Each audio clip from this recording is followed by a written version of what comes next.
Animal Crossing. Hello.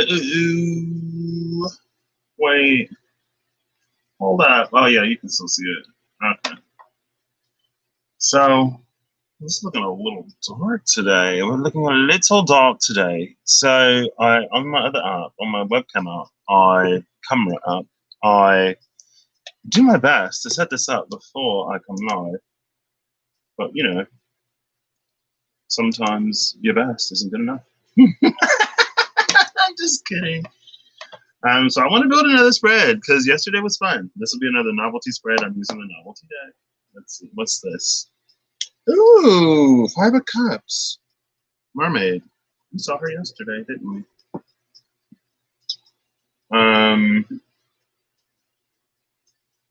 Yeah, so I was going to come live a few minutes ago, but my Surface had to update. But anyway, I have a question to pose to y'all today. And, you know, you don't have to answer the question anyway. Just, I'm interested to know. They say that time is an illusion, right? Ooh, Queen of Pentacles. They say that time is an illusion. Have you ever experienced the illusionary? Oh, see, I wasn't going to put on lotion, but I just got out of the shower, and usually I don't feel this dry. 1 second, y'all. See, but I didn't want my cards to get all lotiony or whatever.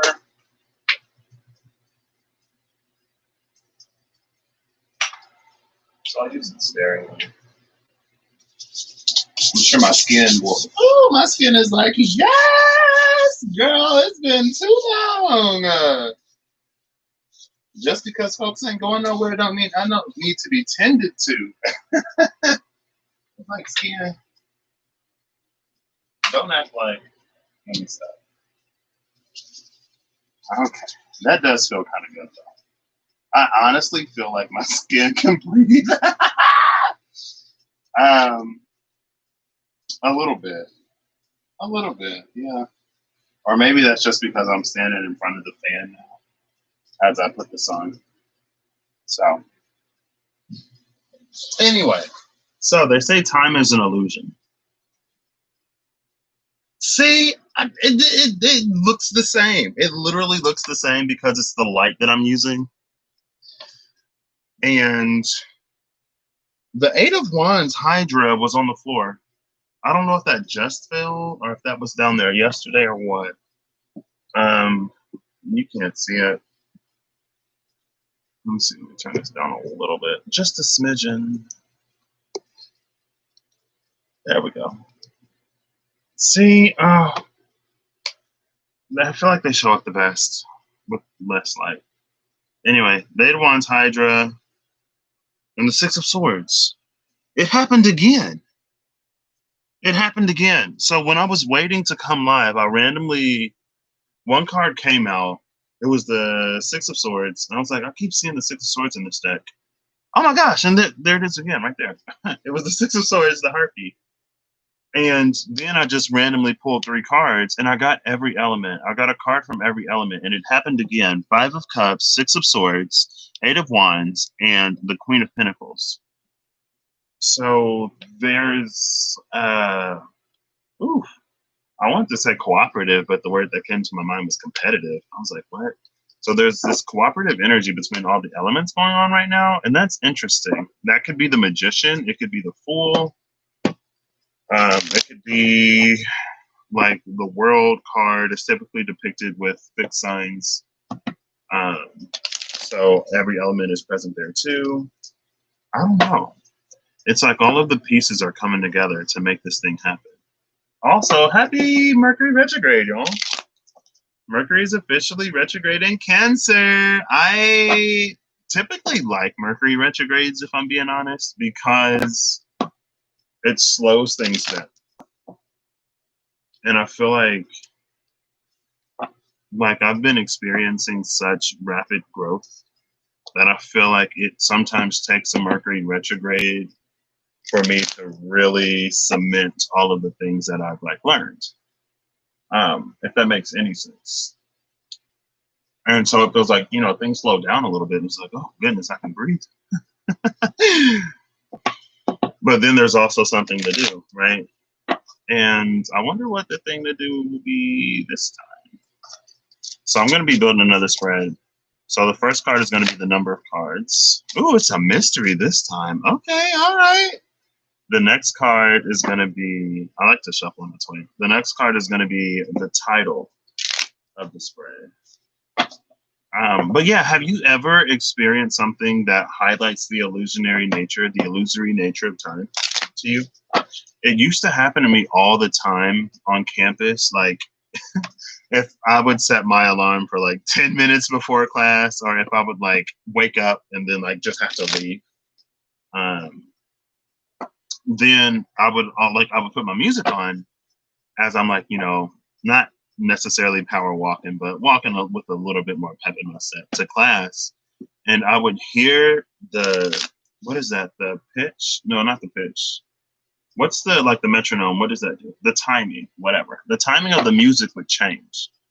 Like it would go like slow, and then it would like pick up, and then it would slow down, and then it would like peter out. Like literally in my ear, I would hear the song like speed up and slow down. And there was nothing wrong with the file. Like I listened to the same songs. I had the same playlist I listened to. But if I listened to it right after I woke up, and especially if I didn't like more naturally wake up, then that's when I would be able to be like, what is going on? Also, it's like, when your adrenaline kicks in and then you sort of experience dilated time. That's happened a few times. One of the times I remember the most, another mystery. Oh, we're trying to put me on my feet today. Okay, all right. Maybe I'll go backwards. So the next card is going to be the theme, right? The next card will be the theme. Come build with me. Well, it would be CBWM, but I just put build with me. So, BWM. Oh my gosh. Okay, well, this one we see. Is this the Griffin? Six of Pentacles. Arachne. Okay. Six of Pentacles. This is going to be an interesting one. We'll see. But yeah, so when I was younger, there was this one time my neighbor had they had a swing set, and was it Nickelodeon back in the day? They had like the Wild and Crazy Kids, so we would just shout "Wild and Crazy Kids" and then do something. So I was like "Wild and Crazy Kids," and we put a chair in front of the swing, and I tried to like jump over the chair, and ooh, okay, Chimera. We had the Oh wait, do I need this? This was the shape last time, because I was like, oh, I don't know what order to put these in. Chimera, the shape of a chimera, that can be anything. Bottom of the deck is the Two of Cups. So okay, anyway, so I was swinging, and my leg was gonna hit the chair, and I was gonna wipe out completely. But I experienced a moment of like dilated time. And then it's like my instincts just kicked in, and I like moved my leg while I'm like midair because I had already jumped off the swing. And it only takes a few seconds for you to go from the seat of the swing to the ground. But like my instincts kicked in, and like my leg moved, and it's like time slowed down in that moment. So I don't know, just some interesting little things. I just wondered if maybe y'all will experience the same, time slowing down. Okay, so how did I do this? All right, so I'll put my little dot right here. Oh, this is getting a little warm. You're getting a little warm, ma'am, sir. Inanimate objects. Animal Crossing. I guess that is like the edge of the table, so it doesn't matter that, whatever. And there was something else that came to my mind too, but I don't remember. It's fine. So here we have Wait, did I get the title? No. Six of Pentacles.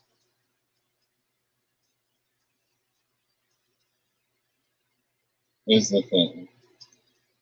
Reciprocity. Whoa, why did it just get dark? Okay. So I don't know how many cards I'm gonna have yet. Oh, excuse me.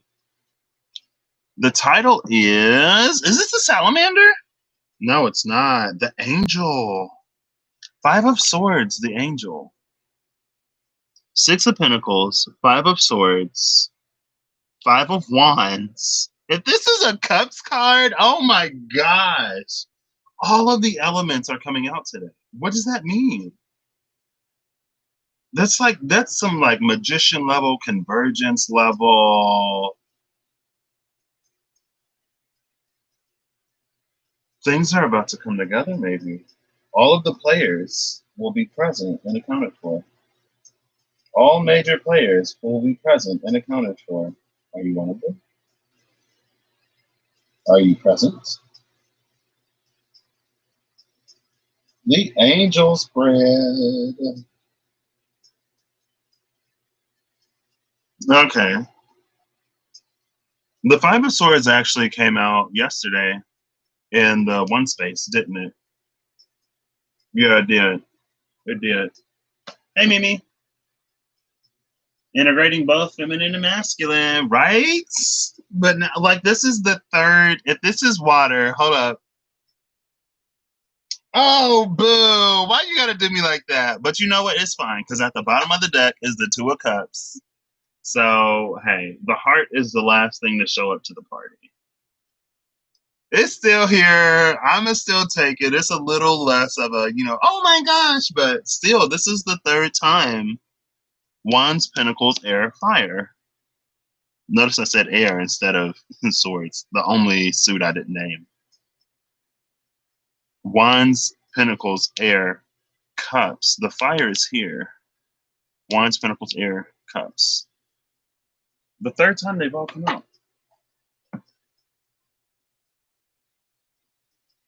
Trying to get dressed while listening. Gotcha. I actually put on like real life shorts today instead of just like, my little house shorts. So I'm feeling a little something. And I did a little something before I came. I was like, I'm not gonna do it. Then I was like, I might as well dot I's and cross T's in these last few days before this solar eclipse. Actually, so yeah. Oh, 4 cards. This is a 4-card spread. Yesterday was 6. Today is 4. So we do an IV instead of VI. How am I supposed to do this with 4 cards? With 4 cards? What? The Angel spread. So this is the Angel spread. The theme is the Six of Pentacles, and it's a chimeric shape. So something that is not, it's an amalgamation of multiple things. So wait, I need to figure out how I'm gonna lay these out. Putting on clothes, lipstick, and mascara, and making runs. Still throwing on your hat. Man, I honestly just want to get out of the house. You feel normal this week, if that's what you want to call it. Hey, love that. So I don't think I have any revealing. Actually, I do. Darn it. My name is on here, first and last. Y'all don't need to know all that. Okay. All right. So here we go. You can't see anything now. This is what I'm doing, y'all. I'm building it. Right? I get 4 cards, but it's chimeric in shape. I'm getting like 1 versus 3. So either like a this or like a this type of thing.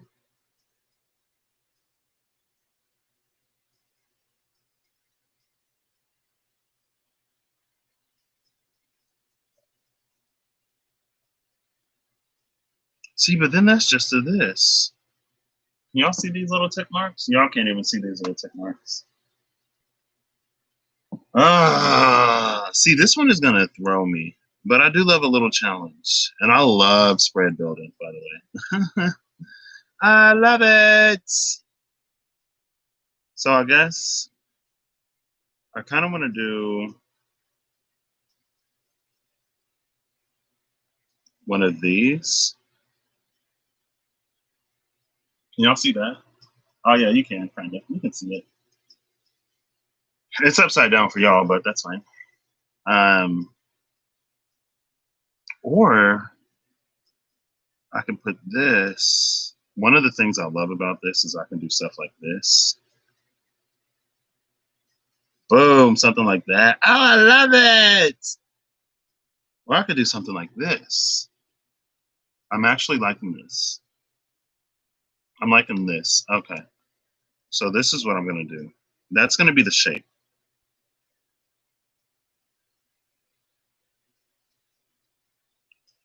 That she-wolf song is stuck in my head. There's a she-wolf in your closet. Let her out so she can breathe.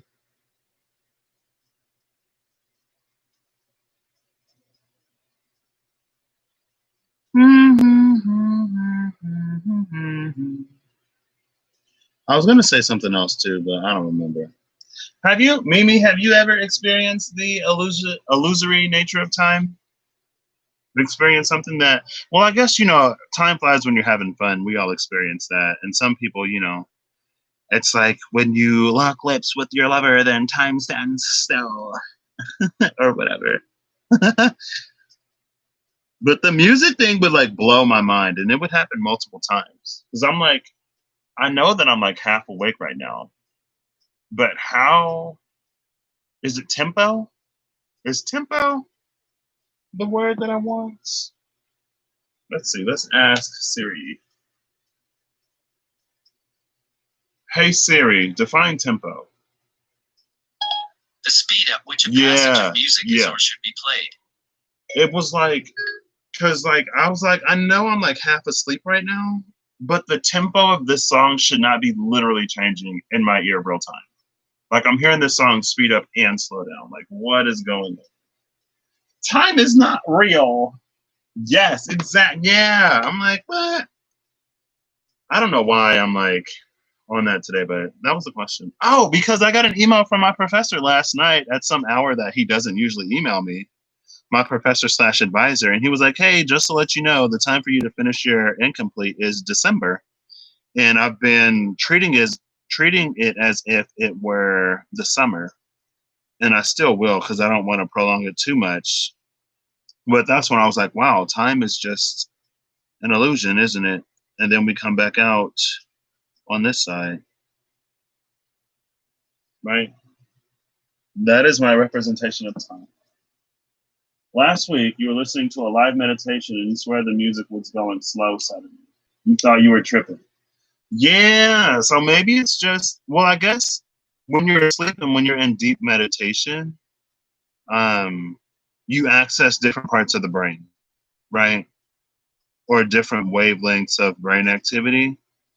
And time doesn't really exist when we're asleep either. So maybe that's why different levels of activity experience time in a different way. Interesting. Okay.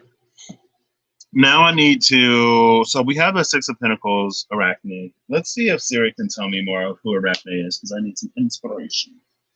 Hey Siri, who is Arachne? Arachne is the protagonist of a tale in Greco-Roman mythology known primarily from the version told by the Roman poet Ovid, which is the earliest extant source for the story. Do you want me to keep reading? Yes. In Book 6 of his epic poem Metamorphoses, Ovid recounts how the talented mortal Arachne, daughter of Idmon, challenged Minerva, goddess of wisdom and crafts, to a weaving contest. Oh, yeah. Yeah, to the weaving contest. Did she get turned into a spider because Athena got mad? And then here we get, who was Minerva? Minerva is Pallas Athena. So Minerva pops up again. Pallas Athena Minerva has been a name that's been coming up a lot. And Pallas is in Capricorn participating in this conjunction right now. Also retrograde. So interesting. I'm afraid of Minerva though. I'm afraid of her because she adds an element of tact. Right? She'd be like your tactical advisor. And before everything is just falling apart, seemingly chaotically, randomly, but now we're introducing some tact there. So, oof, oof, that's all I got to say. I don't know what she about to bring to this Capricorn retrograde party, but oh, and Mercury is in Cancer. Mercury retrograde is opposing everything retrograded in Capricorn, and Saturn is about to join the party in Capricorn again. It's at 0 degrees something, some kind of minutes. Aquarius. I looked at the transits last night to see if Mercury had gone, or this morning. I woke up at like 5 something, and then I went back to sleep. Pain. And Jupiter was 25 degrees, 25 minutes, and like 52 seconds or something. Jupiter was like 25, 25, 52, 52, 52.52. I was like, actually, I took a picture so I could show you. Because I was like 25, 25, 52, 52. That's 7777. But it's just interesting at the same time. Yeah. Y'all see this? So yeah, it was in the morning before I went to sleep. Let's see. Can you see that? Oh, wait, there you go. You see that? Can you see it? No, it ain't focusing. Where's Jupiter? Where's Jupiter? Oh yeah. Anyway, you can let me zoom in a little bit. I'll zoom in a lot of it. That's Jupiter. It was 25, 25, and then 52.52. I was like, what? What's up with these numbers? Jupiter is opportunity though. So maybe Jupiter's found a little magical window, a little barred window within its cell, and it sent out. It's like it sends out it's like it has a piece of paper and it made an origami butterfly, and it blew it out from its cell window. But it's like as the butterfly escapes the vicinity of the prison that Jupiter is in right now, it expands and it becomes real. So that's interesting. I need to quit randomly. Oh my gosh, no! Don't leave the site. I'm recording. I need to move this mouse so I don't keep accidentally touching it. This is the intermission part. I am apparently. So I want to actually look more at Arachne to see if she bested Minerva and what her punishment was if she did, because that's what the gods were about. You got a little bit too much divinity, and it didn't come from us, so you get punished. Daughter of Idmon, of Caliphon and Lydia, a dyer in purple, who wrote The Shining. Arachne was a weaver who acquired such skill in her art that she ventured to challenge Athena, goddess of war, handicraft, and practical reason. I did not know Minerva I didn't know that handicraft fell under her belt. Wait, actually, no, because Hephaestus made the owl for her. So she challenged Minerva. Ooh, girl.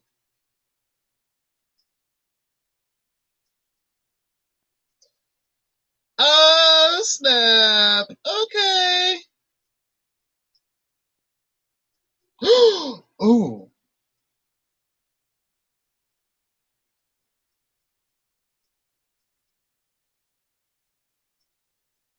All right, so I'm actually not gonna read this. I'm not gonna read this because ain't nobody got time to be throwing up no trigger warnings. So I will say, look up this. If you're interested in the story of Arachne, look it up at your own behest. But anyway, so Arachne challenged Athena. Athena wove a tapestry depicting the gods in majesty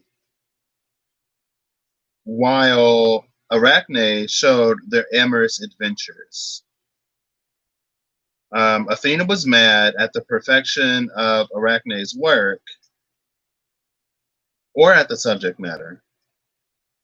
Athena tore it to pieces, and then Arachne became a spider.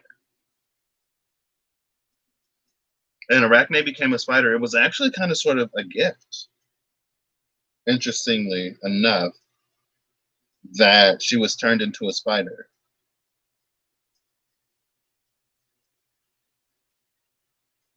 What happened in between is what happened in between. So she was really good. So she challenged Athena and she won, basically. So this is interesting. This is really this puts a very interesting flavor on this spread, y'all. I'm not gonna lie. And let me actually, so I'm gonna do these right now. This is getting a little warm, but I guess that's fine. 1, 2, 3. I feel like doing a 4 like this now. Have you ever written a 4 like that? I like those 4s. So over here we have handicrafts,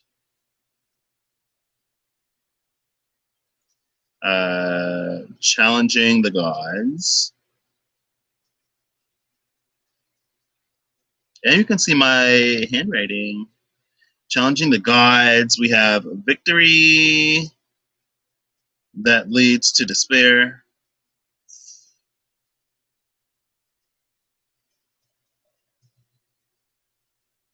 We have metamorphosis.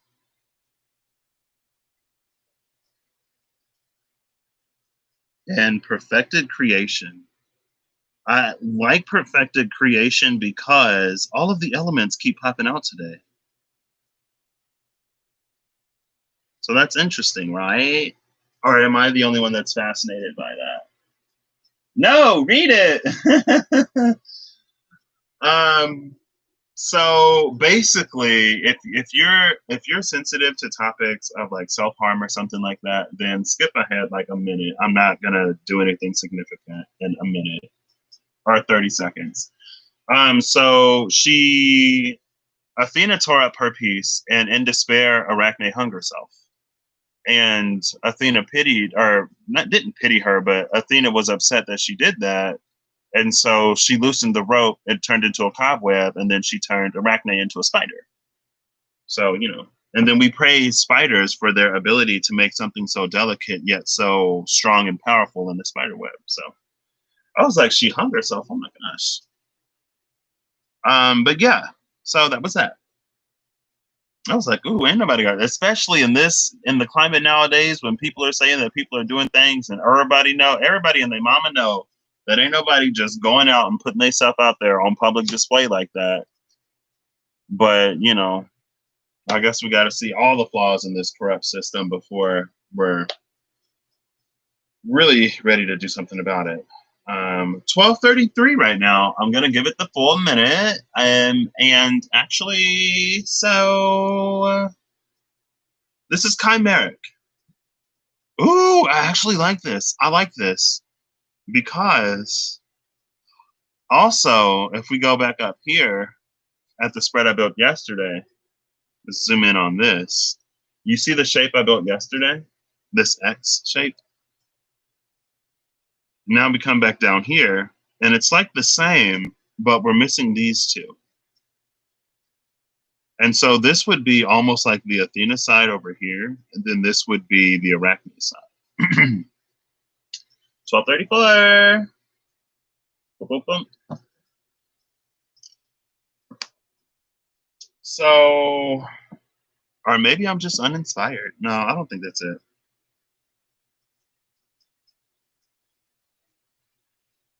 But this is about the Six of Pentacles is an energy of receptivity, right?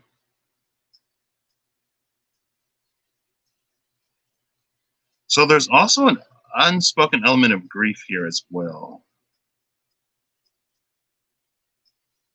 Grief at a loss.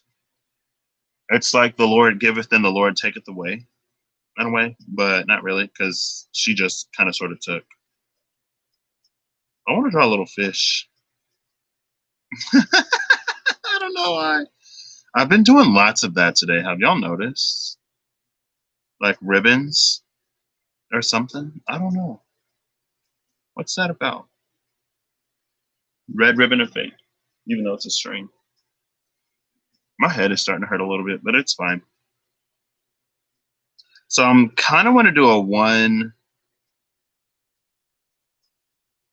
This is 3. Which would be 2. Let's do 4 up here and 2 here. So, and now I'm going to pull this back so I can pull some cards to help me out. Golden boy, born to love and live for joy. I'm a golden boy. Since I built these spreads with y'all, I don't mind showing them on camera. And it's also interesting because someone I watch, ooh, nice. And this came out in the space. I'll say this is the 1. And then we'll come down here to 2. Ooh, oh, well, it almost, well, there we go. Or 3. Or 3. And it came out in reverse, so I'll leave it in reverse. Let's come down here to 2. Somebody I watched was talking about plagiarism on the internet. Ooh, and look, face down again. Okay, all right. So much mystery today. I love it. Oof, girl. I guess I'll take it. There's 2 cards, but we'll combine them into one thing because this is a 4-card spread. And what is that? The Lovers. Y'all see the Lovers? The Lovers. When I pulled those cards out, it kind of flipped out a little bit. Bottom of the deck now is the Ace of Swords, Quetzalcoatl. But, you know, with like plagiarism and all that kind of stuff. And then a while ago, one of my friends was like, yeah, you probably shouldn't, you know, show all your spreads without like copyrighting them because, you know, she had an experience. I was like, oof, okay, girl, gotcha. You ain't got to tell me twice. I don't know how to listen. When the universe speak. The 10 of Wands, the dragon. Ooh. So the 10 of Wands. So this is pride right here. But it's not, I don't feel like it's, because she was good. And this is the angel spread. So this is the angel spread. I got to keep all these pieces in mind as I build this, y'all. 4 is also a number of stability. It's the first stability that we encounter. And it's also the Emperor, which is 1, 2, and 4 is a 7. So we got a 3 versus a 7, which is a 10. But this is a 3 separated from a 17. So 3 is a number of catalysis. And 7 is a number of wisdom and spirituality. So this is like a hard-earned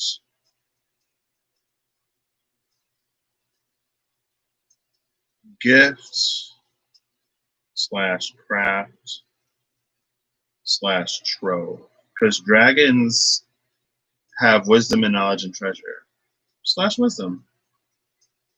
/ wisdom. We'll see how it plays out. Sharing too much. Remember that message we got? Was it the beginning of the year or the end of the last year? Yes, I do. Now that you mention that, I do. But I feel like I'm being called to share a lot more now. So maybe the world is ready for me. Are y'all ready for me? Are you ready for all of this tough loving I got for y'all? Because my whole thing is, if I was running for some kind of office, my motto would be, let's do better, let's be better. Or like, let's be better. Let's be better.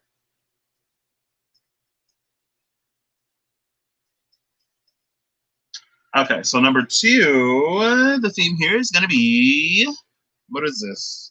The 4 Wands again, the fairy. The 4 of Wands, the fairy, is number 2. 2 is a number of, I'm going to say intersections. 2 is the intersection. Instead of duality today, it's all about intersections. And the fairy is the intersection of the natural world and the mystical world through the gateway of children and their innocence, right? Typically. So there's an inner child energy here.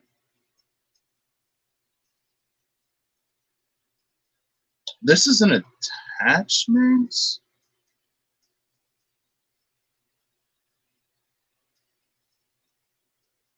to some kind of creation. See, with this novelty spread, this is a joke deck, right? It's a gag deck I got from Spencer's. It was $8.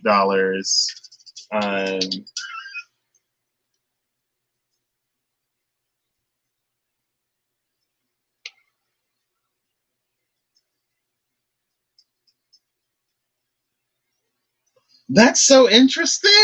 That's so interesting. Things are lining up. Okay. Life is such an infinite mystery, y'all. Like, I have been coming upon some realizations lately. It's been a few months of just realization after realization. But yeah, interesting things. Okay. So yeah, this is supposed to be like a joke deck. And I guess if you read it as a joke, it is, but there's a level of intricacy here that in some ways rivals that of the SKT. I would say that this is one of my most powerful decks. But it does so through the combination of imagery, mythology, and tradition, and what the traditional meanings of the card are. And so they all sort of work together and weave a picture. And so you can use it just based off of the titles. You could probably use it just based off of the creatures if you know enough, or if you can like get into it. And then you could also do both, because it's a lot of it is vast anyway. So it gives you a little bit of a lens to focus things through, right? So wait, I forgot the Four of Wands. So the Four of Wands, we go from the 10 to the 4. But this is this also gives us a little bit of the history. So instead of attachment to creation, this is inspiration, the fantasy / inspiration that led to this mastery. Inspires. No, I already got inspiration. That leads mastery. And the 10 of Wands is a very, very spiritual sort of path in its difficulty. The LCC newsletter, I just got an email from the LCC, the Latinx Cultural Center on campus. I went to a few of the events. I actually went to Corey. It was Polynesian and all of that. I mean, you just sort of call it lumped together as Polynesian. It was a Polynesian celebration of life, and it was amazing. And it wasn't about the dudes, but the dudes were cute. I was like, Lords, let me give me somebody Polynesian.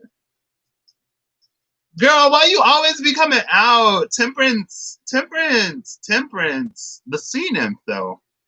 And the sea nymphs were infamous for being chased and taken, unfortunately. Or they would turn themselves into some kind of like a tree or something else to escape being taken. Right? I'm getting a Daphne vibe from this. So this is, and 3 is a catalytic number, right? So your YouTube shut down. Oh snap. What? What you mean? The app just closed itself?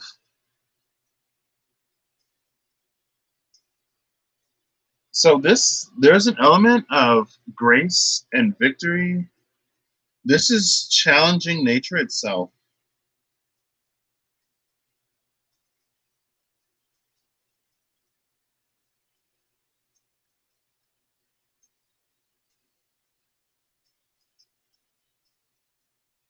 Oh, oh wow. I ain't even talking about nothing besides cute Polynesian dudes. And then they had because they did a few islands, and so when they talked about what Tijuana, they had some girls come up and do the thing, and they called people up to learn it. And I should have been on that stage, but now I know how to do it. So I do it sometimes. I'm like fairly out of shape though, so I can't do it for too long, but it's fun. And then there was one part, because to teach them how to do it, he was like, you grab the whatever from this tree, then you tie it to your hip, and then you move that hip. And then he was like, what? I can't remember. I think it was bananas. He was like, okay, now reach up and grab the banana from the tree. Maybe it wasn't bananas, but I think it was. He was like, okay, reach up and grab the banana from the tree. And then he laughed and he was like, bananas don't grow on trees.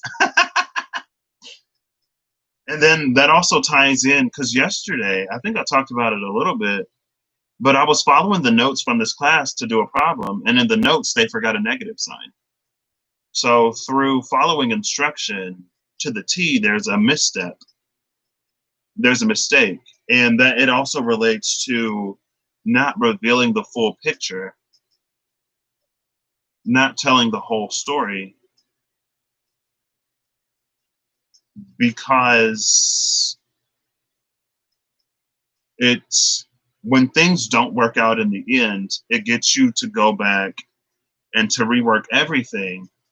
And then you find out that you were better off just discovering it on your own without the instruction in the first place. And so maybe moving forward in the future, it's for you to put in the work and to learn it yourself instead of seeking instruction from someone else. Because that's the only way to really learn that temperential alchemy process. Now here go my best friend updating her status. I ain't talked to her in a minute. I need to talk to her. I need to talk to her. Hey Siri, do bananas grow on trees? Okay, I found this on the web for do bananas grow on trees. Check it out. Wrong, they don't. Yeah, bananas don't grow on trees. It was the banana. And bananas, maybe in the past they grew on trees. But if you ever eat a banana, here's a fun fact about a banana. Bananas don't have seeds, right? If you've ever eaten a banana, you may be able to see, like, I don't eat bananas because bananas are gross. If I eat more than like 2 bites, I start to gag, and I'm not trying to throw up. It ain't that serious to me. But bananas don't have seeds. They don't naturally reproduce. That's why you have to graft bananas onto other plants to get them to grow. And all of the bananas, or the majority of the bananas, are genetically identical because they're all like, they don't have seeds. And without seeds, without fertilizing a seed, there's no ability to introduce diversity, right? It's basically clones. All bananas are clones of each other. And so there was a fungus that came, and they had like banana plantations. And that's one of the things about bananas, since they're all genetically the same. If a banana is susceptible to one thing, all bananas are susceptible to it. And there was some kind of like fungus or something that was just wiping out bananas, because since they don't naturally reproduce, they don't have a way to evolve, really. And so it's like, they are widespread, but there's no evolution in the banana because they're all clones, right? So there you go. Cartoons and video games been lying to us. They've been lying. I don't like banana nowhere. I don't even like Banana Laffy Taffy. But yeah, I learned that in high school because I did AP biology, and there was an extra kind of thing about it. I was like, what? Bananas? Yeah, they're all clones of each other. They don't have any seeds. They can't naturally reproduce. Now, a plantain, which is in the banana family, I believe, those might grow on trees. And maybe in the past, bananas did grow on trees, but they don't naturally grow. You have to do the work for them. So don't be a banana. I'm going to put that in parentheses here. Challenging nature, and I'm going to put bananas in parentheses.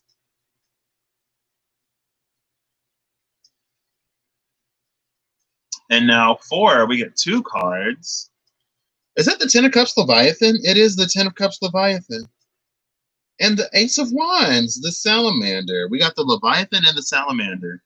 Salamander speaks to rebirth, which I love because Arachne became a spider at the end.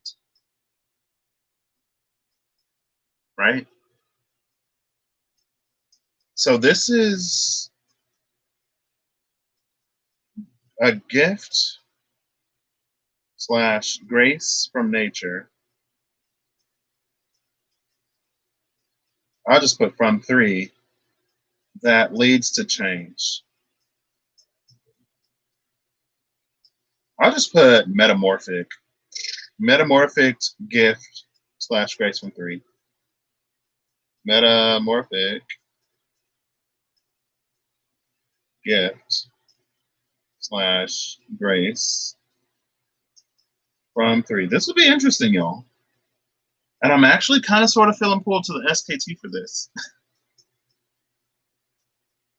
And so this is in the territory of the 6 of Pentacles, right?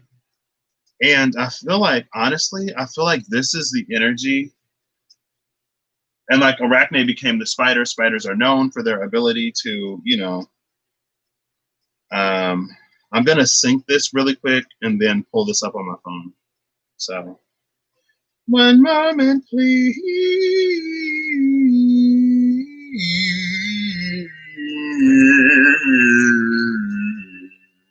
I don't know what that was. I don't know what that was, but it happened. And I can't take it back. Okay, so this is done. I can unplug this. This thing gets HOT, so I'm going to unplug it over here as well. And my phone should have enough juice. Nice, nice, nice. Love it, love it, love it.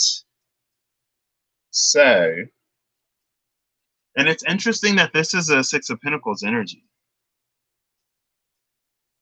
Right? But this isn't, see, the 6 of Pentacles is usually freely giving and receiving. This energy, however, this is about challenge. This is about challenging nature itself. And the thing about, I feel like if there are people who would find themselves breaching the territory of mastery in these times, it'll be the people who did this. So I don't know how many folks this is gonna resonate for, but you know, we're gonna do it anyway. We're gonna do it anyway. And now it's on my phone. I love technology, y'all. I love it. Love it. Okay. Yeah, because it's and like these are the people. This is all about driving. And Temperance was also in reverse. I forgot about that. But you know, we're challenging that. So it's like we're doing our own, we are taking the material because all of the elements kept coming out, right? So we're taking the elements and we are creating our own alchemy. And we are holding, oh, handicraft. Oh my gosh. We are holding the alchemy that we create, our alchemical processes, and we're challenging the more primordial, more predecessor elements of creation and alchemy. And before you do any kind of challenge like that, you want to make sure you are on, you know, you want to make sure that you ain't gonna lose, right?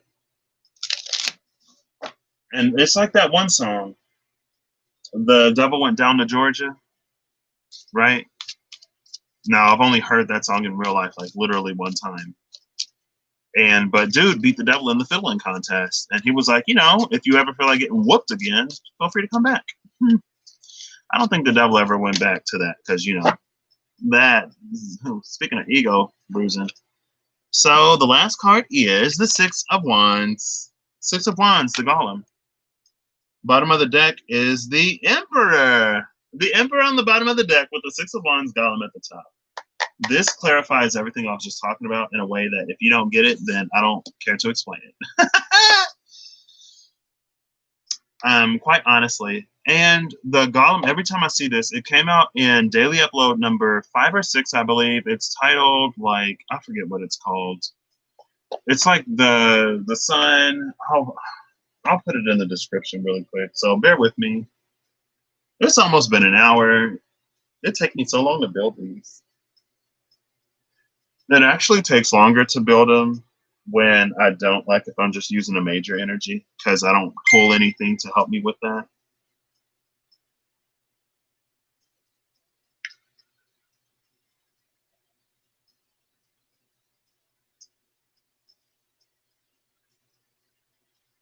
I do it all off the top of my head. Or not off the top of my head, but y'all know. I enter my little space and I'm like, okay, hit me with that information. And I still haven't done the Acropolis spread. And that's the first time it's like the shape of the spread came to me, but the numbering and the meanings would not. It's like it at the time I was trying to do it, it was on a level beyond me. So I had to create an alternative to the Hierophant, which was the pulpit spread instead of the Acropolis, because the Acropolis is much older than the pulpit, right? It's much more ancient. But I have noticed that it's fine. It's fine. But let's see. What am I doing right now, y'all? What am I doing? Why did I pull out my phone?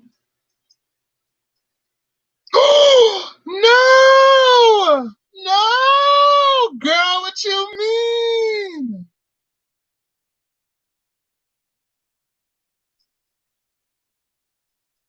Oh no, that breaks my heart. I need to talk to my best friend, y'all.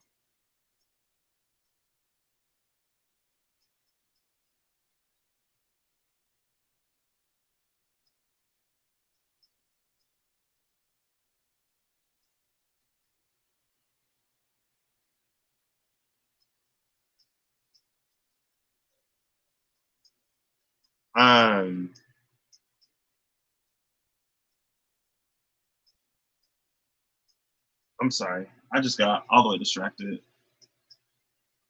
I can almost read your comments without my glasses, and that's interesting.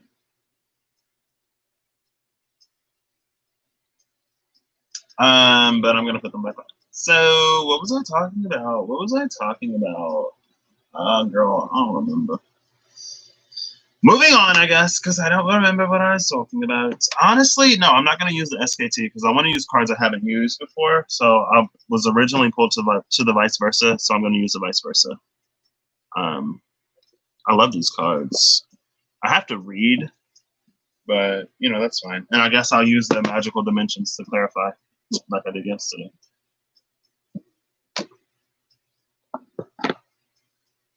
And maybe I'll remember to take a picture. This is the angel spread. So we went from the Manticore yesterday, which was strength, I believe, to the angel today, which is the Five of Swords.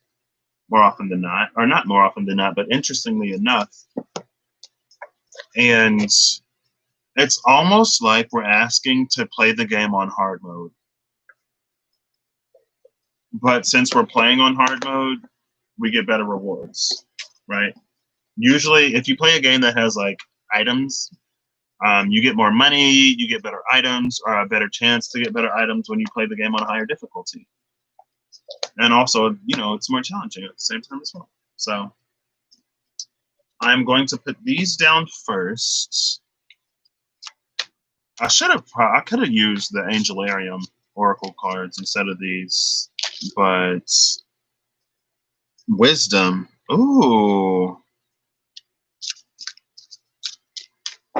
Wisdom came out. I'm going to take the card below Wisdom as the number 1. Wisdom is number 44. I saw a 44 before I came live. I've been seeing 44 because yesterday I got the 4 of Pentacles and the 4 of Wands as the last 2 cards out of the. I've been seeing 44 kind of a bit lately. Wisdom. This is psychic, intuition, and truth. Let's see if I can get this on here. These cards are so gorgeous. Oh, I was gonna find that video. That's what I was gonna do. Okay. Yeah, I'm gonna do that really quick. I'm sorry. I just remembered. Mercury in retrograde in Cancer, y'all. My natal Mercury is also retrograde in the water sign, so it's not gonna be trying though, because I have a late Mercury, and I'm at like 10 degrees out right now. So, but it is about to hit my Mars and my Sun again. So, yay that. Yay that, apparently. Girl, if that just happened, oh, that breaks my heart. And it breaks my heart because she's a Sagittarius, y'all. And it ain't that she ain't never experienced relationship or love, but it seemed like this was one of the better ones. But at the same time, knowing what I know of her path, it was not the be all end all for her. Because she has a great calling on her life. And I don't think that person, I don't think that person would have been able to, I don't know if that person would have been able to like gel and flow with everything that she needs to do in this lifetime. I mean, saying that, it doesn't like hurt my heart any less that if that's what that status was about, that happened. Also 55, y'all. I'm gonna call myself out. You see that 55 down there? 55. 391, 5,154. I know I need to check my messages, y'all. Honestly, some of them I can probably just mass delete because if I ain't looked at it in the 5 years, then I probably won't. It probably won't matter now. But anyway, I keep forgetting what I'm doing. I'm so sorry, y'all. Forgive me. Bear with me one moment. I will timestamp again, I guess in the comments and in the description when I do it, where I begin to read the cards. So, hey. Let's see. The angel spread. This is interesting because it's almost like we're challenging heaven. But at the same time, this, in some ways, it's the point that we're supposed to reach. Right? As fragments of source energy, we're supposed to come into creator functionality where we can, maybe not in this lifetime, maybe not in many lifetimes, but we're supposed to come to the point where we really create for ourselves, right? And we don't depend on what was as much as we move forward into what will be. And so, again, for those who will become masters, this is a part of it. But maybe the cards will like tone this down a little bit because how I'm feeling the energy of the spread right now is like, I feel like this will be above or beyond a lot of people, but maybe not. We'll see. And again, it goes back to, and maybe this is I was feeling an echo of this energy when I did, what did I do? It was a roll the dice where the 4, I believe it was the 4 of zones came out, and I was reading it like it was the Sage of Zones, and I was like, there are some creative spaces that you really need to know. You need to know the laws of creation well enough before you begin to create in these spaces, because when you start to create something fantastical or magical, it becomes easier and easier to violate those things, those rules, those laws that just keep things functioning. And then Mimi was like, so wait, like what space are you talking about? And then that like snapped me out of it. I'm like, wait, hold up, what? I'm going way too deep. It ain't even that deep. But this is like what this is approaching, kind of sort of low key. So I'm still, oh my gosh. Mercury retrograde, Pisces. I did do a reading on that, didn't I? I've been it was way after this. I've been thinking of going back and doing that spread, but again, I mean, I guess I should do it if I'm feeling called to do it. So, yeah. And my head low key be hurting sometimes. My third eye area be feeling real interesting. I'm just like, you know what? We are unlocking things, so we're just gonna have to get used to this, you know. But honestly, the more I speak, um, the more I gain access to, I guess, because I'm opening those doors. The Vigilance, no. Daily upload number 3, the Phoenix. Here it is. It's daily upload number 3. And I'm going to grab this link and put it in the description real quick. The Phoenix, the Demon, and the Reaper. And it's giving me the energy of that through that Six of Wands golem. So you may find something in there that resonates. And I guess if I break that down, the Phoenix, the Demon, and the Reaper was all about there is this light that is incarnate, and there's this light that comes to you, maybe incarnate, maybe through some other means. And it's coming to you to elevate you out of whatever situation you're in. And I'm still going to put this down here, but I'm just going to copy the link because that's easier.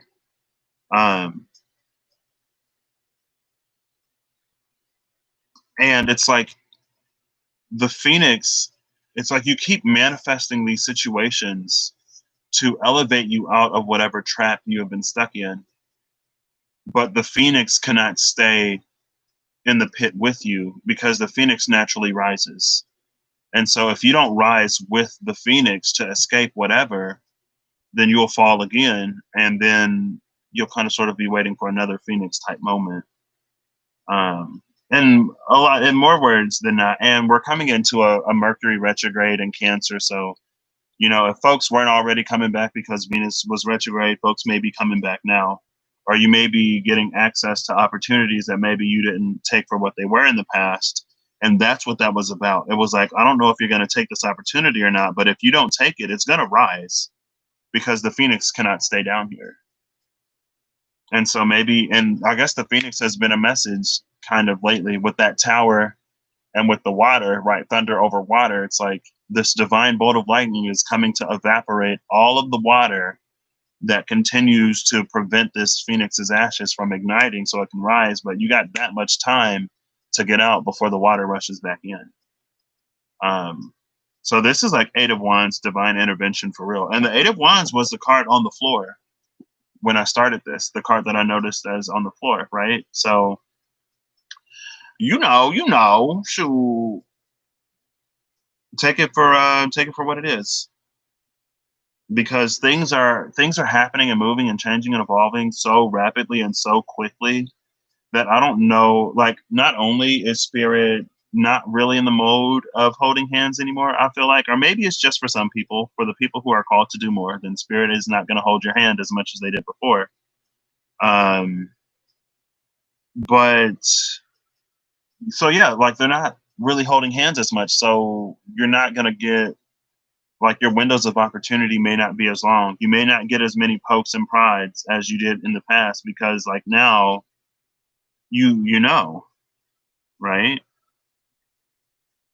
We're moving into a different space and we don't really have time to hold hands right now, because for the people who are going to do something, for the people who are proving that they will do something, and for the people who are doing something, it's like we need to devote and focus more attention, energy, and effort towards them, because they need to come into more of who they are to be who they need to be for what is happening and what is coming. And for the people who are not becoming who they need to be, then it's like, you know, it's not that, I guess, it's not that you're going to be like on your own or left floating by yourself, but it may feel like there's like less access.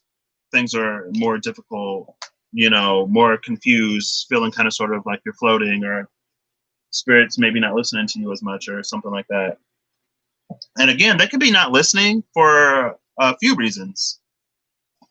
Because it's time for you to begin to write things yourself. But, you know, we'll see. You know, take it as it resonates. Sometimes I feel like, oof, this will be the 3. Because that flew all the way over there. And it's only 1 card, 2 cards. So these will be the 2 cards back in the 3, honestly. And I kind of want to get 1 more.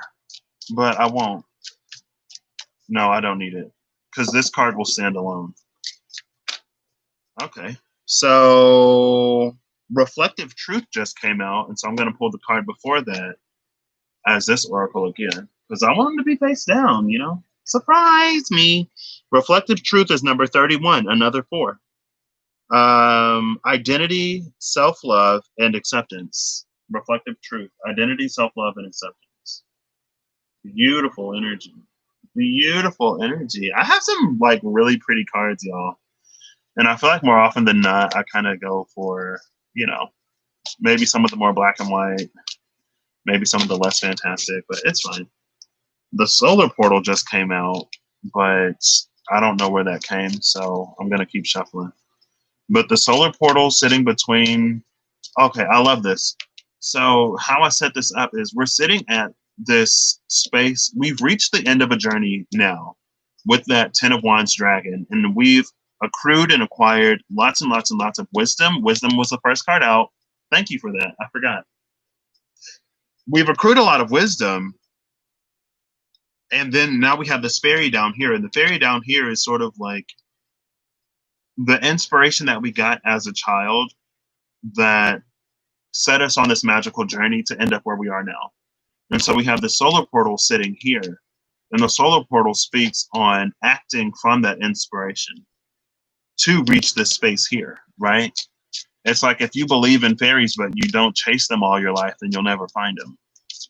And it's bringing Pixar theory to mind. And Pixar theory is that it's like all of the Pixar movies are in the same universe, right? And so it's like you kind of sort of start off at A Bug's Life in the beginning, and you kind of sort of end up in WALL-E and Cars at the end. And then B&L is there. But anyway, there's an element of it that in Brave, the witch from Brave is Boo from Monsters, Inc. And it's like basically they say that through the Pixar universe, there's this story of Boo's journey to find Sully and Mike again, to find Mike and Sully again. And she becomes the witch from Brave who can sort of travel in between worlds and dimensions. And she's trying to get back to the monsters dimension to find them because they shredded her door at the end of the movie, right? And so it's kind of sort of bringing Pixar theory to mind when it comes to that. Next, we have a 5 releasing. So we got 44, 4, and then the 5 is releasing. So this is the escape. This is 32, and we had a 32-5 here yesterday between the High Priestess and the 3 of Wands. Releasing is purification, spiritual cleansing, and letting go. And then I'll pull the card under that. I'm going to read all of these upright, besides these if they're in reverse, because this card was in reverse. And you know, we'll see. I don't know. Bottom of the deck. Oof, is this exile? No. Bottom of the deck is 19, which is the Sun, which is a 10, which is the Wheel of Fortune, which is the 1, which is the Magician, and we've been seeing all the elements today. So, harmonic resolution, negativity, anger, and transmutation.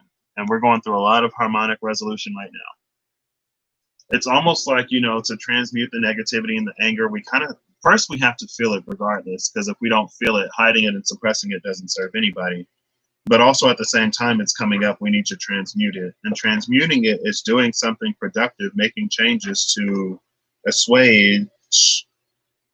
I think assuage is the word I want. All of the worries and fears that are bringing, all the worries, fears, and injustices that are being brought to the surface right now. Hey Siri, define assuage. Assuage means Make an unpleasant feeling less intense. Yes! Come through, brain! I used to read, y'all. I used to love reading. Until I got into video games. Okay. So these are the vice versas. There are no card backs. The title card is in this deck. I would love it if the title card came out right here. That would be cherry on top. I don't know if it will. I feel like it won't be really productive if it did, but I would love it if it did. If the title card came out in the space of 1 or 3, I would flip. Oof, girl. She flew all the way over here. Do I want to keep you here? Yes, I do. The 5 of Pentacles. Bottom of the deck is the 5 of Swords. So this is what I'm going to do here. That's what I'm going to do there. 5 of Pentacles and the 5 of Swords. And I'm going to get into the book for these. Because each side means different things. I remember when this was my favorite deck. And the only reason why I don't use it more is because I want to read the book for this and I don't like to read a lot. There's that title card at the bottom. Okay. Card number 1, please. All right, we'll take them. Ooh. All right. Yeah, let's not go too crazy. Oh, we got the Hierophant with the 3 of Cups. What that mean, girl? This would be real interesting. I don't know what this is going to turn out to be, but let me not even try. The one thing about using this deck, though, is that if a card flips in the middle of me shuffling, I can't really go back and pull it because, you know, they all got 2 sides. So, yeah. These are all upright right now, but I am doing like front and back. So, okay. There's that title card again. I cut right to it with the 8 of Pentacles. So maybe through life and through challenges, we're developing, number 2, we're developing mastery in ways that we don't even really know it right now. We are being exactly precisely prepared for whatever we're coming towards. And we've always been in a moment, in an element of preparation for it. Ooh, is that the 9 of Pentacles at the bottom.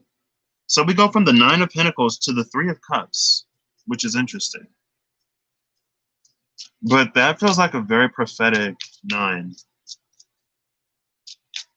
Echoes of an abundant future that ripple back in time in your darkest moments. And I can relate to that. High key. Whenever I face my darkest moments, in the darkest, there would be this light that would come. And I never knew what it was, but it's like, you know, when I would reach my darkest moments, a lot of times there would be something that would just come in and elevate me. And when I had my dark night of the soul, my darkest night of the soul, I didn't have that come and elevate me out of that space anymore. And that was right after I had begun my petition my petition to, oh my gosh, this is interesting. 10 of Swords is at the bottom of the deck. And we see that eclipse up there. I'm actually going to read this. Top of the deck is number 17, the star. Oh, the back of the star. We got the star up here, and then we got the 10 of Swords with the eclipse at the bottom of the deck. I'm going to read both of those. But in my darkest night, that didn't happen. And I was in that mode. I was in my darkest night mode for like 2 days. And 2 days is kind of a thing for me. Because I was in my darkest night mode for 2 days. When there was another spot in November that I was in. I was in that for 2 days. And I don't know, because after the second day, now I'm like, okay, I can't run away from this forever. I got to face it. And so that's what I do. I face it. So I give myself 2 days to run, 2 days to hide, 2 days to be uncomfortable. And then on the third day, I'm like, okay, we got to go. It's time to move. I can't. Because if I spend any more than 2 days, that's getting closer and closer and closer to the territory of powerlessness and hopelessness and helplessness that I told myself I'm never going to go back to again. So even if it ain't that heavy, even if it ain't that bad, We ain't going back no more. I'm sorry. It's just not going to happen. I'm not sorry. It's just not going to happen. Okay, so let me get into this book, y'all. I want to start by reading, I think I want to read this Ten of Swords first. And then I'll read that star card. Actually, I'll read the star first. Oh, there's the tower. So we're close. And here is the star. This might be interesting because I ain't got a lot of light in here. All right. So, oh, wait. Let me timestamp. I'll say 1:15:30. And I'll put that down in the description right now because I can do that from my phone and I'm live. Isn't that cool? Love it. Starts at about 1:15:45. 1:15:45 because, you know, I've been typing and talking and stuff. And it's like 1:15:60, which is 1:16 for anybody else. No, so I said about. And I lost my page. I lost my place on the page. Gotta slide my glasses back down. Wait, I'm going too far. No, I haven't. For those of you who think that gospel music has gone too far. So, the star. I'm actually going to read the full entry. A sky full of falling stars. Girl, hold up. We're going to have to do something. Because, yeah. Because that ain't enough light for me to be trying to read. I'm sorry. And I ain't trying to be like right on top of this either. So let me turn this down.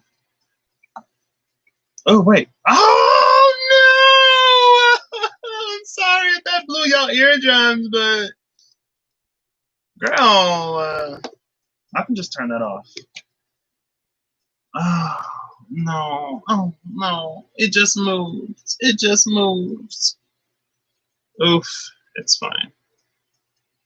A delicate touch. There we go. See, don't freak out. Don't freak out. Calm down. Stop being so dramatic. All right. Yeah, this is much better. So, oh, well, it's comparatively better. A sky full of falling stars. Let me stop. Y'all, I may not be able to read this. Let me just, I'm going to just, no. See, for this, I got to read the whole entry. Let me just slow down and breathe.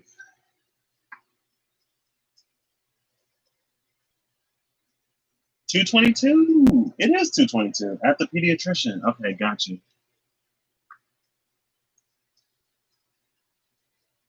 Can I get a doctor? Ooh, man, my head is starting to hurt. Hold up, y'all. Let me see if I can use my phone. My phone flashlight. Oh, girl, that does not help. I use girl as a gender neutral noun sometimes. So, you know, if that confuses you, I do it. It's not always gender neutral for me, but sometimes it is. Just like dude. Dude and girl are two gender neutral words that I go. Okay, so I'm going to just slow down and I'm going to do my best, y'all. A sky full of falling stars announces, girl, oh, hold up. Because if I get too much light, it's difficult. If I don't get enough light, it's difficult. Natural light. I'm going to do this. A sky full of falling stars announces the presence of the cosmic man. Oh, wow. A sky full of falling stars announces the presence of the cosmic man. The fallen life force reborn through desire. He is an embodiment of Osiris, the resurrected god who is born from the acacia, who was born from the acacia The tree in which life and death are enclosed. Okay. The tree from which life and death are enclosed. I'm not going to read anymore. I'm not reading anymore. We're just going to go. Actually, I'm going to read the bottom of the... I'm going to read these two, but I'm not going to read these. Because that life and death being enclosed in the acacia is telling me to do this intuitively. Personal sense.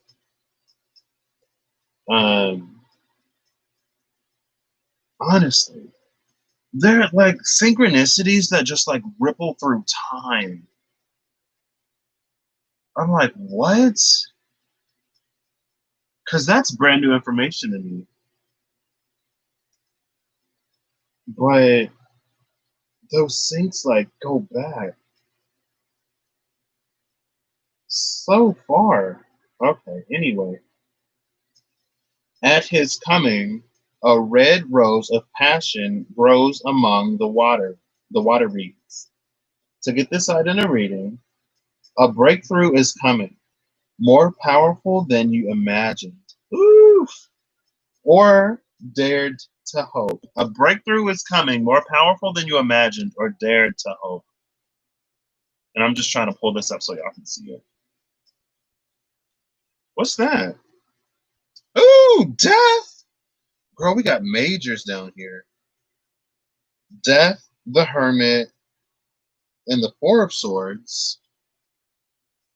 Death, the Hermit, the Four of Swords, the Magician, and then the Star. No, and then, yeah, and then the Star. But this is the front of the Star. This is the, okay. This is the front of the Star. Oh, wait, there we go. This is the front of the Star. This is the back. On the bottom of the deck, you see the back, right?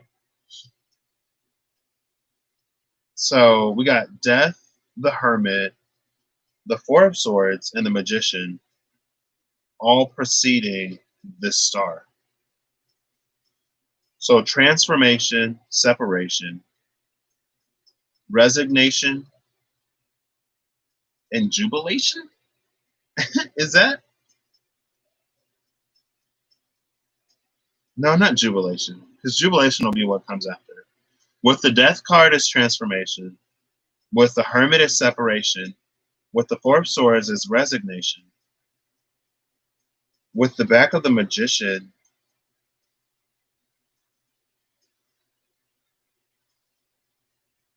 pre-creation. Precreation. And it's like procreation is the word that came to my mind, but it's not procreation. It's pre-creation. It's the creation before the creation. Precreation. I don't think precreation is a word, but it is now. And this precreation, it brings me back to, because I was thinking about As Above, So Below the other day.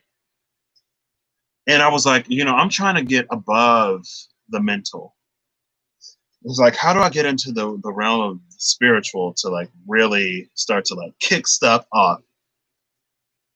But the beauty of the spiritual realm lies the flow, the ease, the celerity.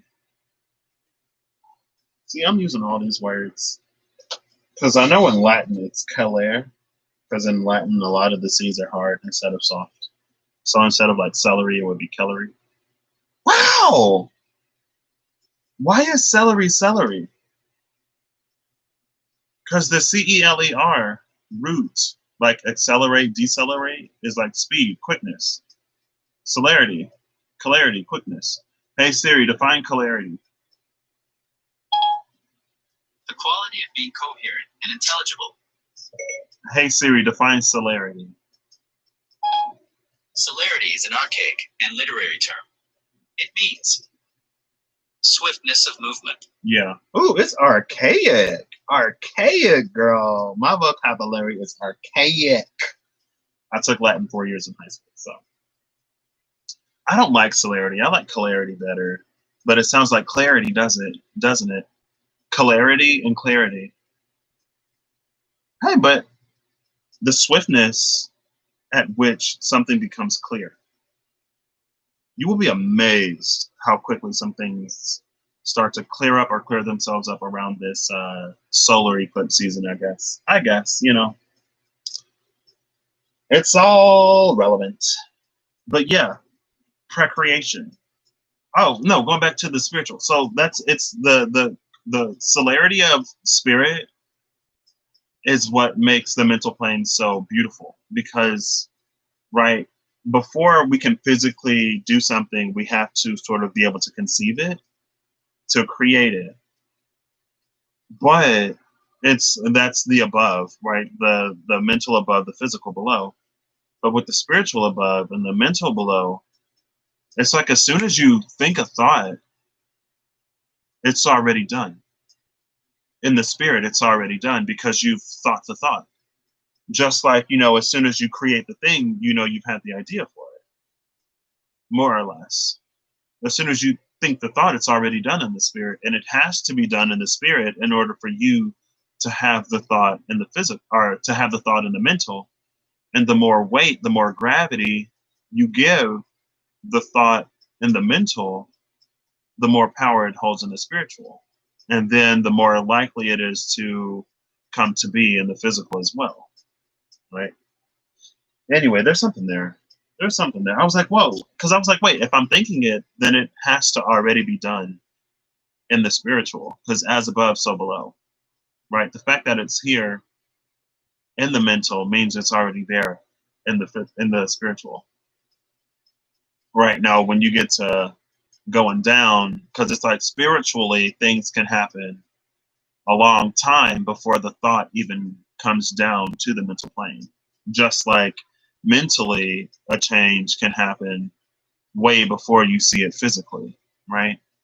And so that's sort of the whatever. But with our limit being the mental, in some ways, it's kind of beautiful, right? Because all we got to do is conceive of something, and it's already done in the spirit. So, hey, that's why people be saying some of them astral planes just be like so crowded of all kinds of stuff. Or one reason, you know. Anyway, I'm sure there are multiple. Let me not talk about things that I'm not completely 100% versed in, but let me not talk about it as well. Because, you know, Gemini South Node, North Node, Sagittarius. That's for me personally. So, girl, I shouldn't have stopped once I got comfortable reading. A breakthrough is coming, more powerful than you imagined or dared to hope. Everything is falling into place. Harmony is being restored. Your task now is to receive the flowing blessings with a thankful heart. When you heed the calling of your highest self, you can expect miracles. So that very much so falls in line with this angel spread. But also, so I don't know who this is. Let me not worry about who this will or won't resonate for. If this doesn't resonate for you where you are as you are, then take it as a challenge to become more of who you can be. Because it didn't say heeding the call of your higher self will yield miracles. It said heeding the call of your highest, EST, self. Your highest self. Highest. I want to read that again. Let me put it on camera because y'all can read way better than I can. So if you can see the text on the screen, it will be flipped either way, won't it? I was gonna say you can pause it, take a screenshot, flip it in your apps, and read it yourself. Maybe if I can even get that to hold up. Wait. I'm playing. This is a dangerous game I keep playing, isn't it? It's a dangerous game I continue to play. There you go. If that makes it any better. So it is adjusting. It auto adjusts, but it focuses like way up close. But I guess typically you're not so far from the camera either, are you? Now the light doesn't want to turn off.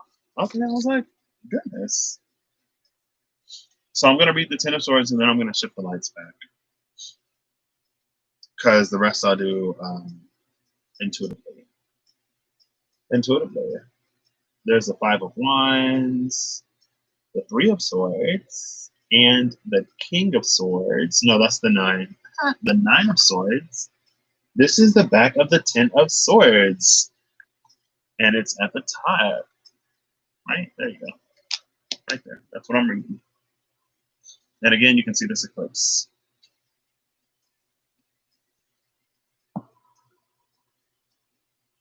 There we go. I'll just hold it like this. Put my glasses down, and I'll do my best. My best is all we can ask from me. Actually, yeah, I'm going to put this down. So, hey. You already saw it. So, that side of the King of Swords. This is the Knight! No, this is the 10. But we see the Knight of Swords in this Ten of Swords? Oh, wow. Okay. Because I was like, I'm like, the Knight. I'm like, wait, am I reading the wrong entry? Am I wearing what? Let me slip into my Alchemy and You. She's somebody I watched and I love her reading style, but girl, she Pisces, she all the way on that tune. For real. High key. Love her. And she hit sometimes, but girl, look at me. Like back in the day, like some of her readings be like 3 hours. And watching 3 hours live is different than going 3 hours, not. Anyway, wearing what? Am I wearing the wrong mask to the occasion? No one told me that this costume party was a masquerade ball, so I'm showing up as Bugs Bunny when I should have been Mistress Hare. You know what I mean? And so it's like, I would have worn my ears down if I had known it was that kind of party. And what does it mean to wear your ears down? I would have been, because if the ears are up, they're pointing outwards. You're taking in vibration from the external to sort of see it. But if your ears are down, I'm seeing it as like when you fold them down, it's the ears are at your back, and so they're picking up the vibrations that come from within. And so instead of being a speaker instead of being sort of a transmitter, because transmitters can go both ways, instead of being a transmitter of the outside and then internalizing that for it to go to the inside to register, I'm being a projector, a speaker from the inside, and now pushing those vibrations outward. Right? Oof. Why everything felt all tingly and fuzzly? Like my teeth are starting to tingle now. Oh goodness, maybe that's why she'd be in that space. I don't know if I would be able to do that for several hours because my teeth are starting to tingle and my third eye it's going, girl. Anyway, all right. Tinkly teeth is like one of the things that, like, sometimes when I meditate, or like sometimes like it doesn't happen extremely often, but sometimes like I'll get these like my teeth will start to tingle. I'm like, what does that mean? Somebody need a WebMD for ascension symptoms. Somebody need to get on that because I feel like maybe I can't Google it. I should be able to Google teeth tingling spiritual meaning. Teeth tingle when meditating. What does that mean? It means your throat chakra is going through an evolution, or it means you're speaking, or either you're speaking your voice. I don't know, bro. I got. This has already been an hour and a half. Okay. So just because I got until December to finish this class, don't mean I'm taking until December. But at the same time, it's like, don't rush. It'll come to be when it comes to be. I don't think I finished what I was saying earlier, but I got an email from my professor at some untimely hour. And he was like, hey, so you have until December 12th. 12/12. You have until 12/12 to finish this. And I was like, okay, well, I plan on being done long before then, but at the same time, it's not about what I plan to do. And it would kind of there would be an element of beauty in 12/12, not gonna lie. But at the same time, if it happens, it'll happen when it happens. So the Ten of Swords. I hope y'all can still hear me because I'm like got the book in front of my mouth. The Knight wears. The Knight wearing. Yeah, the Knight wearing. Literally the third word, wearing. Okay, so I didn't misspeak when I said I'm wearing the wrong thing. I was like, oh, I'm reading the wrong entry, but no, I was like, I'm wearing. What am I wearing? The next word was literally wearing, and I hadn't read it yet, so that was, these little micro confirmations that a lot of these tangents that I feel like I go on are actually relevant in some way. And sometimes it's all about unweaving and unraveling the mystery of history. Okay. It's all about unraveling and unweaving the mystery of, it's like reading between the lines, listening between the words, seeing between the ink and the spaces and the sigils and the symbols on the cards, right? Anyway. Ooh, this is the Take Me to Mars spread. Take me all the way to Neptune. Let's go all the way out there and just lose everybody. Let me stop. Okay, so the Knight wearing breech. What? Breeches. Okay. Breeches. Okay, let me slow down. Let me down enough to read. The Knight wearing only breeches gazes upon his empty suit of armor, bristling with its onslaught of swords. The Knight himself is unscathed. An eclipse of the sun lights the harsh scene with eerie lifelessness. Oh, wow, that's the whole entry, y'all.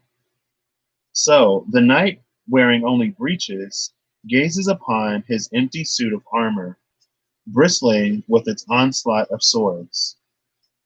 The Knight himself is unscathed. An eclipse of the sun lights the harsh scene with eerie lifelessness. Wow. So the Knight is only wearing pants, right? Only wearing breeches. Where he at? I'm trying to see. Let me stop. Well, let me hold it up here so we can all see again. So if you can see the Knight in this card, the Knight is only wearing pants. The suit is pierced. This gives me, there's a metamorphic energy here. It's almost like selves. Because when you heed the call of the highest self, miraculous things are bound to happen. And it's almost like, it's like this is a cocoon, like a snake has shed its skin. And what you're looking back on now, it's like it brings back to mind and I thought about it earlier today, the Archangel of Glory with the Haunt. And I was saying how, like, as his torch, the Nine of Swords, as the King of Wands' torch approaches, it's like it's blowing the shadow out of this person. Out of this person. And at the time, I was like, it's for you to anchor your shadow inside yourself because you can't really function without it. But now it's like,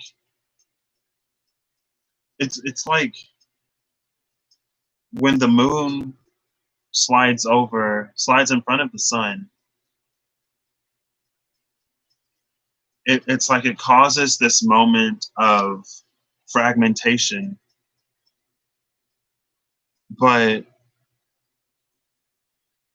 And maybe it's just in totality. I don't know if it's going to be a total solar eclipse or not, but maybe it's only at the zenith point of this eclipse where this happens. But there's this feeling like the light will separate from the shadow, and in your light body, you'll be able to see that you are not this magic trick gone wrong. You're not the magician's assistant's nightmare. right? Because the magician's assistant trusts in the nature of the illusion, right? The magician's assistant trusts the power of the magician, but she also trusts that, it's not really magic, it's an illusion. And so the swords going through the box, none of them will pierce me. Or the magician's assistant has enough faith in her ability to contort her body that she can navigate around all of these swords. But it's like from the audience perspective, we're seeing it as like we have all of this anticipation, like we're holding our breath to see like that first drop of blood that comes out that we see on one of these swords that, will tell us that the trick has gone wrong. And, one sword, the more swords you stuff, the more swords you put into the box, the higher, like, because there's less space inside, right? But it's almost like there's this moment where you're separated from, it's like you're inside the box, but there's a moment of you being in the audience. But since you're in the audience, like the suit of armor is empty, right? You are unscathed behind it all. It's the ego that takes the bruising. It's the shadow that gets battered, and it's the shadow that gets beat up. And it's like you are not the shadow, but you are the shadow at the same time. So like there's this moment of fragmentation before it comes back together. And I don't know. Let me continue to read. To get this side in a reading. The book is upside down.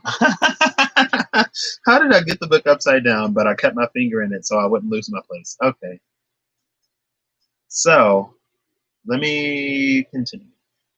When you get this side in a reading, there are at least two ways to interpret this card. The knight is dead, and his spirit is looking at the scene of his death. Or the knight was not attacked at all, only his empty armor. Either way, the symbolism speaks of the death of the ego, not the essence. Something has been killed, but is not the most important thing. A solar eclipse is not the death of the sun. Follow the knight's example and contemplate what is essential and what is ephemeral. Follow the knight's example and contemplate what is essential and what is ephemeral. And ephemeral means it's like something short-lived, right? The ephemerality of, whatever. And I learned the word ephemeral as it relates to mayflies, because mayflies don't live that long. Or it's like they have an adult lifespan of like days or something like that. Hey Siri, define ephemeral. As an adjective, it means lasting for a very short time. Yep, thank you. Do you want to hear the remaining one? Yes. As a noun, it means an ephemeral plant. Girl. Okay. As a noun, it means an ephemeral plant. Thank you. Are there ephemeral plants? Plants that only last for like a very short time? There's also a goldfish energy here. Speaking of the audience, and I don't necessarily get into all of the, oh, you got haters out there, blah, blah, blah, whatever, not really me. Because I guess I don't really too much focus on them. So whenever I see something in a reading and I'm like, they're like, you got somebody hating on you, you got somebody envious, you got somebody jealous. I'm like, what? Me? No way. Ooh. And then I was like, I don't even care. I don't care enough. I'd rather, continue to focus on where I'm trying to go and what I'm trying to do than to, it's like, worry about that for what? But there's a goldfish energy, because it's like, you get a goldfish from the carnival and you expect it to be dead within, a week or two. But if you take care of a goldfish, not only can they live longer, but they get really big. Goldfish are the type of fish that they can grow not basically, but they can grow to the size of their container, right? They can get really, really, really big and they can live for a while, but people mistreat them or they don't give them the time and energy and care and attention that they need to really thrive. And so they die.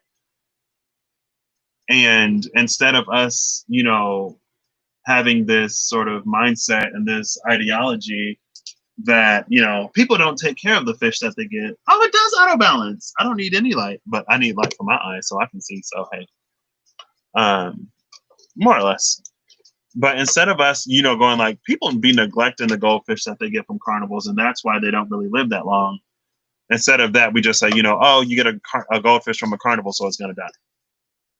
And so there's, I guess, also a misplacement of blame somewhere.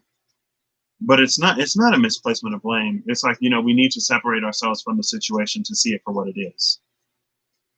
Right? And that's just what was at the top and bottom of the deck for this spread right here. And so, man, I call these novelty cards. I was like, I want to use my novelty cards, use the novelty cards to make a novelty spread just for funsies, just for fun. Like, oh my gosh, you're going to get a cat and it's going to get pregnant and it's going to have 2 kittens. And one of them you'll call Shadow and the other one you'll call Midnight. And you won't be able to tell which is which for a minute until their personalities develop. And then you're like, okay, so Midnight is the one that's always asleep and Shadow is the one that likes to have fun. Got it. But anyway, so let's finally, after another 20 minutes, get into the cards, shall we? So, in the one space, gotta pull up my phone so I can remember. I'm hungry.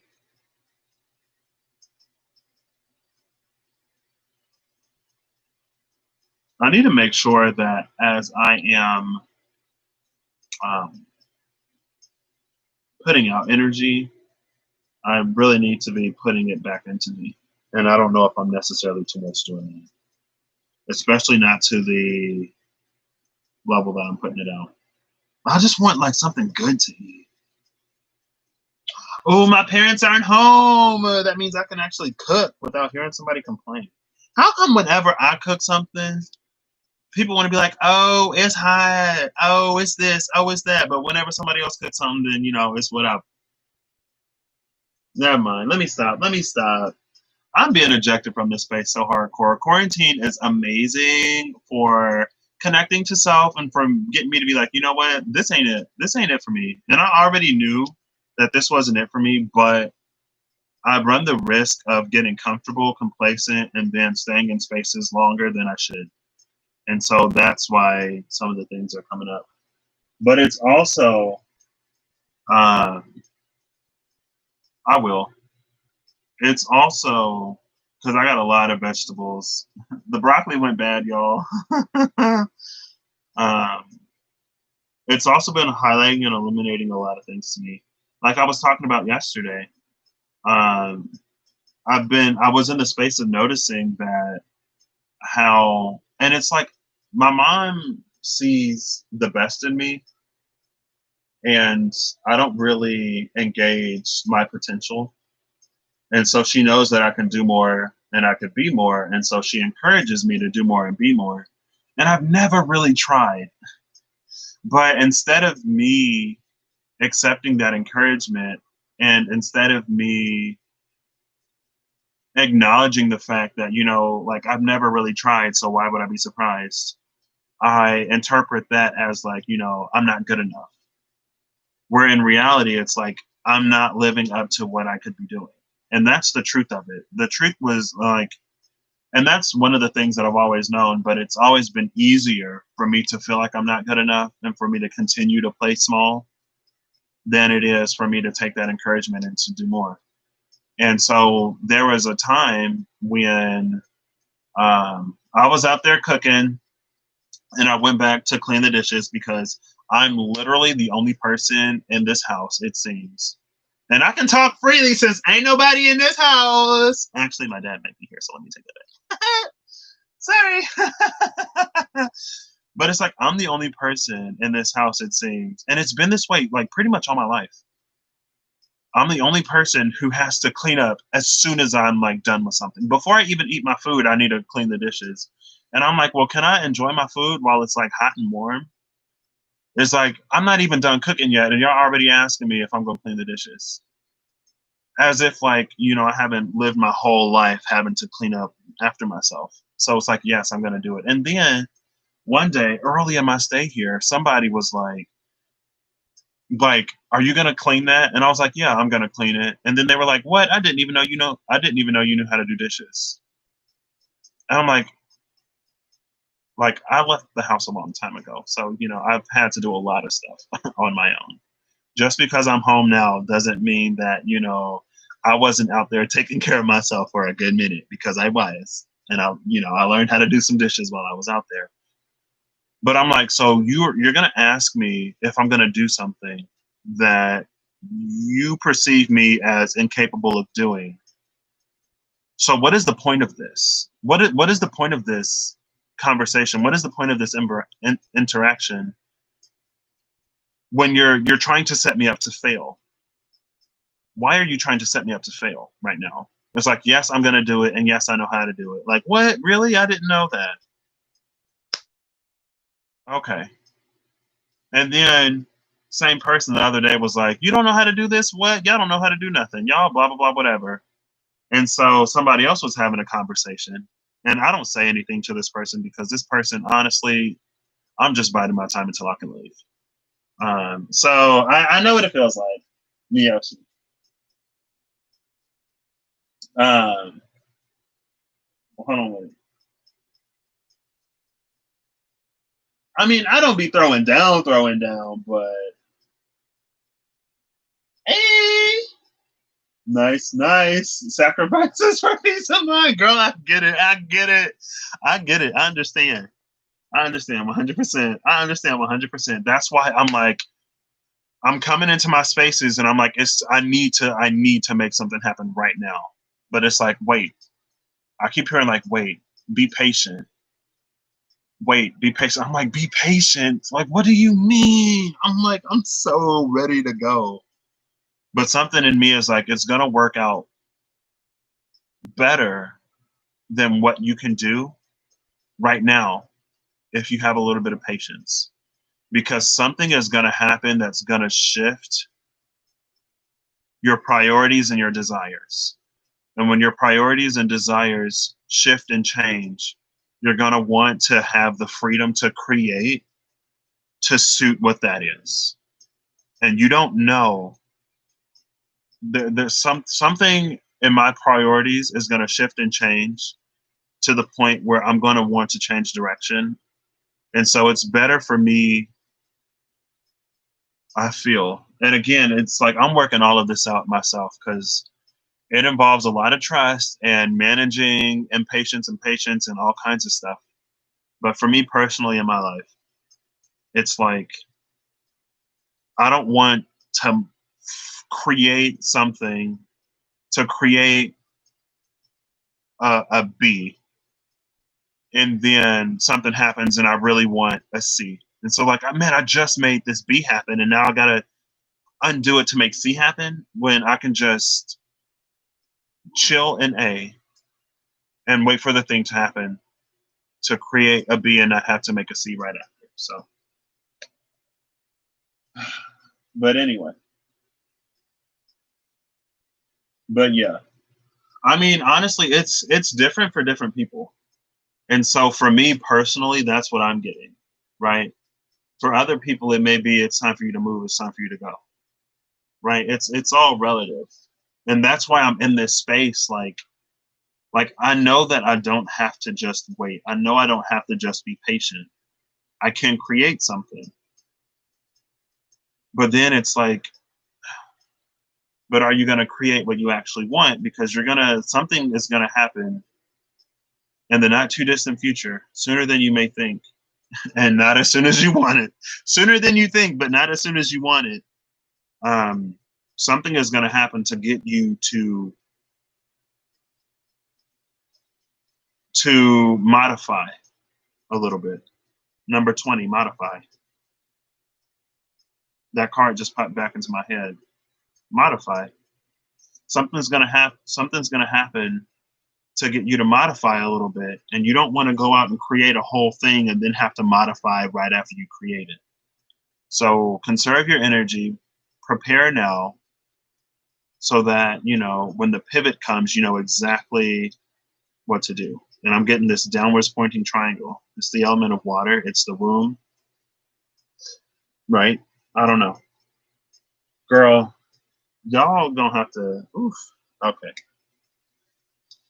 So yeah, and it's really interesting, and it's something that I feel like I've been put under a pressure that none of my siblings have, literally my whole life,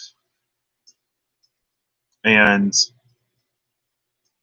it's not to feel a certain type of way about my childhood or growing up, but it is to realize and recognize, I guess, the importance of, it's like when you're subjected to more responsibility, to more scrutiny, it's because there's more for you to do. And I am the type of person, I will get comfortable, and I'll get comfortable in my misery. I'll get complacent. And so in order to combat my, like, because sloth and gluttony have been my biggest two. When I was younger, then like wrath was huge for me. But after 5th grade, wrath took a back seat. And after wrath took a back seat, that's when like sloth and gluttony like really kicked in. And gluttony for the most part is on, like, I fixed that. So gluttony isn't there. But sloth is one of the ones that's like it's on its way out. And so, like, with sloth being my biggest one, it's like in order to combat that, I encounter a lot of discomfort. I encounter a lot of resistance, because if I get too comfortable, I'll settle somewhere that is not the end goal for me. And I'm getting to the point now where I shouldn't too much need contention and discomfort and disharmony to keep me from wanting to do more and to be more. And after I realized that, it reached a point where I didn't need it, right? Because it's like it's like it flares up, and when it flares up, I'm like, okay, I need to move. I need to go back there. I need to do everything I need to do to get ready to move. I need to get myself right. I need to up everything, because I need to be ready to move. And then it's like I kind of sort of lose steam a little bit, and when I lose steam a little bit, it'll flare back up. And so I'm not trying to, but I guess I'm being more conscious of removing my dependency on that to motivate me to do something, because ultimately what I prioritize at the end of the day is harmony. And I do love chaos. I do love disorder. But I found out that I only like it because there's something within me that likes putting things together. I like bringing order and harmony to situations because I like to be that in myself. And it's almost like part of the functionality that I have. I mean, honestly, it's like it's a polarity. It's a dual functionality, because I have a functionality of order, but I also have a functionality of chaos, right? And that's bringing both of them together, right? Because it's like my shadow tends to disorder and chaos, but my light tends to harmony and order.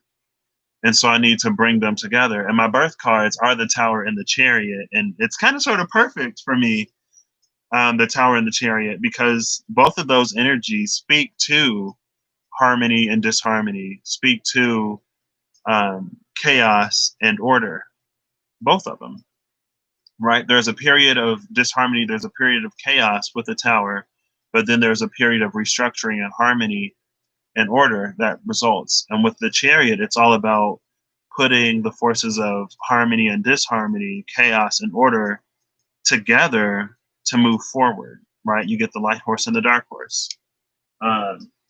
So, yeah.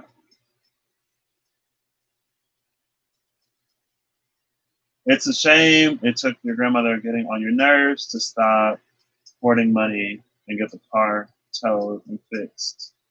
Oh, wait. Wait, did you already get it fixed? Or did you say that was happening Monday or the weekend? That blue, wait, I'm red. Yeah.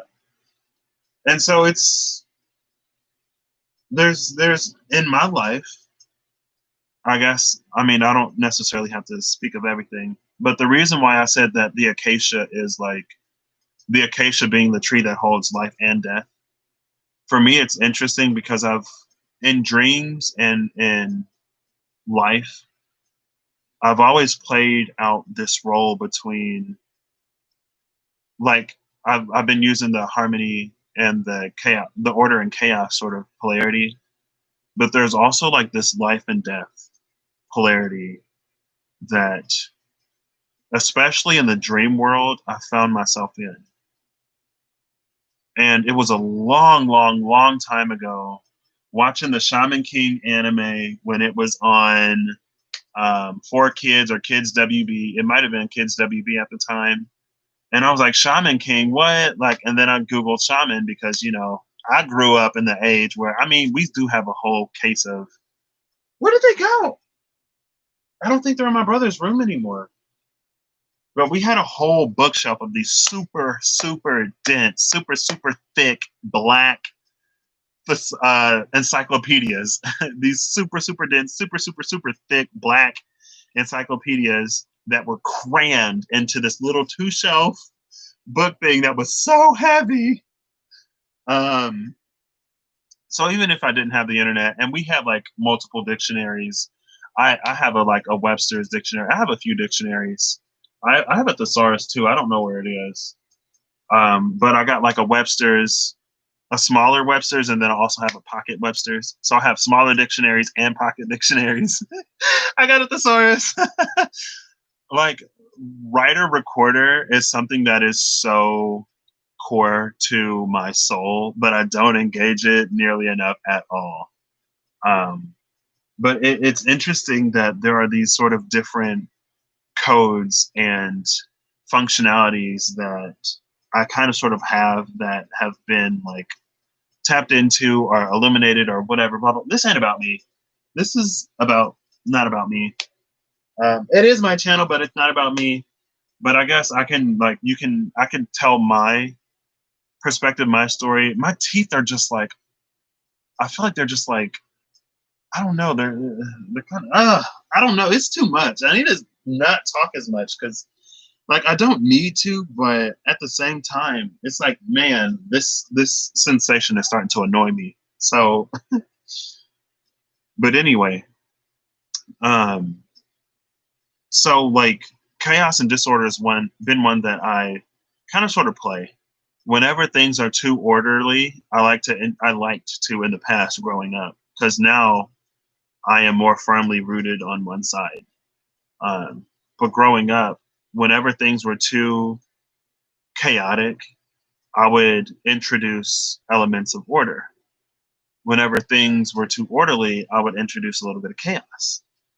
Whenever someone was too negative, I would interject a little positivity. When someone was too positive, I would be a little Debbie Downer and I would, bring it down. And so I've always played, and I used to do it in extremes. And I guess as I've gotten older, it's gotten more and more subtle. And not only has it gotten more subtle, I'm also finding myself tending to the side of order and tending to the side of peace and tending to the side of positivity, right? Because like if I'm around someone like super positive, I don't bring them down anymore. Because it's like that part of my life, that chapter, like I'm over that. I'm over that phase. I don't have to do that anymore.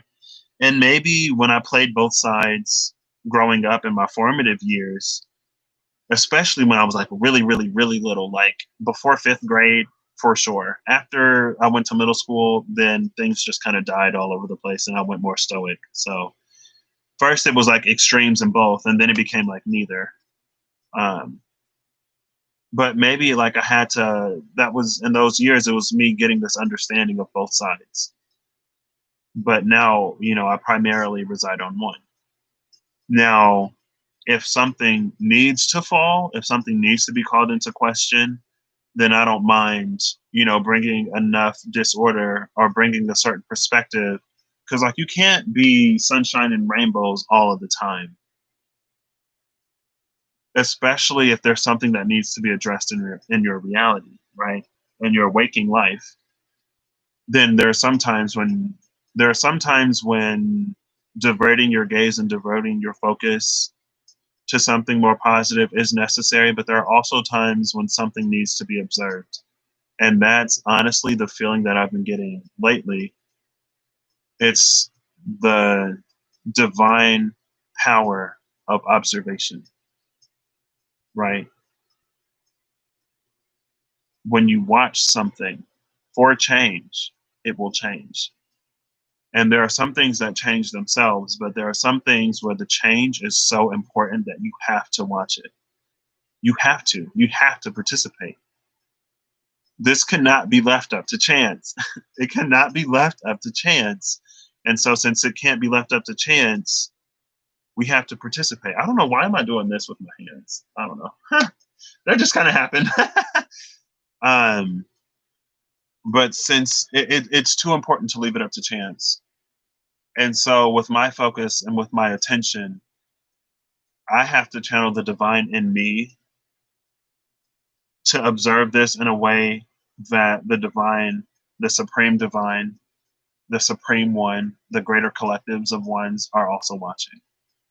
Sometimes down here we have to be the eyes and ears. That's kind of sort of literally why source consciousness fragmented itself to experience everything from different perspectives.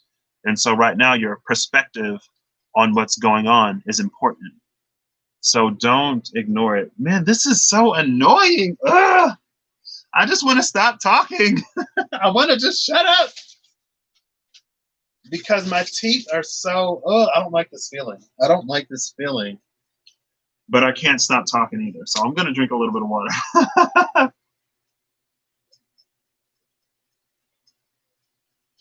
It feels like my teeth are vibrating and shaking. Ugh, I don't like it. Okay, man. This is going to be so long. And I already started this. My whole body, now my hand is starting to feel a little tingly and it's not like it's asleep, but it almost is. Girl, I ain't got time for all these full body vibrations and stuff like that. Man, it's just an unfortunate side effect. Okay. So the hard-earned gift, craft, trove, or wisdom. And wisdom did come out. So we're gonna look at wisdom. And then we have spiritual wisdom here with the Hierophant. Hard-earned spiritual gift / wisdom. And we have this Three of Cups. I need more light. If this drowns the cards out, I'm sorry. But I need to actually see. So I'm going to turn this on. There we go. Oh, it actually adds a bit of vividness. But since I turned that on, I can turn this off. And hopefully I don't shake, rattle, and roll this too much. Who else has been listening to Elvis? And by listening to Elvis, I mean my mom made me go find a song and Elvis sang it. So I don't know, maybe Elvis. Actually, I have a lion on my island named Elvis, and I saw him last night. And he said something to me that was interesting. Both Elvis and Leopold. Elvis went to go visit Leopold on my island last night. We're talking about Animal Crossing. And both Elvis and Leopold are lions. And I had a third lion, Rex, and Rex is Latin for king. I had a third lion, but he moved out. And Rodeo moved into Rex's house, right? And so I was like, Rodeo, is that going to be a horse? It was actually a bull. So I got the first bull on the island. Whoop, whoop, Taurus gang. Taurus is coming in. Leo, your time is over. I'm just playing. I still got 2 lions on my island. I got 2 lions, 1 bull, and 3 elephants. 2 lions, 1 bull, 3 elephants, a gorilla, a monkey, and a deer on my island. If y'all want to see my residence really quick, I guess I'll show you. And,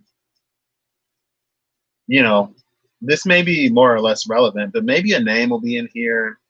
Maybe a color will be in here. Maybe a birthday or something. I don't know. Let me stop. So first is Deirdre. Oh, she's a big sister, and she's a deer. Her birthday is May 4th. May the 4th be with you. I don't know if you can see her because my glasses are off now. Let me put my glasses back on. But that's Deirdre. Deirdre, honestly, it's funny that she's the big sister trope because she reminds me of my older sister Paige.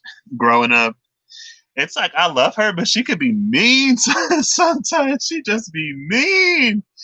Like, she taught me what sarcasm is. And I tell people, if you think my sense of sarcasm is harsh or mean, blame my sister Paige, because that's where I learned it. Literally. But I have so much love for her. And I remember one day I went to visit my dad, and she was like, Patrick, am I mean? I was like, yeah. And she was like, do you love me, though? I said, yep. And she was like, okay, that's all that matters. I was like, okay.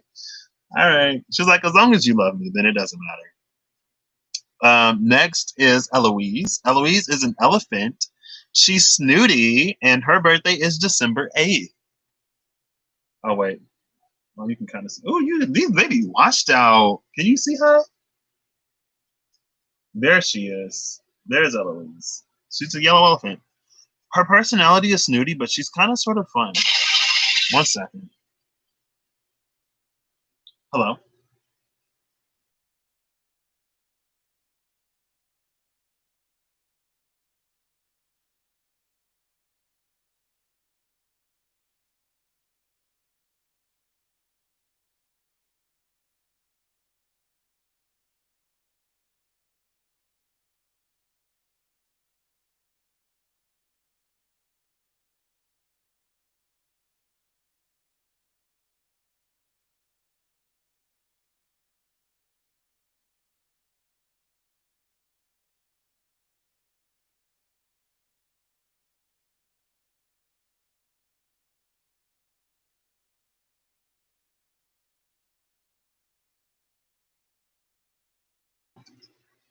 My mama calling me, asking me questions about somebody else. Girl, I gave you her number for a reason. Hello?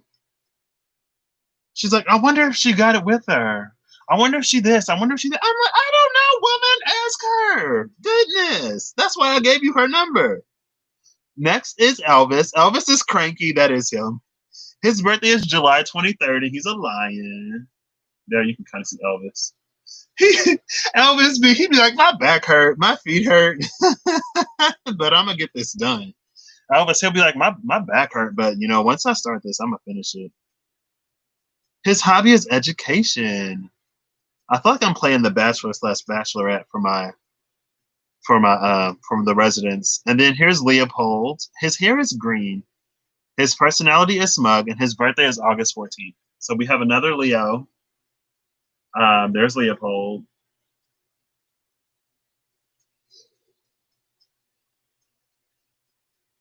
What's his hobby? His hobby is also education. Maybe that's where they were hanging out. They have the same hobby. Elvis is cranky. Leopold is anyway. So I got a gorilla. I got 2 lions, 3 elephants, a deer, and a monkey. I ain't got to go through the rest of them. But Elvis was at Leopold's, and Leopold has like a chalkboard, a lectern, and like lecture desks in his house, right? And so Elvis was sitting at one of the desks reading a book, and he said something to me, and I forget what it was. I forget what he said. Sorry for that tangent, y'all. I'm all over the place.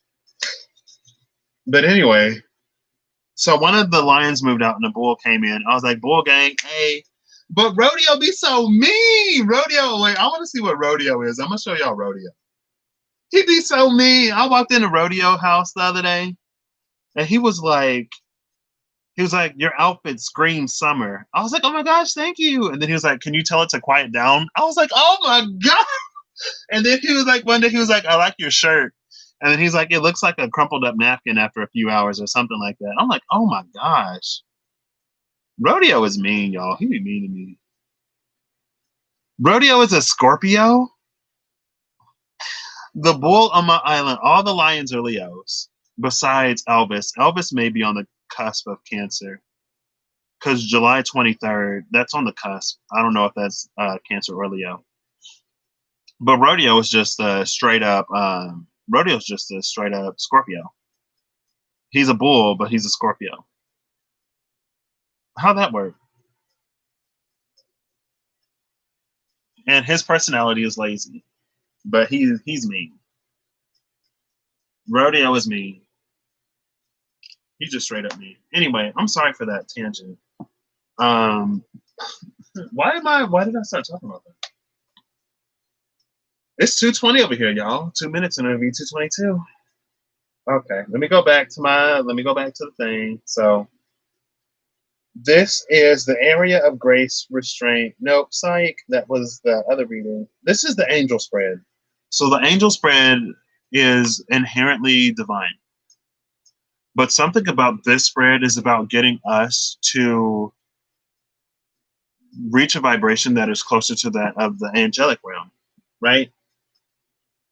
But in order for us to do that, it requires it requires immense levels of a lot of stuff. And you can't really have any fear when it comes to this. You can't really be like I said, like at most I take 2 days. And I'm not gonna say that you can't, I'm gonna just say it like it is, or how I'm feeling it. If you take several weeks to get over something, that's too long. When something comes to you that you need to do, you can take a few days because you're human. And maybe I'm just saying take a few days because it's a grace period. But honestly, like, you can take a few days because it takes time for you to process, for you to completely get something. But once you've processed it, once you understand how it affects you and where it's coming from, you get a day to run away, and then you got to come back, right? You get to process it, you get to dig in, then you get to run away, but you got to come back. And if you take like weeks to do something that is uncomfortable, it's like we need to be getting to the space where there's a quicker turnaround, because it's like it's like things are contracting. They're compacting and a lot of stuff is coming in. I want Chinese food now. I just got a taste of like orange chicken or like a sesame chicken. Oh man, let me text my mama. 2:22. Look at that. Like some General Tso's. Oh, I'm feeling like some General Tso's.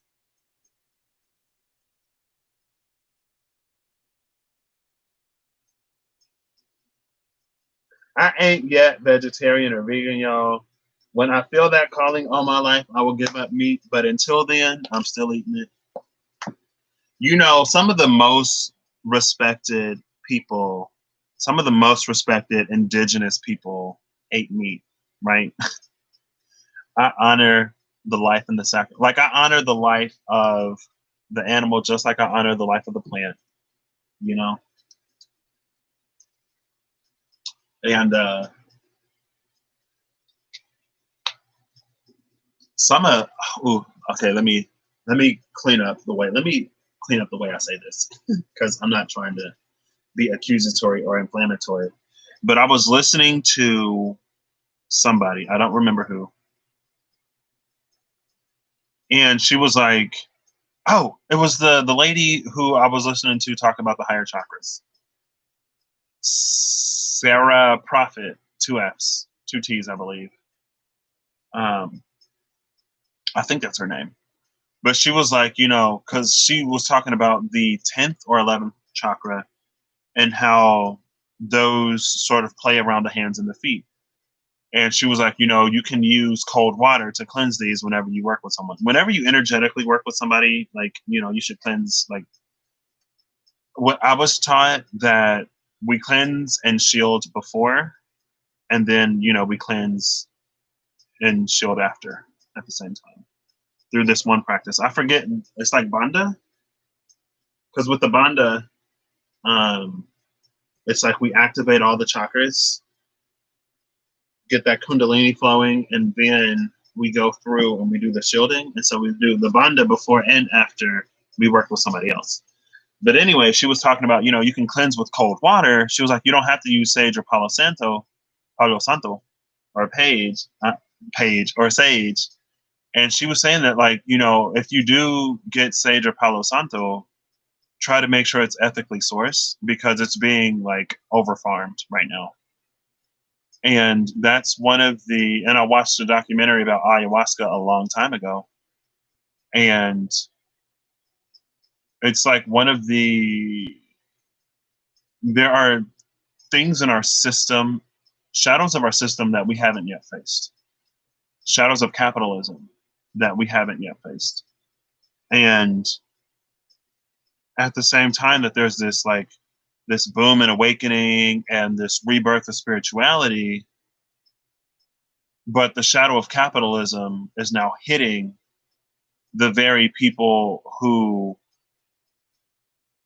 all of those plants, all of those ingredients, like, it's native to their culture, and it's very much still a part of their culture.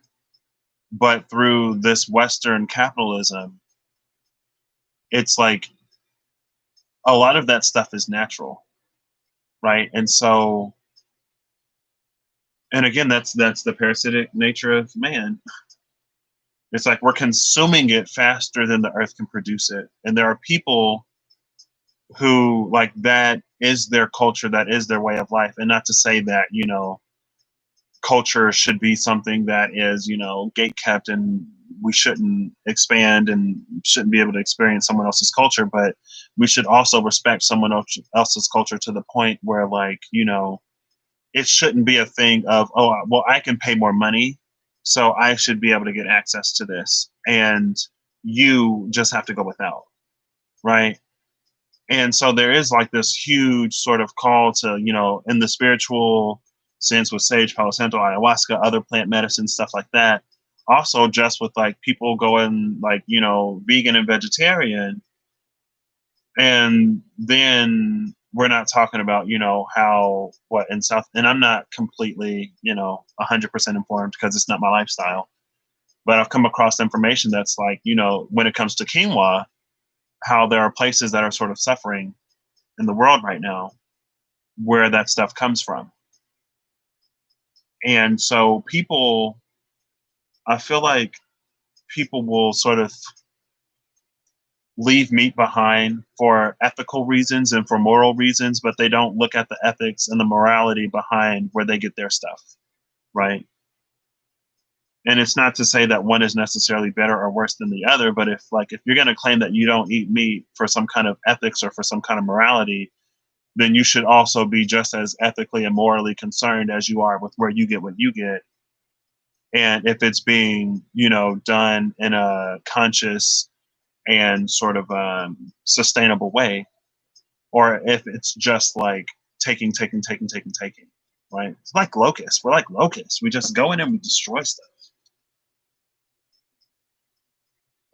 And so until I feel the call to completely abandon meat, I'm not going to abandon meat just because, somebody else tells me that, oh, this food is more higher vibrational, this food is less higher vibrational, blah, blah, blah, whatever. Because, if I'm a higher vibrational being, then as I put the meat into my mouth, its vibration increases to match mine. And so now I can give whatever that animal was through my sort of dedication, as above, so below, right? As within, so without. And so if I do something worthwhile with the energy, and if I respect the life that comes, from it and with it, then I can pay respect to that, right? It's like using every part of the animal, right? It's like people make a little bit of change and then they assume that they're above moral or ethical reproach. And it's like, okay, yeah, you're doing this because it's high vibe. You're doing this because it's that. Okay, that's cool. That's whatever. But what about the communities? What about the cultures? What about the climate and the environment that you're affecting because you're adding demand on this market And you're taking away the resources from the very people that it's kind of sort of there to serve. For the people who actually have respect for this at the same time. Not to say that you don't, but you know, there are always repercussions, right? Every time you breathe, you're killing something. You're inhaling microbes in the air, and your body is fighting them as you inhale. To live is to take from something else, right? But it's what we do. It's about the reverence that we hold within ourselves as we do that. Anyway. Oof, I'm just like all kinds of ranty today. Mercury in retrograde is going back to my Mars, y'all, and back to my Sun. So I was a little chill. And have I even read this yet? Girl, this is gonna be, I'm sorry. I'm gonna stop apologizing because it's all relevant in some way, shape, form, or another. So why do I have this random 3 here? Oh, because I wrote that. So hard-earned gift, craft, trove, or wisdom. So the Hierophant, in the Hierophant card, we see 2 people at the feet of the Hierophant, right? And the 2 people in the Hierophant are also the 2 people in the Hangman. This is the back of the Hierophant. I don't know why I wanted to look at it. But with the front of the Hierophant, and we see he's wearing a mask. We see the Key of Solomon, a mask. He's holding up that sign, just like the Holy See. So, you know, also, since he's holding up the sign, just like the Holy See, I got to shout out. This is about us learning to hear the voice of God, learning to hear the voice of Spirit ourselves. And this is about, honestly, it's about going beyond what someone else says or pulls or does that resonates for you and finding the source of that resonance yourself. So just like I've said before, if you're watching me in supplement to whatever, that's fine, that's cool. If you're watching me in replacement of whatever, it's not going to get you as far as you can go. And I guess some people read at different whatever, and it's whatever. Oops. So this is going to be a little bit more difficult than I thought, honestly, because I'm relying on my eyes to see some of these details. So this is the 3 of Cups. Is this the front or the back? This is the back of the 3 of Cups. This is the front of the Hierophant. So the back of the 3 of Cups. Oh, I want to read this so bad. I want to read this. How is this coming up? Girl, I don't even use these cards enough for this to be happening. Are you serious? Are you serious? Hello? The laminate is peeling up on the corner of this card right by the cup on the other side. I do not use these enough for all of that. So we see 3 ladies. One is a brunette, one is ginger, and one is blonde. The blonde lady is holding this cup upwards.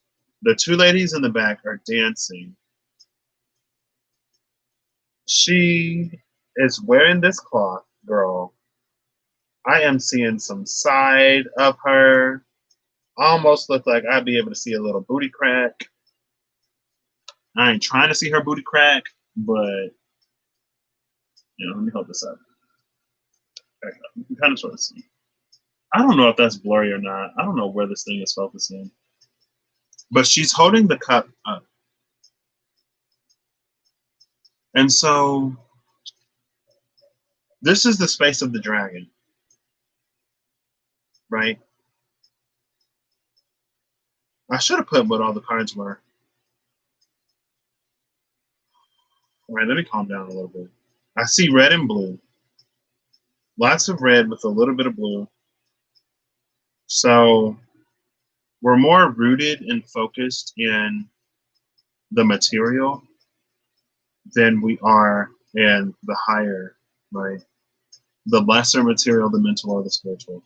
This blue, I guess, would kind of sort of be the third eye. And then this would be the root, laced with the solar plexus, and we see these little crowns on the trimming. There is also a hint of purple, which is the crown. We see the 2 keys at his feet, the key of silver and the key of gold. But it's almost like they're offering, one of these people is girl. One of these dudes is offering the silver key. The other one is offering the gold key at the feet of this Hierophant. I don't know if you can see the crowns and the gold trimming. Probably not. There's a little bit of purple, but it's mostly red. And with this Three of Cups, it's not raining here. I don't believe it's raining in this Three of Cups. I don't believe it's raining in this Three of Cups. So she's holding that chalice up to the sky, but it's never going to be filled.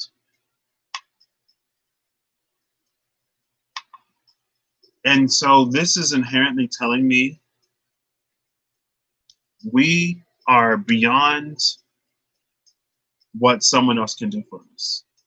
And it's time for us to do it. It's time for us to explore within ourselves, for ourselves.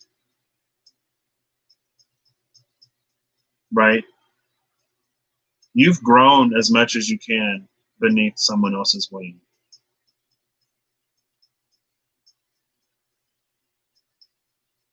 And I feel like we're reaching the point where we're asking things from systems. It's like we've always thought that this system was established for our betterment, for our benefit, for our highest good.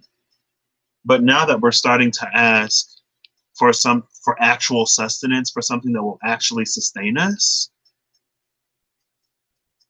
like this system wasn't built to do that. This system was built to defer, detract, and distract. And so it can't give us what we're asking for. Right? This is a space of wisdom. You can't usurp the wisdom of the dragon. You can't kill the dragon, eat it, and then gain its wisdom that way. Right? That's not like when we said, like when the dragon gave you the riddle of digesting its wisdom, the answer was not to kill it and eat it. Like that's not the type of digestion we're talking about. And so the way that you digest information, something about like the way that you're going about acquiring and digesting information, it's like you're reaching the limits of what that can get you, what that can do for you. And here we have Sanctuary, which is number 35. This is 35, a 3 and a 5, 3 of Cups, the Hierophant is 5, and then we have 35. Oof. Sanctuary, this is healing and comfort, faith and restoration. She looked kind of tough. Oof. She is like the guardian of this sanctuary. It looked like she ready to fight, Loki. She'll protect it.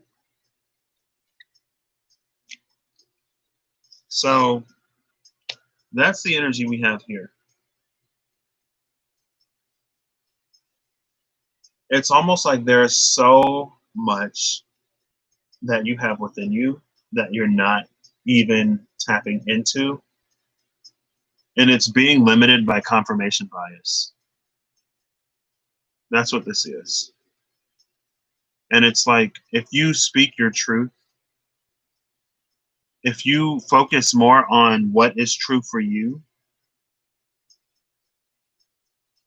when you begin to reach the points that you no longer, I keep looking at my selenite ball because it's peeking out over the top of my stylus, just like looking at me.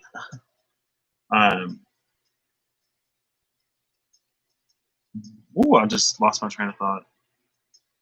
I got it. If you focus more on your own internal truth, and if you focus more on fleshing out your truth from within, then at the point that you no longer need confirmation and validation, you will begin to see it. There are some things that we precede, some things that we predate, some knowledge that we are created with. and it rests at the core of who we are. We all have fragments of source one consciousness within us. And so we all have fragments of truth, right? I don't know what I'm doing with my hands. We all have fragments of truth within us. We all have pieces of that source consciousness within us. And when we give that a ground to stand upon, then it can grow and flourish and blossom. And it's almost like there will be things that you know before you know why you know them. And so this is all about seeking internal sanctuary instead of seeking it from something, some system, some person outside of us. And then what we have to fuel this is like there's this internal truth that it's like we intuitively know what it is. This is this is the backside of the, no, this is actually the front. Hold up.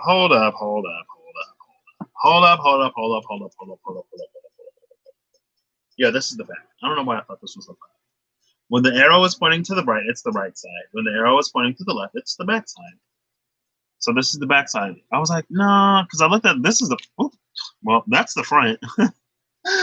This is the front, and then this is the back. And I looked at the front. I was like, no, that's definitely the front. But it's also interesting because we see someone, I don't know if she's blonde. Oh, snap. Oh, now my forehead is starting to get the tingles. My brain is starting to get the tingles.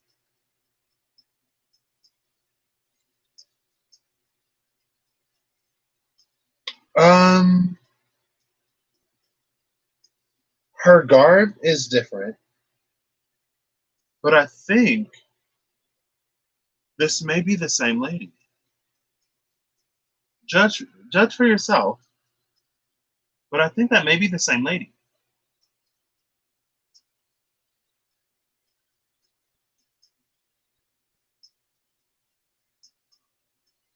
This is, it's like when you're younger, there was this vision of the future that you were given. The vision of yourself in the future, or with these 9 pentacles, ways that you would be personally fulfilled within your own life. That, and then here we have the 8 of Pentacles right here, don't we? Is this the 8 of Pennies? This is the 8 of Pennies. Wow. 9 of Pennies up here, 8 of Pennies down there.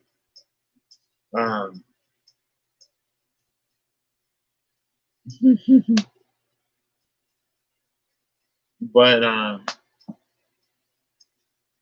this is a vision of the future that we got when we were younger.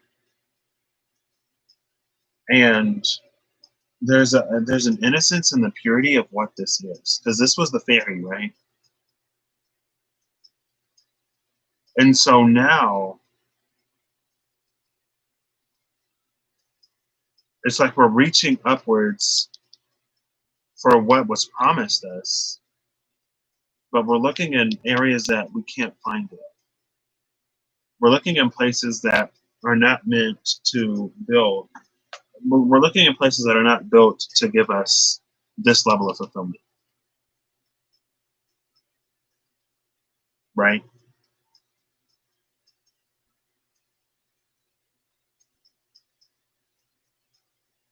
And it's like, there's this energy where the student surpasses the teacher and becomes the new master. But it's not that the student surpasses the teacher. It's that the student reaches the point where the teacher has taught all that it can. Right? It's like where you're reaching the point where the student becomes one who could teach with the masters as a master. But you only reach this point when you really get there, go there, discover it, find it, embark upon it yourself. This is so long, but I'm not going to worry about the length.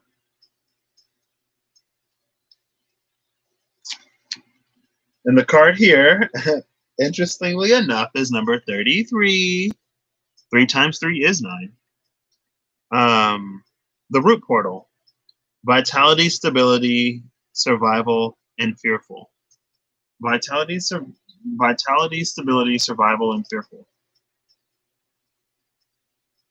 And then I was talking about all the red here. Look, red, you see the blue here and the red here, and then you get the red here with a little bit of blue there.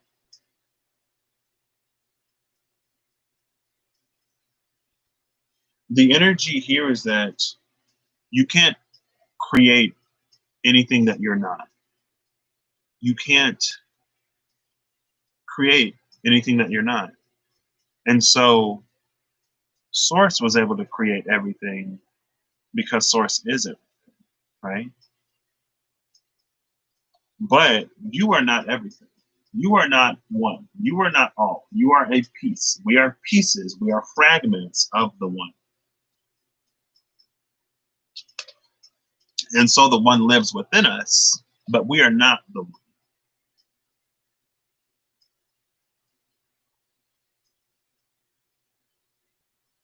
But just because we're not the one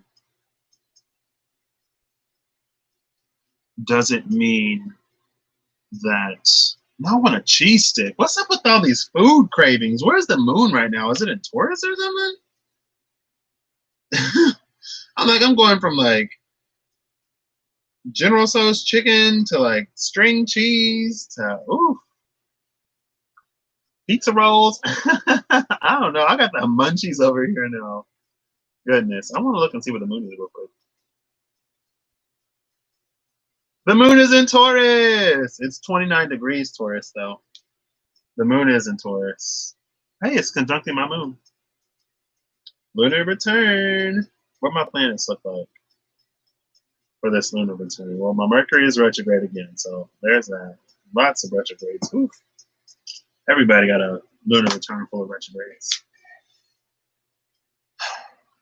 I just distracted myself. We can't create anything that we're not.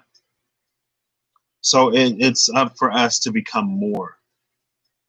As we raise our consciousness, right, raise our vibration, we can create more and more and more beautiful things. We open up, we expand the pinhole to the realm of miracles, to chips, to windows, to doors, to open Stonehenge gateways, right? Where we just have these just open portals of constant, limitless, fluid possibility. And then we got master number 33 there, right?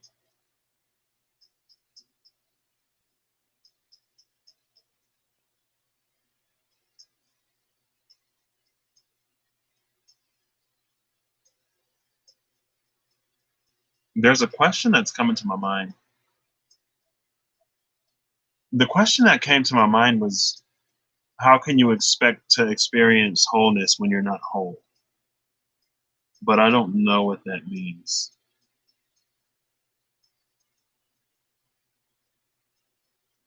Oh, there go my teeth again. How can you expect to experience wholeness when you're not whole? I think that refers to how can you expect to experience oneness when you're not one within yourself?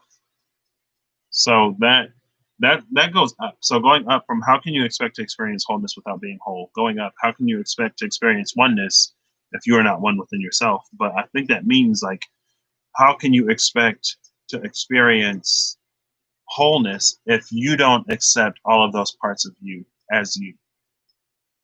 Right? If you don't accept your shadow as a part of you, if you don't accept your flaws as a part of you, if you don't expect your weaknesses as a part of you, did I say expect or accept? If you don't accept your strengths as a part of you, if you don't accept your light as a part of you, if you don't accept your potential as a part of you, if you don't accept the best of what life has to offer as a part of you, if you don't accept it all, how can you expect to navigate the realms of oneness? as if you are one, right? Because we can say all day long, like, oh, we are all one, you are me, I am you. But if you can't even be all of who you are, how are you going to be me? How are you going to be the cat next door? How are you going to be the stone that someone just skipped across the pond, 15 countries over in a northward direction where the wind was blowing eastward at, I don't know, 15 miles per hour? Is that a windy day?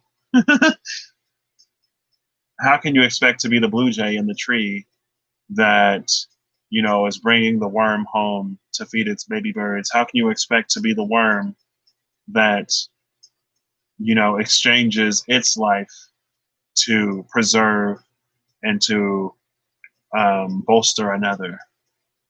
How can you expect to be the essence that has not yet found form on this planet, that is deciding and determining, which family it wants to bless right now, that is deciding whose miracle it wants to be, whose long lost forgotten hope, that it like, to have a life that is now viable, to be able to carry now, how can you expect to be any of those things when you can't even accept yourself fully for who you are? And so this could be the energy of looking for acceptance and wholeness from outside of us, looking towards a system or a tool to bring us some level of completion. But that has to come from within. That's why the root is here. That's why there's so much red and just a little bit of blue here, because it all starts from within. And once you get it from within, then the birth of the golds and the purples and the blues and all the other colors come about, right? The violets, the ultraviolet, the colors that we can't even see, the lights that dance so fast before your eyes that your brain can't even track its movement. How can you expect to be any of that when you still don't fully love and accept yourself? And sometimes, actually, I'm going to pull a Wisdom of Lord Ganesha card here, because I know when it comes to stuff like this, I can be extremely impatient and hasty. So before I say anything, I'm going to allow a card to say it for me. So how can we reach wholeness? Oh, if the wholeness card comes out, that would be so funny. How can we, what is it?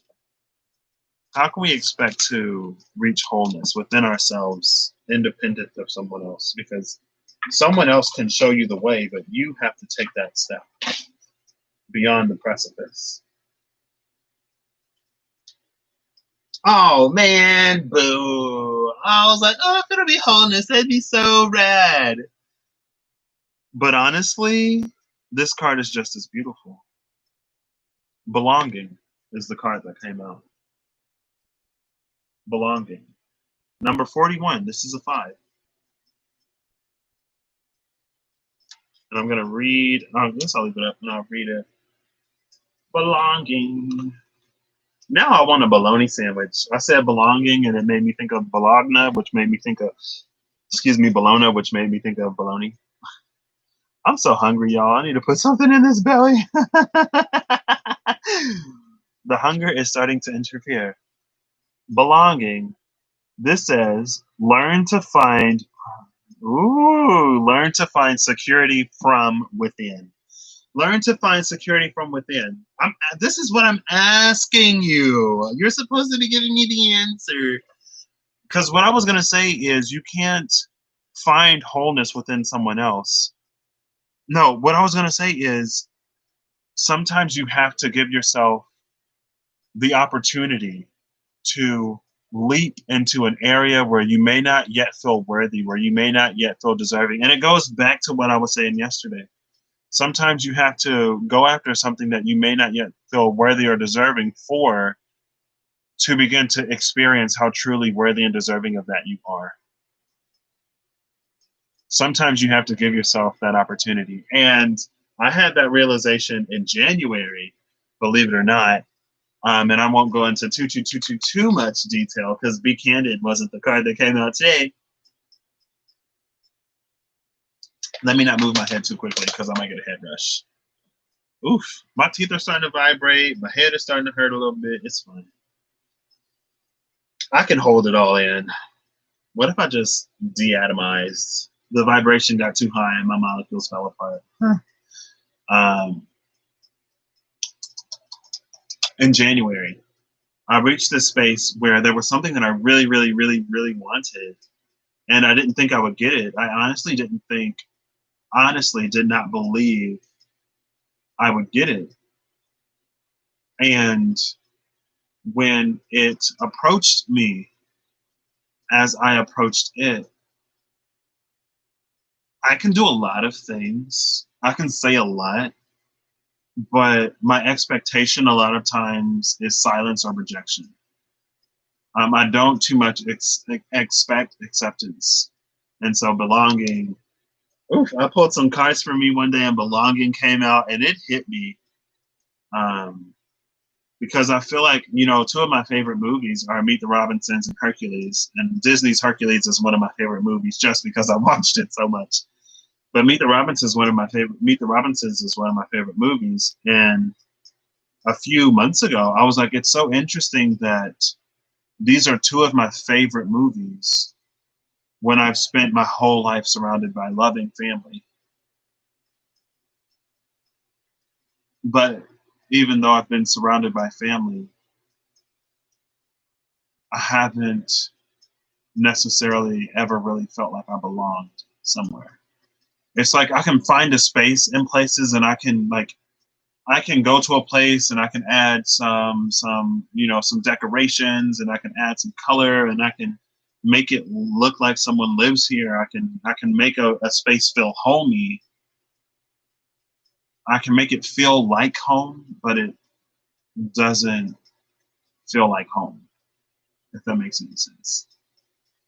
And for all the starseeds out there, you may resonate with that feeling. Let me stop. I had to do it. I couldn't pass up the opportunity. But I guess I remember, was it mega reading number 4 or 5? When it's like, it's not about going back home. It's not about wanting to feel like you want to go home. It's about creating home. And creating a home built upon a space where I feel like I belong.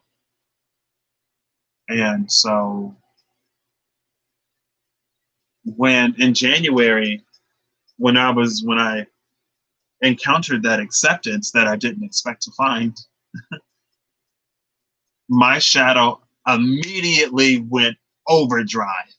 I'm in my bed crying, tears pouring out of my face, not able to really talk to anybody about how I was feeling.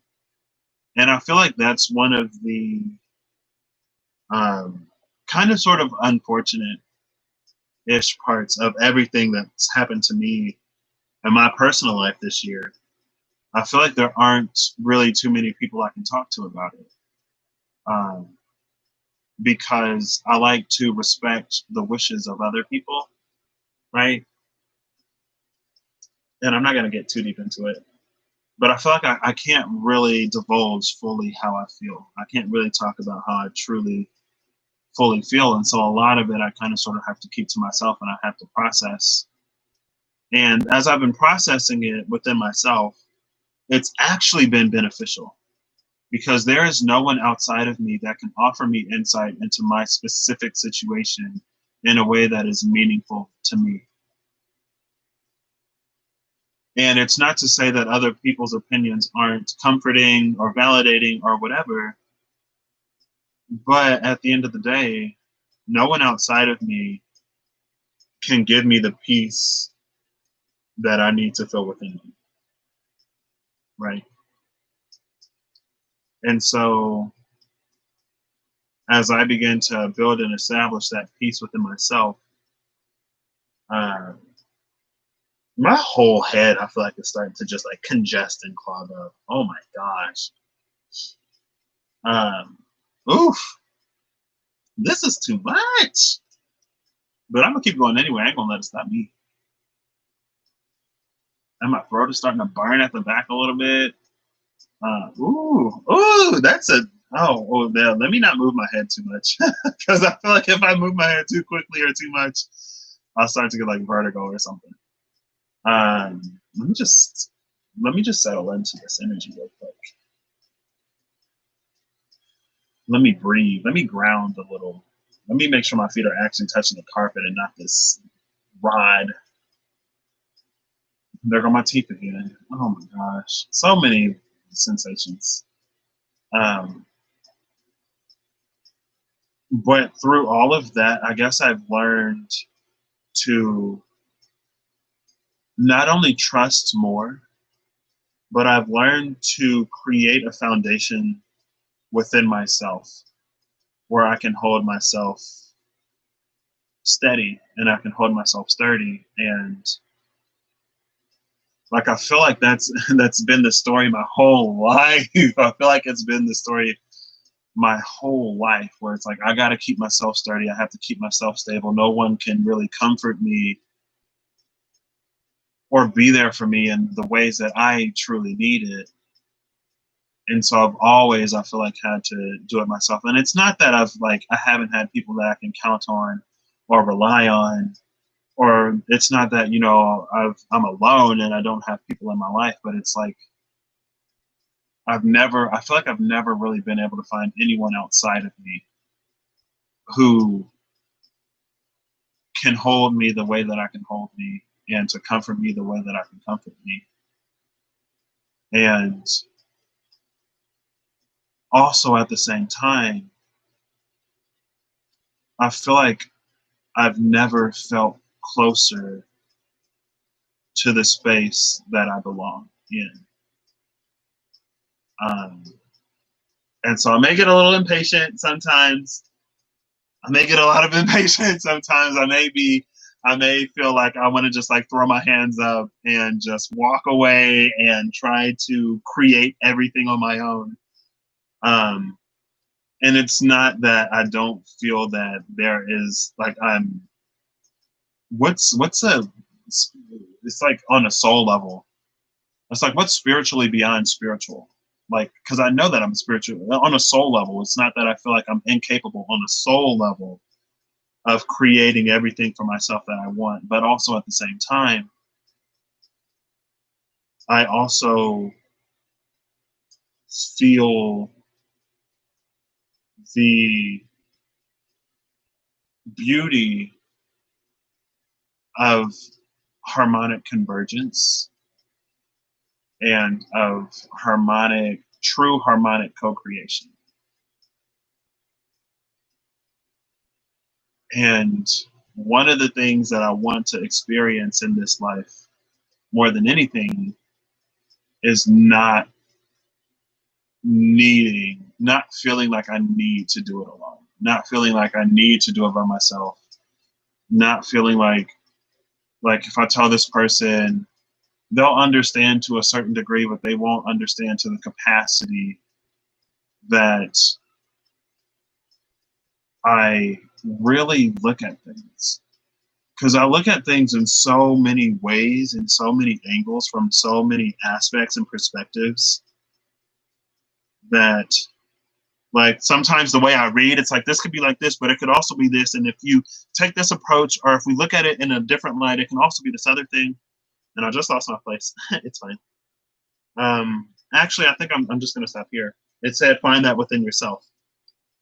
But sometimes to find that within yourself, you have to give yourself the opportunity. You have to put yourself in that space for you to find it. So many tangents in here. But yeah, I look at things from so many different angles and from so many different perspectives that I feel like, I don't know, maybe that's why other people can't really do it for me. Because I just I take so many different perspectives and so many different angles into account whenever I do a lot of things. And I feel like that's kind of sort of low key my Gemini South Node. I feel like I'm always looking for a different angle or always looking for input. And I'm never really just like knocking the arrow and shooting it. Because sometimes it's about that focus, and sometimes it's about traveling with that focus to reach a destination. So I guess if I had to flip it, you know, Sagittarius South Node may be that, like, you know, whereas like we have these singular lines of thinking, it's time to take all perspectives into account, right? Because like that's what Mercury does as the god who floats between gods, as the messenger god. Like that's like literally his job, is to take in everyone's perspective, to be on a working, functioning level with everyone. Because if you don't like Mercury, then you may not be open to his message, and it's literally his like divine job to deliver a message, right? And it brings to mind, it came to my mind earlier, but yesterday I saw someone say that like emojis like supplement words, emojis don't replace words. And so if you only use emojis, you're bad at communication. And that viewpoint is valid. But if we look at what communication actually is, it can be good communication. Like using emojis instead of words can be one of the most effective ways of communicating, because to communicate simply is to relay a message. So if I can relay a message to you in one emoji and you understand exactly what I mean, if you understand exactly what I'm trying to communicate, that is effective communication. And it's more effective than sending you maybe even one sentence. One emoji can be more effective than one sentence if it completely communicates everything. So if I can break down a whole bunch of feelings into 2 or 3 emojis and you understand what I mean, that is good communication, because communication is the message that you wanted to send being received on the other end. Yes. Excellent communication. Is there not a whole bunch of extra fluffery and extra words? Yes, even better. It's brief, it's to the point, boom, boom, boom. Winky face, eggplant, 3 water drops emojis. You know what I mean? You know what I want. I ain't got to be all poetic. It's not bad communication just because it doesn't take up more space. Anyway. Getting back to this, I feel like I'm going all the way. I'm all over the place. I'm sorry, y'all. But I mean, I feel like this is an energy that is so just like, maybe I'll do it. When I get to the end of these, and I have more of the picture, I typically like clean it up a little bit and do a speedier run through. So TLDR, let's go to the end of the video. But with this belonging, this is all about finding it within oneself. And when you can belong to you, then you'll find other places where you belong. And in January, I was faced with, I don't even think I finished that thought, but I was faced with, you know, the things that I held most dear. And I was in here in tears, crying. And I was like, it's not that I don't feel worthy. It is. It's not what it is. Because, you know, we all come with things. And there was a moment when I was like, these are some of the things that I come with that I would hate to put on someone that I say that I love. And I feel like I'm reaching the point where, because I didn't expect to find acceptance in this space, I honestly did not expect to find acceptance in that space. And so when I said what I said, expecting rejection, I didn't expect to be met with acceptance. So I really had to look at the things within me that I hadn't yet found love for. And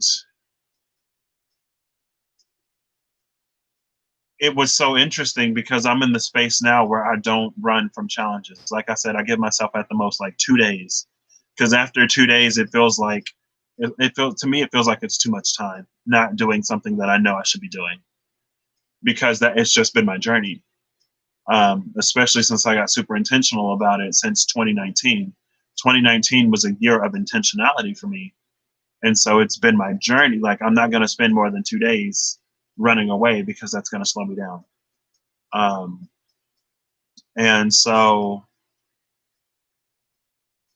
I really had to face that part. And here recently, it's been more and more and more and more and more of me not necessarily accepting other parts of me.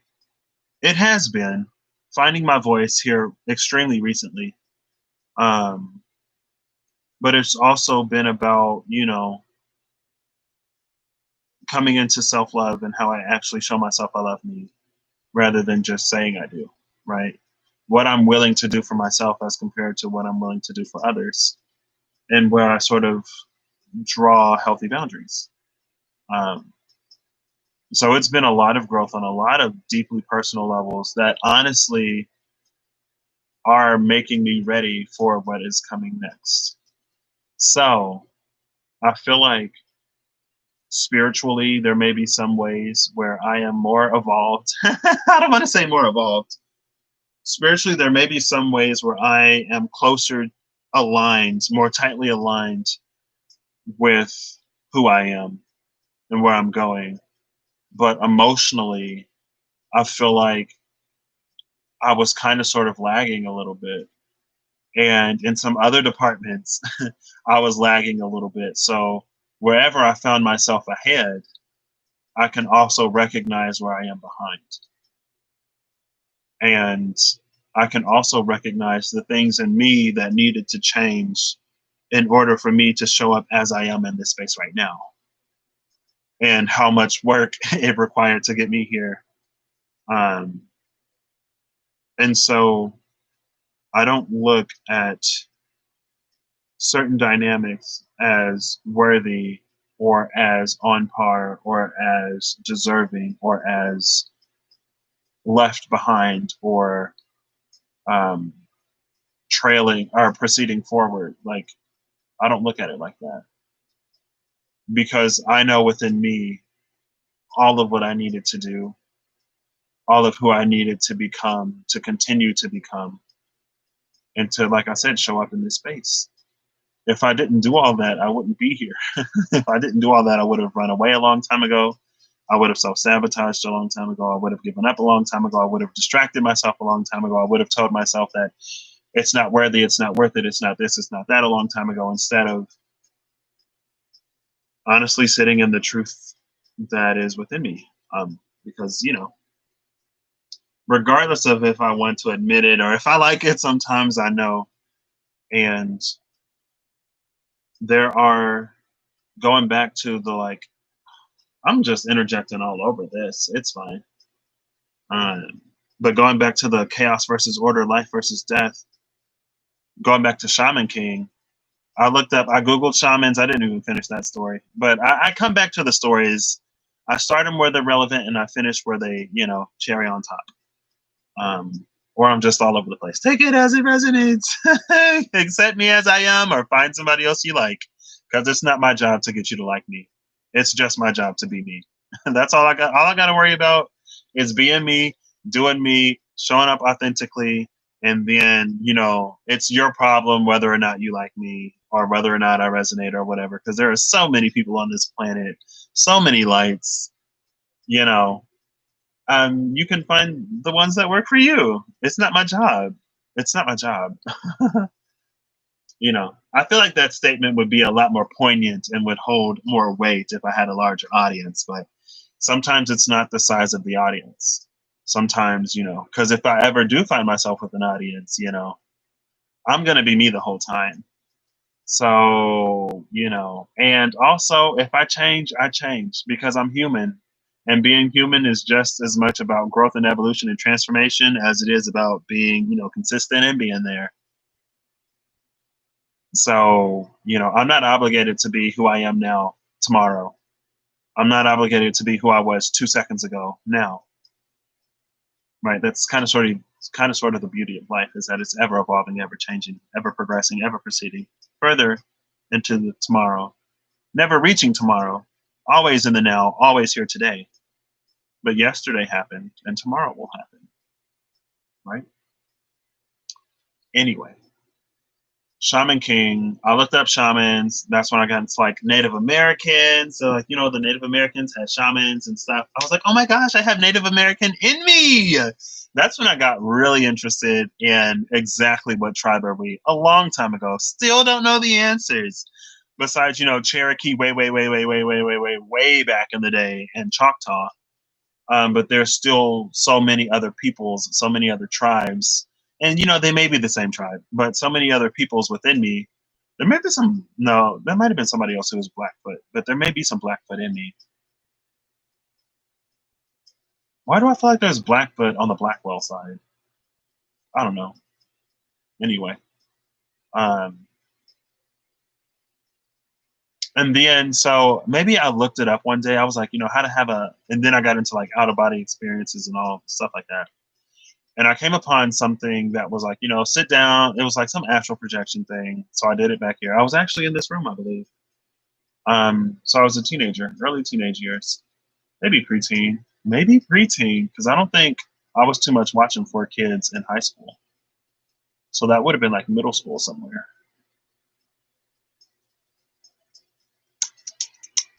Anyway, and the internet was a thing, and I had a laptop, so I've always been a little techie kid. I'm a techie at heart. I got an Aquarius runs deep in me. It's my 11th house sun and my Saturn in Aquarius. Anyway, but I guess I have an Aquarius cusping my 11th house, so it's strong Aquarius house placement. Anyway, I did this thing, and they were like, you do this, visualize the silver cord that comes from your navel or wherever, and that will tether you back to your body. And I was kind of sort of low key already floating before. I was like, oh crap, I forgot to do the silver cord thing, because I read it all first and then I laid down to try to do it, right? And so then it was coming back to my mind. And at first I was like, man, I forgot to do the silver cord thing. So let me try to get back into my body and then do it the right way. I was like, okay. But then when I did the silver cord thing, I was like, well, I feel like I can't, float out as far. That's kind of a bummer, but it's probably for my own good.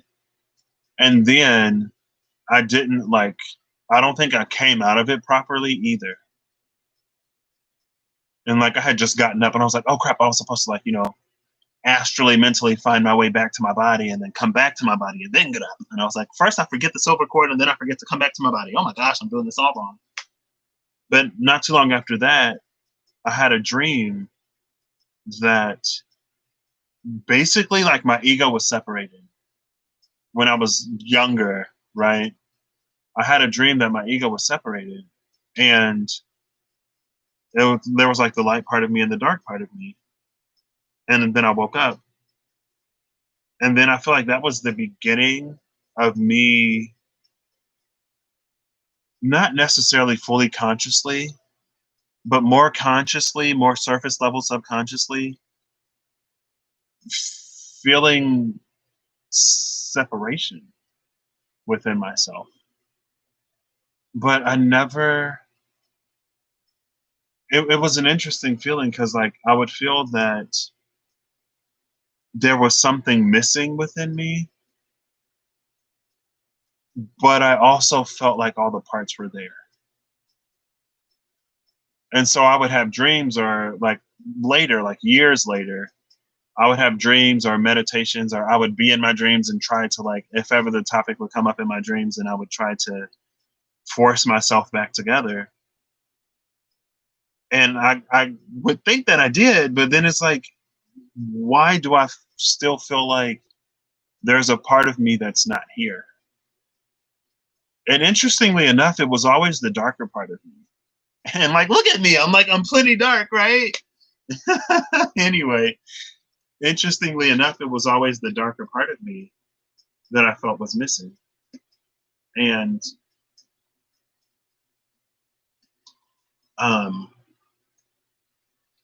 when I first got into tarot, which was like November 2018, when my decks first came in, I would see the moon card all the time. All the time I would see the moon card. And I always took it to be like kind of me, right? But at a certain point, I started seeing the sun card a lot. And the sun became me. And the moon stopped being me. And as I grew even more, it's just interesting that there were these dreams, there were these different things. I had a dream one time that it was like a tea party between life and death. And the life card very much looked like transformation. Very not exactly like it, but life in this dream gave me like transformation and like vibes energy. Let me see if I can find it really quick. And there were like life and death were sitting at, it was kind of sort of like at a table, but the table was also kind of sort of a pool of water. If you ever seen one of those in like a movie or something where it's like a looking glass, a scrying glass or whatever. And here's transformation. Kind of sort of like this, but not really. Just loosely like this transformation. And then death was, kind of sort of your traditional devil looking energy, but less devil, more just like satyr, very old. Like they were like two nature spirits. One was like life was like this fairy, ethereal nature spirit. Death was like this older, more gnarled, horned, like satyr, goat man looking spirit. And I remember like there was me and I was the servant to life, and there was another person who was the attendant to death. And they were doing the thing, and then I got up and I remember just like being like, because I'm sitting next to life facing death. I'm like terrified because I'm like, oh, this dude looks scary. And I get up and maybe I go to get something for life. I don't know. But I'm talking to the attendant for death, and the attendant for death is also me. They're both me. And I'm like, whoa, that's crazy. And I had another dream about death, like actually talking to death. That was interesting because I was like, I'm not afraid of you. And he was like, first of all, I'm not even here to collect. I'm just here to talk. I was like, what? And then it was like I had this therapy style conversation with death that was kind of sort of at that time an overview of my life. And there was an emphasis and focus on the first 11 to 12 years of my life. The first 12 years of my life, there was an emphasis on that.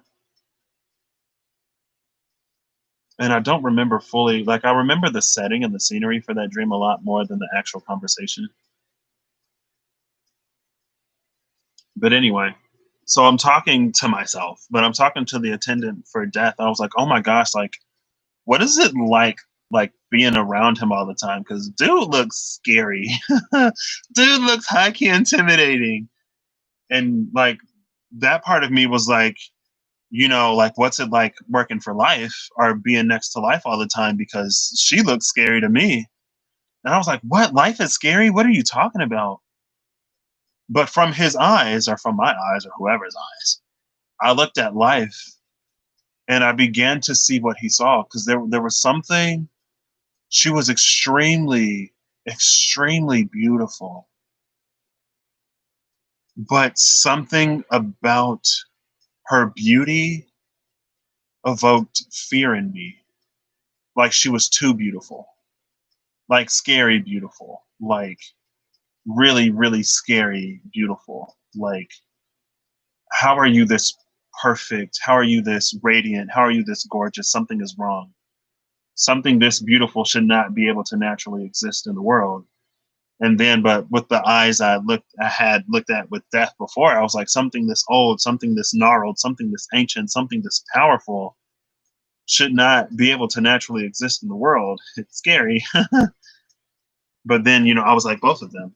I don't know. Dreams have been weird all my life, y'all. All my life, dreams have been weird. But anyway, and now going back to this dream now, where I had that dream where I was two different people on two different sides, but then to have these dreams where I split and I'm living in the light of me, and then there's a darkness in me that I can like, I'm not that darkness, but I can sort of feel it still. It's like my consciousness is primarily over here, but I still have feelings over here. It was weird. And I keep trying to force them together in my dreams and in these different meditations since.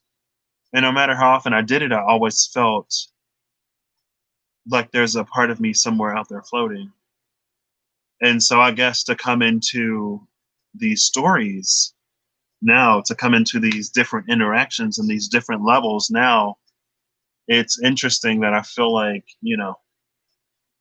it's just interesting to kind of sort of feel like there's a part of you sort of like out there living and breathing right now, going through their own experiences in life.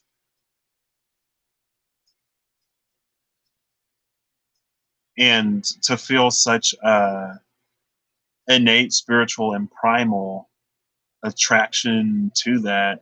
It's like body, mind, heart, soul, spirit, everything in me is just like, and it flares up sometimes. And it's like I react in ways that I'm just like, what is this? I ain't never, like, I feel like on a physicality level, I've been more attracted to other people. But my body, my heart has never reacted to somebody like this in the way that it has before. And it's been something that's built over time, right? Because first it started as a feeling like a familiarity. And I feel a familiarity with a lot of people, so that's not new for me. That's not surprising at all. But the way that it deepened and grew and matured and evolved into all of these different things, and I'm like, whoa. And there's something about some of the moments where we've engaged in, I guess, similar spaces at the same time that heightened my connection and awareness to levels where things were so effortless and fluid and quick. And I'm just like doing, like, I built 2 spreads in the span of like maybe an hour. And I'm like, I've never built this quickly. Like, what? And it's just like, it's just coming to me. And then going from a space where we operate, or we more occupy the same space, to going to like trying to do something on my own, then there's a lag period that I have to readjust to.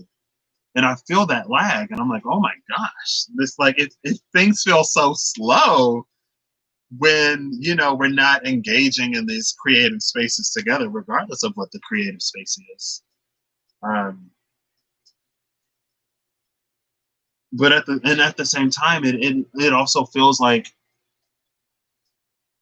I have these higher selves that are me.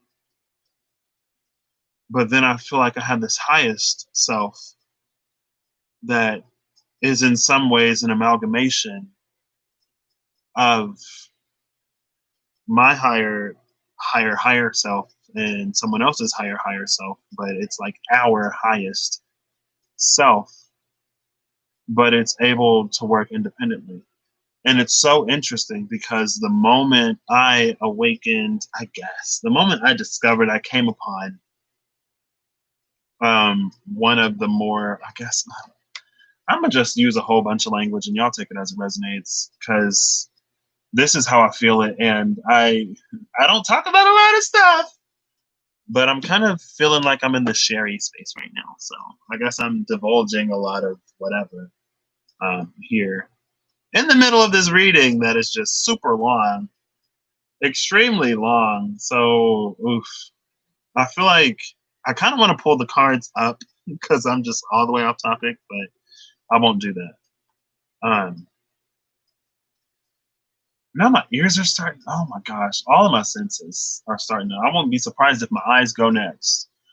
First, it was the teeth, my head, the back of my throat. Now my ears are starting to burn a little bit. Well, they say when your ears burn, someone's talking about you.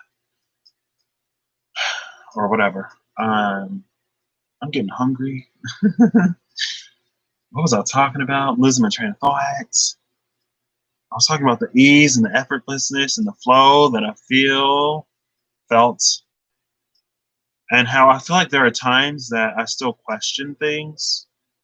But if I look back on moments like that, I'm like, what is there to question? Like, I forget where I was going. What was I talking about? I could just pull myself up on my phone, go back a few minutes, but that'd be too easy. The space, yes. I feel like I found this. There was a spirit guide meditation that I did before I had my darkest night, and there were two aspects there. They were waiting for me to find them. And I was like, oh my gosh, like, cool, no way. Hey. And they're like, oh my gosh, like, hi. And I was like, oh, this is so fun. They're like, yeah, I know, right? You finally made it. Like, we were kind of sort of worried about you, low key. But you made your way here. It's fine. What is time? Time is an illusion. But there was like a there was a piece sleeping in the back. And I was like, what is that? And they were like, oh, you don't want to mess with that. I was like, but like, what is it? And they were like, that's like an aspect of you. I was like, okay, really cool. Like, let's look it up. And it's like, so there was like this brief moment of engagement. It's like it opened an eye. It's a pretty big piece. It opened an eye and it kind of looked at me, and I looked at it. And then, like 2 days later, a few days later, I get plunged into the darkest night I had since yet been in my life. Solo, mind you, still by myself. I see some people talking about they people, and they be like, you woke me up, like you did this for me, you did that for me, and I'm like I feel like I was already up before I encountered my person. Like, you ain't do nothing for me to that level, but through our interaction, it reveals truths at the same time. So it's waking up on much deeper levels and in various ways and aspects. And again, it's like, I wouldn't necessarily say that I've ever too much needed to be awoken, because I've always sort of been in communication with those parts of myself and with those realms in some ways, shapes, forms, in another. Like, my dreams have always spoken to me. And I've always had these internal dialogues that I'll have with aspects of myself, and also different sort of with spirit at large. Anyway, I keep saying this ain't about me, but I also feel kind of sort of led to share, which is, this is stuff I don't really talk about to anybody too much. But it's been like this my whole life. I just never really talked about it. So I keep losing my train of thought. So I get plunged into my darkest night. I'm reaching out to these little spirit guides. Like, after I found them, they were kind of sort of there, and I could kind of sort of reach out. And I'm like reaching out to them, and they're not responding. I'm like falling darker and darker and darker and deeper. I reached the point, like, I had struggled with depression like all my life. So I'm used to depression. I know what that feels like. But I reached a level of depression where I didn't feel anything. Like, usually I was like sad depressed, like miserable depressed, like so sad and so helpless and hopeless. But I wasn't feeling anything. I felt like completely devoid of all emotion. Like, apathy had become my being. And I was like, okay, so if y'all aren't going to help me, if y'all supposed to be my little guides, my little whatever, and if y'all aren't going to help me, then whatever happens to me happens to me. I don't have the capacity to care what happens to me right now. And obviously y'all don't care either, that y'all will abandon me. So I had my 2 days in the dark night. No, the first day was dark. The second day it was darker because I was still in it. And I'm just like confused, but also not really because I don't feel much of anything. On the third day, the first emotion I came back to was worry, um, and kind of sort of fear. And for myself, like I had never like, ooh, let's just throw trigger warnings all over this thing. If you are easily triggered by negative self thoughts and self harm and stuff like that, then stop watching right here because I'm about to go there. Now, I will say I ain't never hurt myself. I have an aversion to pain, girl, that is very, very, very real. I have thought about, ending it before, but I never came up with a plan because my aversion to pain would not let me. And so, I would think about, well, I could do it this way. And, that'd be easy, right? And I was like, oh, but that sounds like that would hurt. So, not going to do that. I've always had an aversion to pain, which may have been one of my saving graces, thankfully. So, thank goodness for that. But in that moment, I was like, I feel like there's nothing to save me from ending things if I wanted to right now. And so the first thing I felt when my emotions started to come back online was worry because I had never been that close to the edge before. And like I thought I was like on the edge before, but never like I was then. And it was from that moment that I knew that everything had to change, right? And so I started with meditation. I started with it was I can post it. I got it in my Watch Later playlist. It's this super consciousness meditation. It was one of the first ones. I looked up binaural beats on YouTube, hour and a half to 2 hours in my bed every day for at least 5 days. 5 to 7 days. On the 5th day, I finally downloaded like Headspace. I had seen Headspace all over the place. I finally downloaded Headspace, so I started to get into the Headspace meditations. And when I started to get into the Headspace meditations, I kind of sort of didn't do the full like hour and a half to 2 hours. I might do like an hour. So I do like the 10 minutes of Headspace with at least an hour of some kind of, frequency, whatever meditation from YouTube. And then like 6 or 7 days into Headspace, I went to London with my buddy. And I had an amazing time in London. I want to go back so bad. I want to go back so bad. I want to go back. I have dreams of going back to London sometimes. London is one of my dream cities now. I dream that I'm in London or on a plane to London or whatever. It was so fun. But when I did the first super consciousness meditation, just like all I did was like literally just put in headphones, laid in my bed, listened to the music, and allowed myself to just travel wherever. And this mantra came to my mind. And so it came to my mind line by line. And then at the end, I repeated it. And with this mantra, I was calling to that ancient part of me that was asleep, right? And so it started off as like sleeping, blah, blah, blah, blah, blah, blah, blah, whatever. Sleeping, blah, blah, blah, blah, blah, blah, blah. My guide and higher self, blah, blah, blah, blah, blah, blah, blah. There's a lot of blah, blah in there. Those are the keywords. And then it went from sleeping to like awakened, right? My guide and higher self, blah, blah, blah, blah, blah, blah, blah. And at the end of it, well, that's the blah, blah, blah, blah, blah. So after all the blah, blah, blah, blah, blah, it's like through this mantra that came to me line by line, I called to that piece of me that was asleep and it woke up. And when that piece woke up, things like, things like took off. I'm like, oh my gosh. It's like it had things to show me. And I think I talked about this before. It's like one of the first places that it took me was like the center of all of this is like me listening to the super consciousness meditation within the space of 2 hours, laying in my bed in my little apartment. This was 2018.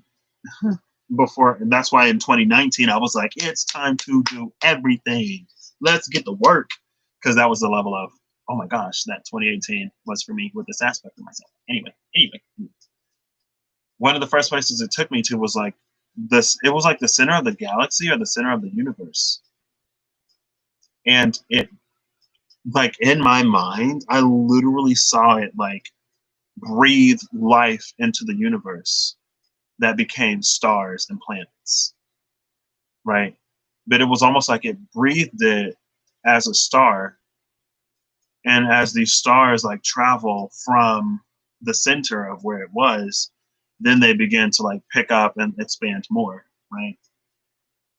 It was so wild. And I was like, what? And then there were some more days where, like, it led to establishing this space, right?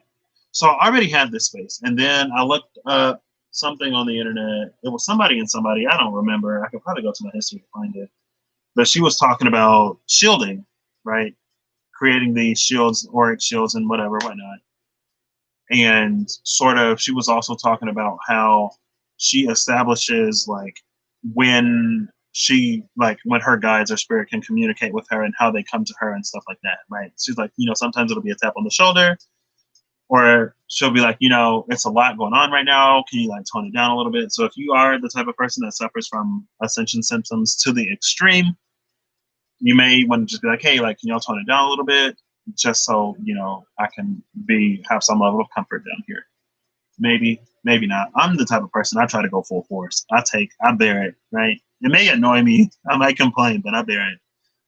But anyway, so she was like walking through how to create the space, and I was like, whoa, like, I kind of sort of already created this space. And so I just turned her off. And then I created that space.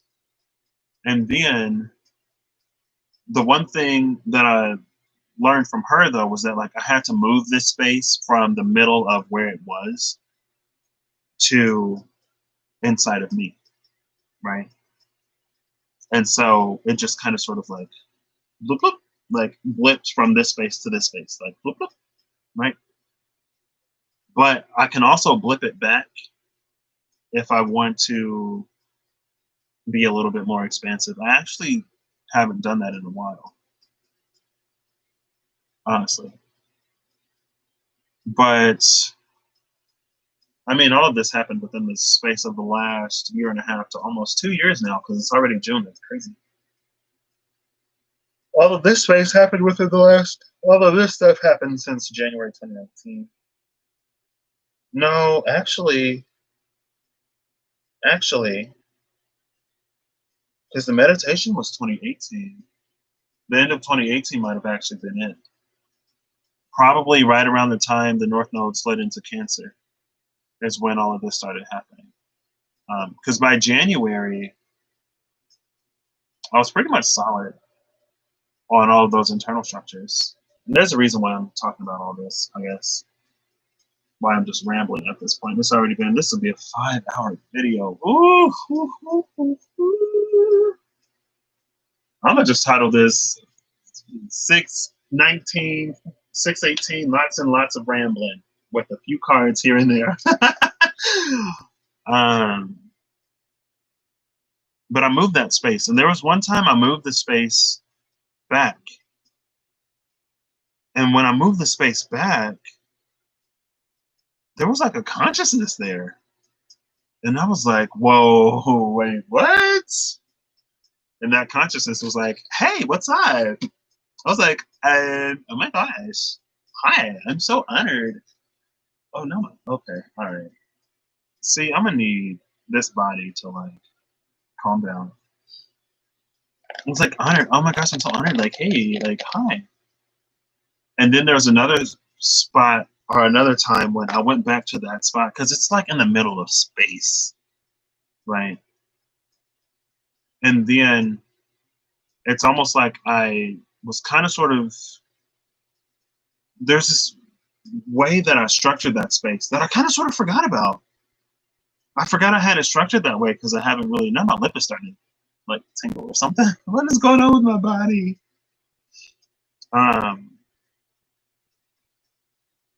and my throat is starting to burn. But it's not getting raspy or irritated at all. It's just like burning back there. I wonder if I'll be able to breathe fire. But I basically tried to anchor that space in the cosmos to Gaia, right? I go down to the center of the earth where Gaia is just like chilling in this little room. I mean, she ain't just chilling, but she kind of chilling.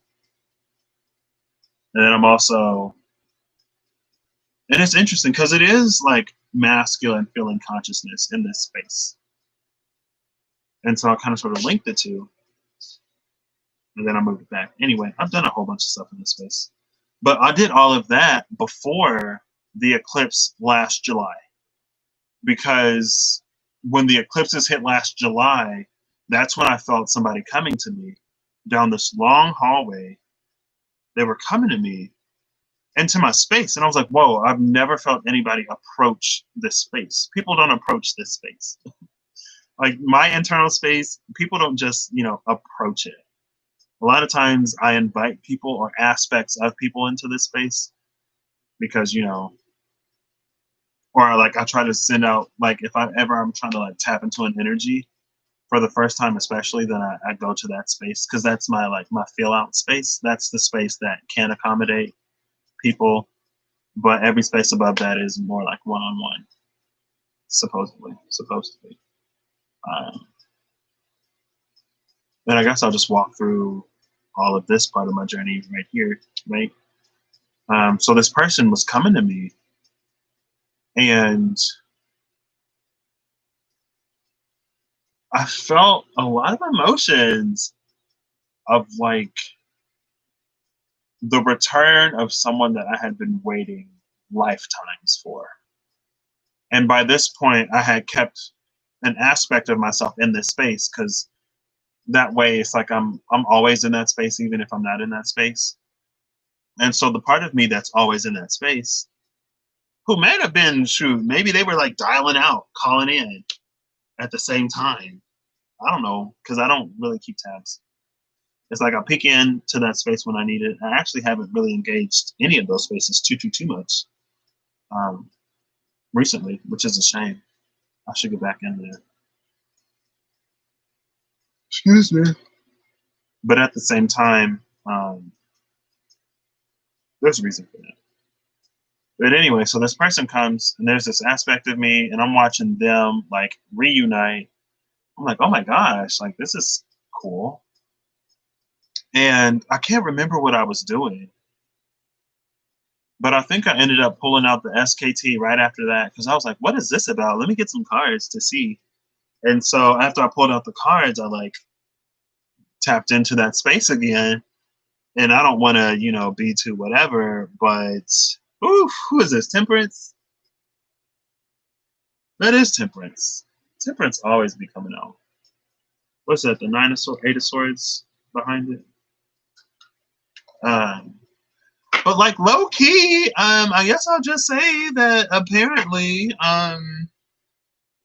that aspect of me was really excited to see whoever that was that came into my space. And whoever it was that came into my space was just as excited to be reunited with that aspect of me. And that's the first time anything like that had even remotely happened. Because again, people don't come into that space. Oh my gosh! No pun intended. But then I was just like, can I not like use this space right now? Like, are we putting astral socks on the door, or like what's going on? This is my space. But that aspect of me was just like, you don't understand how, like I said, like how many lifetimes we've spent apart. Like you don't get it. But when you meet this person, you will know. And so I guess I shouldn't be surprised that like my body reacts in ways to the, even though my body has almost near no reason to react to this person the way it does. And it literally, like, this person doesn't even have to do anything. I could just be listening to this person sometimes, and my body will just start to like react. I'm like, oh my goodness. Come on, really? Is it that serious? Apparently it is. And I guess it's just interesting that I kind of sort of felt that like there was always this part of me that was outside of me, even though I felt whole within myself. And honestly, I haven't even thought about that dream or how there was something that I used to feel was outside of me for a while. And it wasn't until I watched that one video wrestling around talking about mirror souls. He was like, move over, twin souls. It's all about mirror souls or whatever that was about. But when he was explaining it, like I remembered the dream I used to have and the feelings that like of like feeling like there's something missing, but not at the same time. It's all interesting. It's all interesting. I can't remember why I came up on this tangent, but um, there's that. So moving over to the Five of Pentacles and the Five of Swords, I believe. The Five of Swords have been coming out a lot lately too. The Five of Pentacles and the Five of Swords on the space of challenging nature itself. This is interesting. This is, and it's the front side of the Five of Pentacles. No, it's the back side of the Five of Pentacles, the front of the Five of Swords. And I believe on the back of the Five of Pentacles is the rich person. On the front is the poor person. I believe. Let me see. Girl, I should be able to see. Why can't I see you? Yeah, this one is more well off. This one is kind of in cloaks and rags and tatters. So you see how on this side it's a little bit more tattered, dude up there. But on this side, he's a little bit more well off. So this is the space of, and it's kind of sort of related to this energy at the same time. And maybe it's supposed to be, because, this is when Andromache made Andromache. This is when Arachne, I'm going through all the A names. This is when Arachne challenged Minerva. When Arachne challenged Minerva. I like Arachne and Athena better. This is when Arachne challenged Athena, right? Because she had done all of this. And so it's like, we're not getting anything here anymore. So we're making a challenge to the heavens themselves, right? And then the heavens are showing up, right?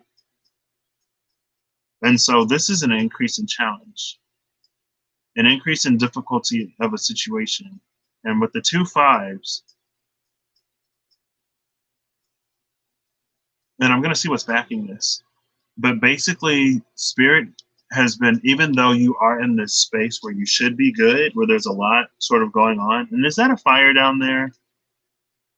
Oh, no, that's just a lantern. I was like, is that a fire? Anyway, back to the reading now. I'll say back to the reading at 3 hours and 47 minutes, a whole hour and a half after the brief intermission. Just a brief intermission. After that lengthy intermission. Two cards. Interesting. And these are the only spaces with two cards as well. Interesting how these sort of work out like that sometimes. But anyway, this is like, okay, you want to challenge the heavens? We're going to up the difficulty. And we're going to see what you do. And so this is actually a good Five of Swords. Because this is you, no matter how difficult the situation, even when it may have seemed a little excessive, even when everyone and some parts of you was like, why don't you just walk away? Why don't you just quit? Why don't you just give up? It's like whenever you would even think of doing that, something would pull at you. Maybe your inner child, maybe your shadow, maybe your light, maybe everything in you would pull at your coattail and be like, no, like, where are you going? Where are you? Where do you think you're going? Like, don't walk away. It reminds me of that one scene in Fight Club with Robert Paulson, when Bob is on the porch and Tyler Durden comes out and he's like, "What are you doing here, fatty? Like, you're never gonna fit in." And then he goes back in the house, right? And then Bob like is about to leave, and then the other dude comes out and he's like, "Bob, what are you doing? Like, don't go anywhere. Like, stay on the porch." Like, this is that like Bob, stay on the porch moment, because that's part of the initiation. Part of the initiation is to beat you up and to tell you that you're never gonna get into the house. And if you give up, and if like with the King of Pentacles, right, King of Cups, if you go Page King, no, if you go King Page 3 of Pentacles, like if you seek out situations where you have more power, where you have more authority, where it's easier, that's that's the X. That's the incorrect. That's the wrong way. It's not for you to seek out easier and easier and easier tasks. It's for you to seek out the Page to the 3. It's for you to seek out, things that will continue to challenge you, right? And so it's like you stayed on the porch even when life beat you up. And so when you did want to walk away, good Tyler would come out and be like, "No, like, where are you going? Stay here. Like, don't listen to bad Tyler. He'll yell at you and he'll scream at you and he'll demean you. And it's a test. Stay on the porch." And so this is you staying on the porch, right? So this is both. I feel like this is spirit. I feel like spirit is spirit is giving you all of this 5 of Pentacles to see what you'll do. And so this kind of sort of comes over here. And this is a 5, right? I was like, this is a 3-2-5. No, this is a 3-5-8. And we have the 35-8 down there. This is your response, right? And because you respond this way, you proceed further down this path to get even closer to where you want to be. Because this is where you're destined to end up. This is where you are. Almost there. Right? We're about to reunite with those fairies that we saw as children. But we only get there if we continue to stand strong and fight even harder when, life gives us lemons. Life gives you lemons, you just work it out. Boom, boom, boom, boom. Oh my gosh. Oh my goodness. Ooh, this is so beautiful. This is gorgeous. Okay, so this is number 4 and number 42, 43, 4 and 7. Or 443, 43, 4, 443, What time is it? Oh my gosh, it's 4:43 right now. I'm just playing. It's 4:57 Eastern, 3:57 Central. So, we get breakthrough and utopia.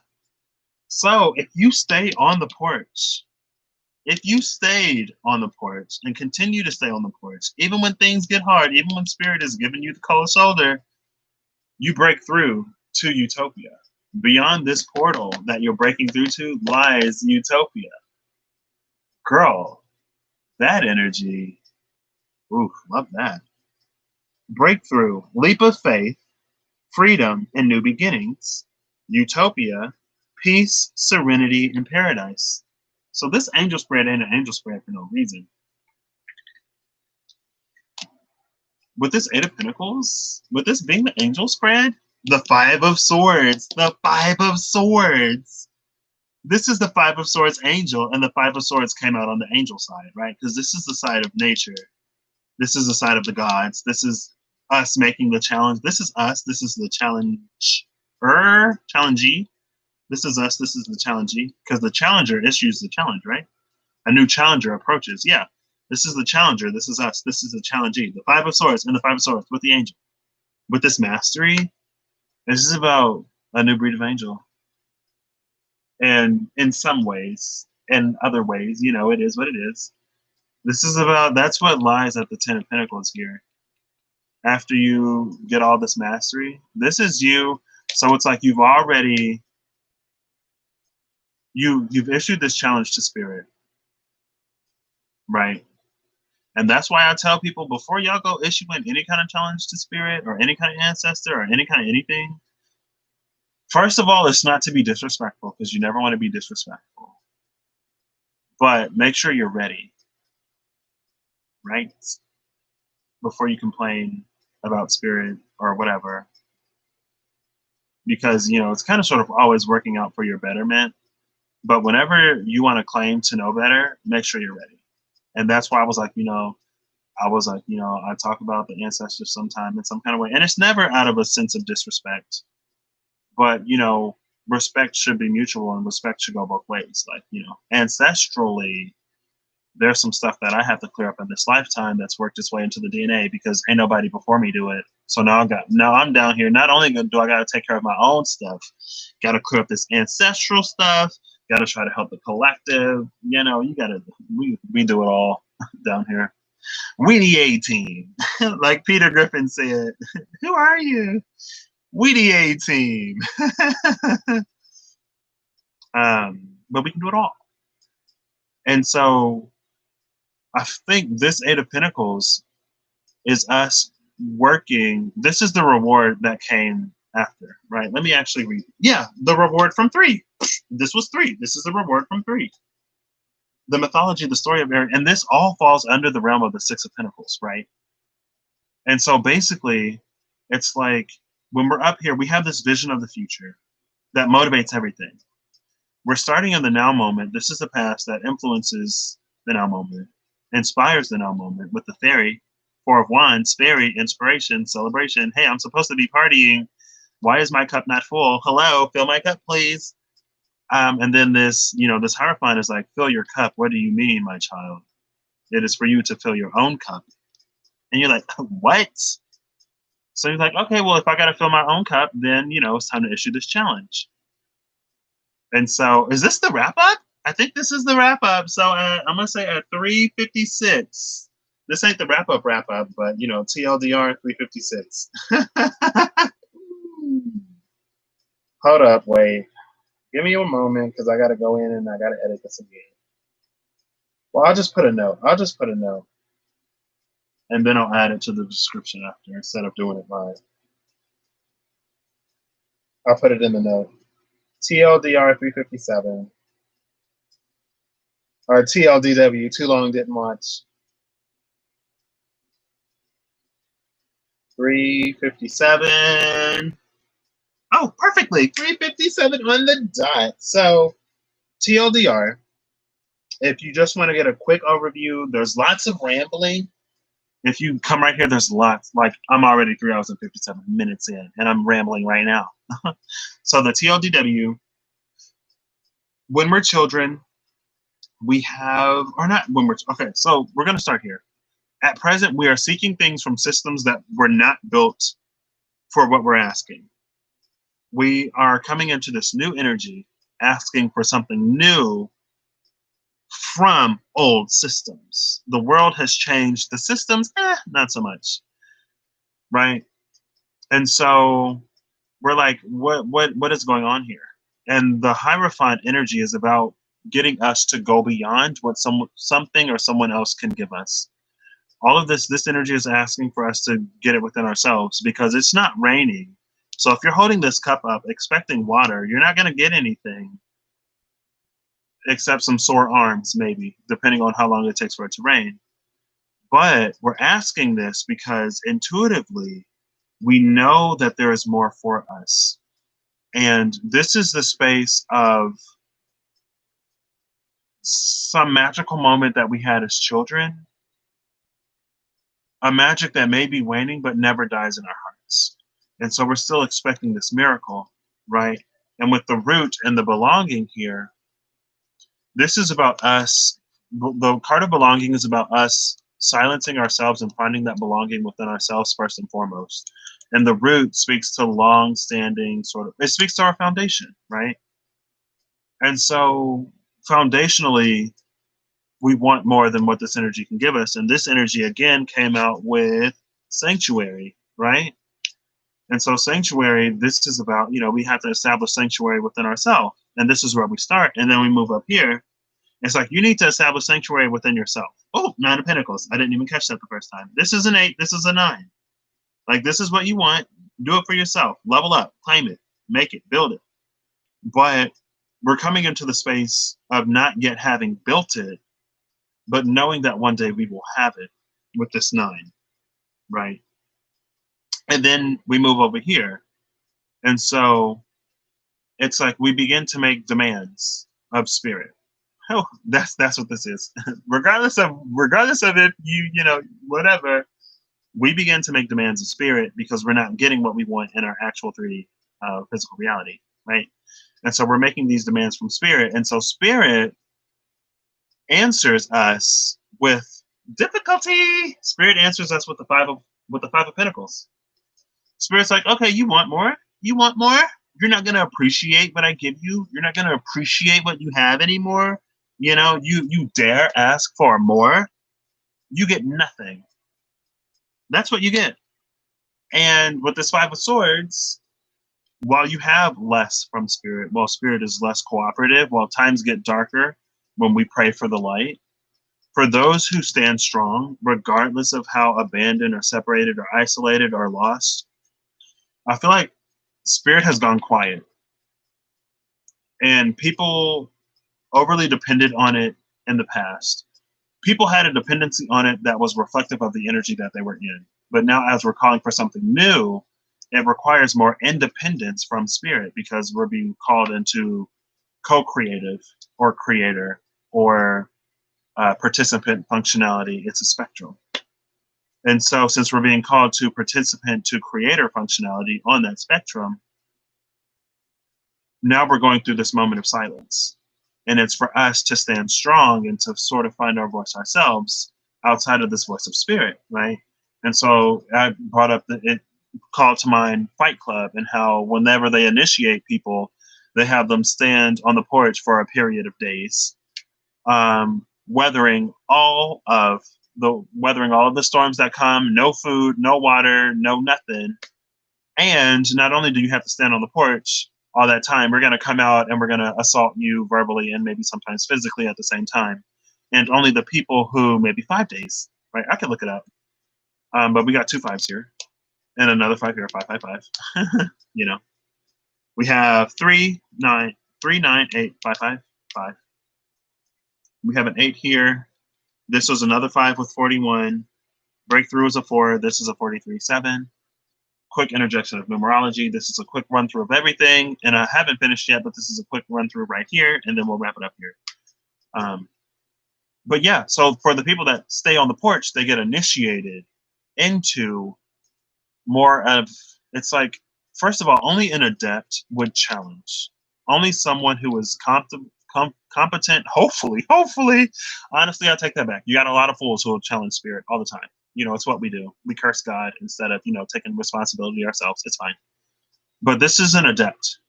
Someone who is an adept is challenging spirit. And when this adept challenges spirit, spirit backs away. Because again, with this Hierophant energy, it's not that the student surpasses the master, but the student becomes a master. And when the student becomes a master, there's nothing left for this master to teach the student. And so this is final examination, right? Spirit is pulling away, and we come into our own autonomy. It's like, you know, our own spiritual muscles have atrophied because of our dependence on whatever this Hierophant energy is. And so now we're going through rehab. Our spirit is pulling away, and spirit was slowly pulling away since I felt it since the eclipse in January.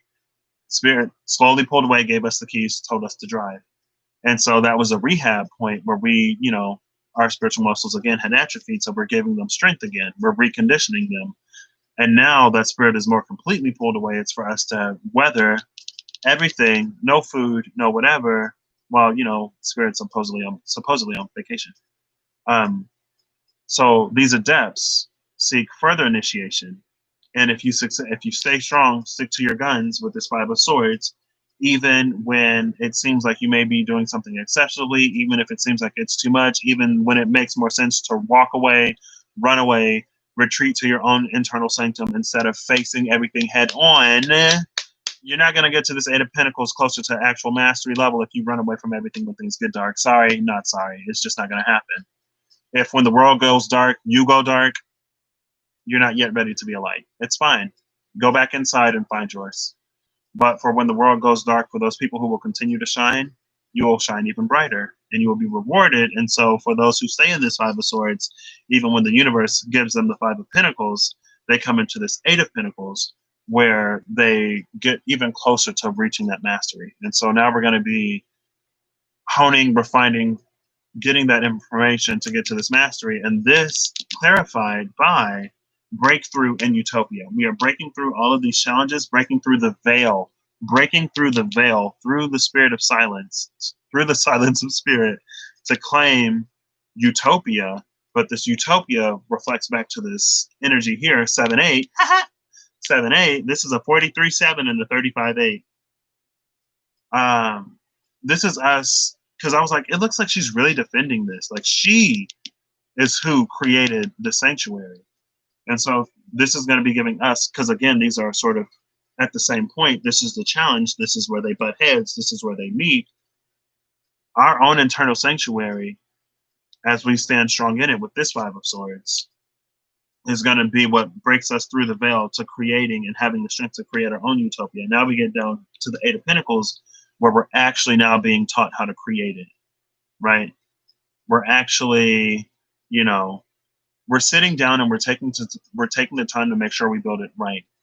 And so if you've been, and there's a difference between, because there's a diligence and there's a patience here, but it's like we are honing our craft before we present our final creation, right? And here we have the sacral portal. Number 34. We got 43. No, we got the 43 utopia with the 34 sacral portal right here. Well, I'm talking about we're honing our creations. We're doing all this. Sacral portal comes out, wham blam, body slam, back on the mat, hit the ground running. Can't stop us now. Can't keep us down. We get knocked down and we get up again. Shoot. We like them inflatable punchy things. You punch it, it hit the floor, it come back up. Sorry, I'm a little hyped. Creativity, intimacy, and inhibition. Release your inhibitions. Like, hello? Inhibition cannot thrive in this space. Inhibition will keep you wanting. Anyway, so this is it. This is everything. This is the angel spread. Also, if you didn't come in at the beginning, because I did put the TLDW, if you want to start here and then if this resonates for you, honestly, this is kind of sort of the whole message. But if you want to watch, I think I might do this again or start doing this in the future because I do have a tendency to go a long time. But we started with the back of the star card. The back of the star card, I want to read it again, and hopefully I don't struggle as much as I did the first time because it said it so eloquently in the card.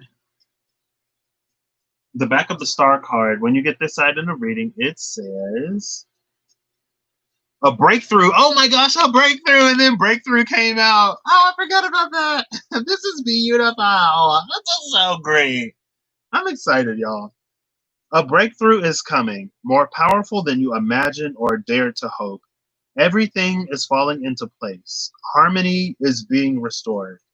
Your task now is to receive the flow. Sorry, let me slow down. Your task now is to receive the flowing blessings with a thankful heart. When you heed the call of your highest self, you can expect miracles, right?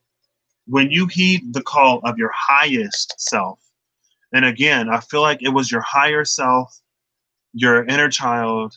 If you did enough shadow work, even your shadow will want this, right?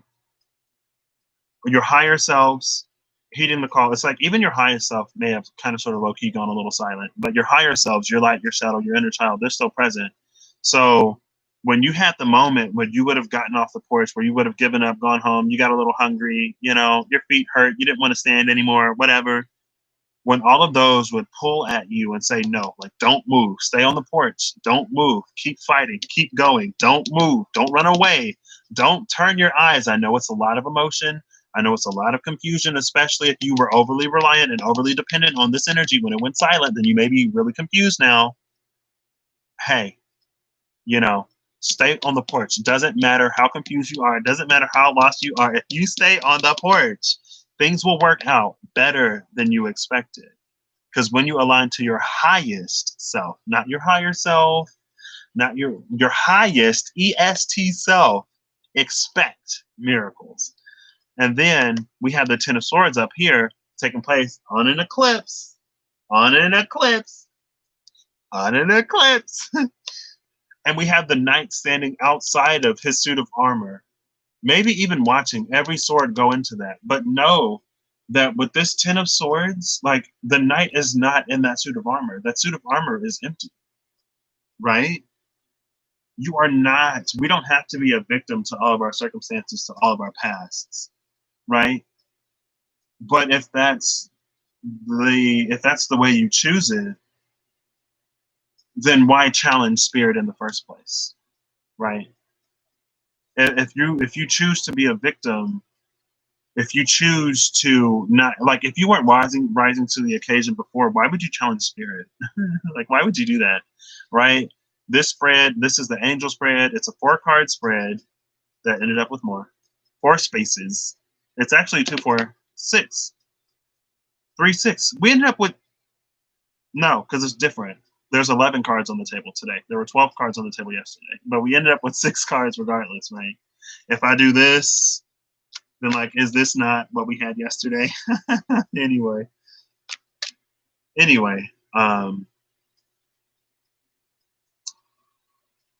wrapping this up.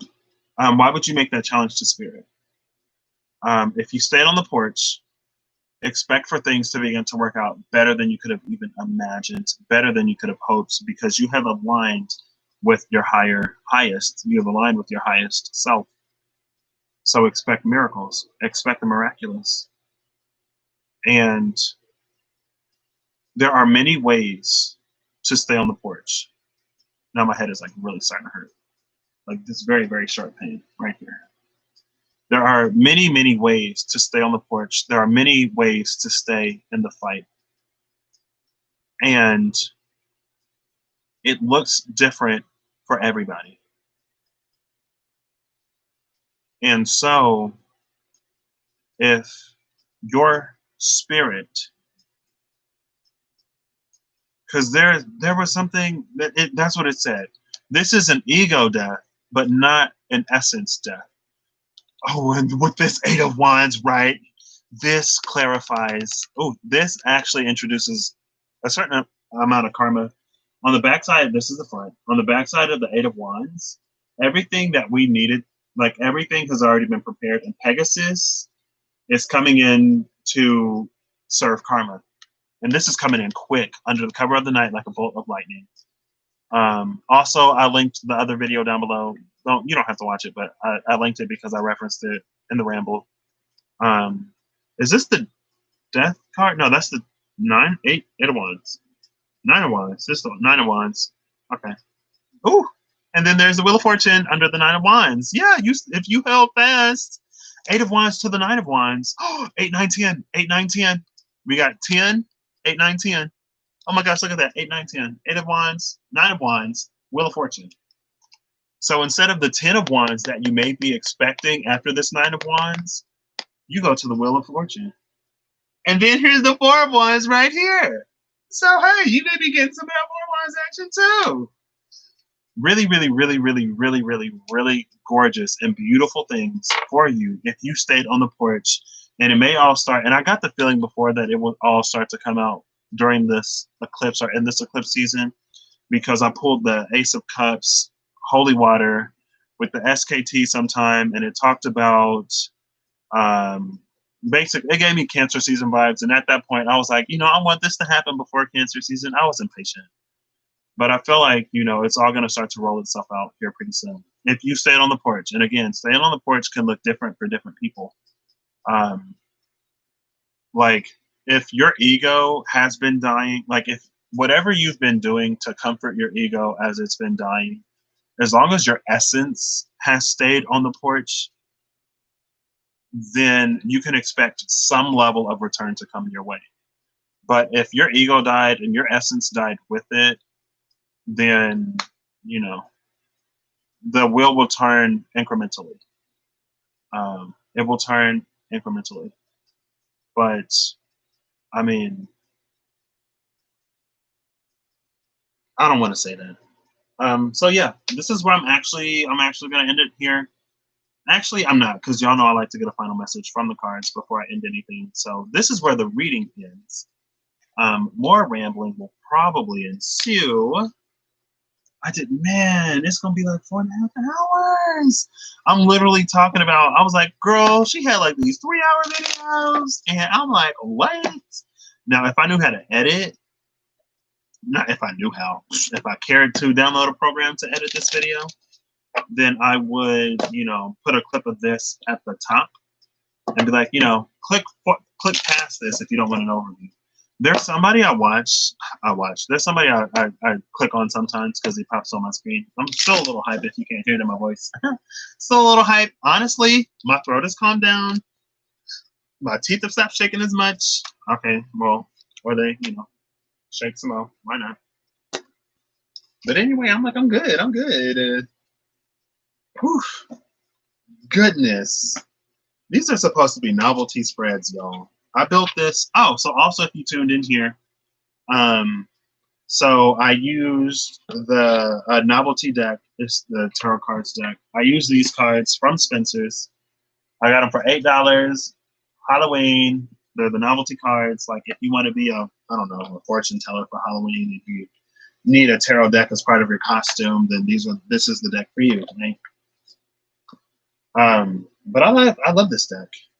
It actually holds anything can hold wisdom, anything can hold insight. It's all about accessing it. I don't know if I'm getting because these are double-sided cards. This is the vice versa tarot, so they're two-sided. What is this? The Ten of Wands. Well, there's the Ten of Wands.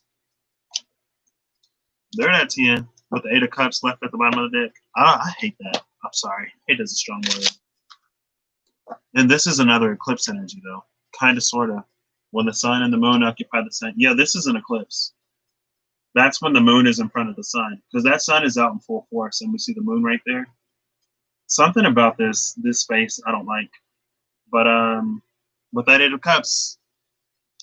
And it's interesting because I believe in the SKT, I can't remember if there's a scarab in the Eight of Cups or not. So I'll take that back. Oh my gosh, I just saw another eclipse card. It was the front of the moon. If I find it, oh snap! the world blew out. With the Eight of Swords, the back of the Eight of Swords is at the top of the deck. At the bottom of the deck is this High Priest. High Priest is the Hierophant again. Right? The front of the Hierophant is at the back. On the front, we have the back of the Eight of Swords. And the back of the Eight of Swords, I've read this before. I mean, on the back of the Eight of Swords, you can see that, like, first of all, you can see how loose the rope is. You can see how close that last sword is. So, like, she could free herself if she really wanted to. And then we have this bird coming down, an eagle. Eagles are symbols of Zeus, Scorpio energy, also divine sort of messengers, eagles and falcons. But we have this world card, which is completion. And it's the front side of the world, I believe, too. Yeah, this is the front of the world. You know, New World Order, man. It's all available to us. And honestly, so this is interesting because when I started with the tarot cards, the novelty deck, I'll just call them the Spencers. With the Spencers, 3 times I got one card of every element. There's 4. And then I was like, you know, so that could be the world. I mentioned the world by name because we have the bull for Taurus, the lion for Leo, the angel for Aquarius, and then the eagle for Scorpio. Yeah, it's the eagle. The eagle, the angel, the bull, and the lion for all the fixed signs, because that's one of the decks where you have all the energies present. And then you have Aquarius with Scorpio at the bottom of the deck. Oh, sorry. It was at the top. It was at the top. It was at the top. Aquarius, Eight of Swords. No, this is Gemini. The 8 is Gemini. I'll take that back. I'm sorry. I'm misspeaking all over the place. So this is Gemini, but with the Scorpio energy through that eagle. But that could be karma. This could be karma, right? Because Scorpio is the 8th house. 8th house is the house of karma. We're in Gemini season now. When we had the lunar eclipse, when the nodes shifted, the nodes are still in Gemini. Y'all hear that? Sorry, maybe some of that in your future too coming. Anyway, this is we're freeing ourselves from these karmic situations, and we're being watched. We're being watched to see if we free ourselves or not, right? And again, that's that. Are you going to stay on the porch, or are you going to give up and go home energy? But then we have this completion and this brand new beginning with this world card. So love that. That is gorgeous. That is beautiful. Gorgeous, gorgeous, gorgeous, beautiful, beautiful, beautiful, beautiful energy. I'm almost done wrapping it up. So yeah, I used the Spencers to build a spread today. It's the Angel spread. It's a 4-card spread. And the energy, the overall energy here is the 6 of Pentacles. But so, and that's what I was going to say. Again, with that, it's like we're no longer satisfied with what we were getting before. Some of us, globally, collectively, we weren't satisfied with the way the world was. And so we manifested something brand new, right? And so when we manifested something brand new, it's just like, you know, when you reset a computer, it goes dark before it comes back on, right? First, you download all the information, right? And then when you restart, you install some of it, you remove some of it, the computer turns off, it turns back off, you install the rest, remove the rest, and then boom, right? So there's always a period of darkness when you have a reset. It's like when you blink your eyes, right? On the spiritual level, we just blinked our eyes and it happened really quick. On a mental level, we can sort of feel all of this change coming. On the physical level, we have to physically do something to make the physical match everything above, but it is going to happen, right? Where am I going with this? What am I doing? What am I talking about? What am I saying? So we've been asking for more. We've been asking for better. We've been asking for different. And so we've been challenged to see. Some of us made challenges to spirit maybe in this time. And for those who have made challenges to spirit or who have risen to the occasion, we'll be furthering our journeys to mastery, right? And then there's the last card here. Sanctuary again. Bottom of the deck is that breakthrough. I'm actually going to give this a proper shuffle because I don't want these to. Harmonic resolution was at the bottom of the deck before. But to achieve some kind of harmonic resolution, you know, that involves bringing both pieces to the party, right? We have to bring both the light and the dark to the table before we can resolve anything. I'm all over the place again. I apologize. Just follow me. If you can't follow me, then be lost. This is how my brain works, y'all. My Mercury is in Pisces on the 12th house retrograde natally, so it'd be all over the place, just like Mercury. Hermes be all over the place with them little winged boots. With those winged boots, but I can tap into those realms, and you know, I may not be able to get it for you exactly, but I can tap in there and get it. My 12th house is huge too. My 12th house is intercepted. I have Aries and Libra intercepted in my chart. Higher Perspectives coming up with the Sanctuary. Higher Perspectives is number 21. Sanctuary was number 35. The 4 is missing. Higher Perspective is the cosmos awakening and unity. The cosmos awakening and unity. I'm going to slide this back in here. This is the sanctuary that we're going to be building. The sanctuary based in this higher perspective. Bottom of the deck is Destiny, Divine Purpose, Passion, and Service. This is number 9. Destiny and higher purpose. Higher perspective, sorry. Destiny and higher perspective. So, you know, it was bound to happen at some point. And it's going to happen. It is going to happen. Now, either you will answer the call and play your part in this, or you will miss it. Either way, it's like you are an important piece, but you are not so crucial that the universe, the collective spirit, won't find a way for us to move forward without you. One monkey don't stop no show. But every letter is important in the alphabet. But, you know, at the end of the day, we could kind of take X out of the alphabet if we had to, right? Because what sound does X make? Like box, instead of B-O-X, we can say B-O-C-K-S or B-O-K-S. Xylophone, we can put a Z in there, right? Like, you are important in the alphabet, right? But if the X key is broken, you best believe we can put a Z for xylophone, and we can put a CKX for box and rocks. It's already in rocks. Let me stop. Anyway, don't allow this to pass you up. You know, sometimes you bite off a little more than you can chew. And again, staying on the porch looks different for everybody. Your ego is dying. And however you handle your ego dying, that's fine.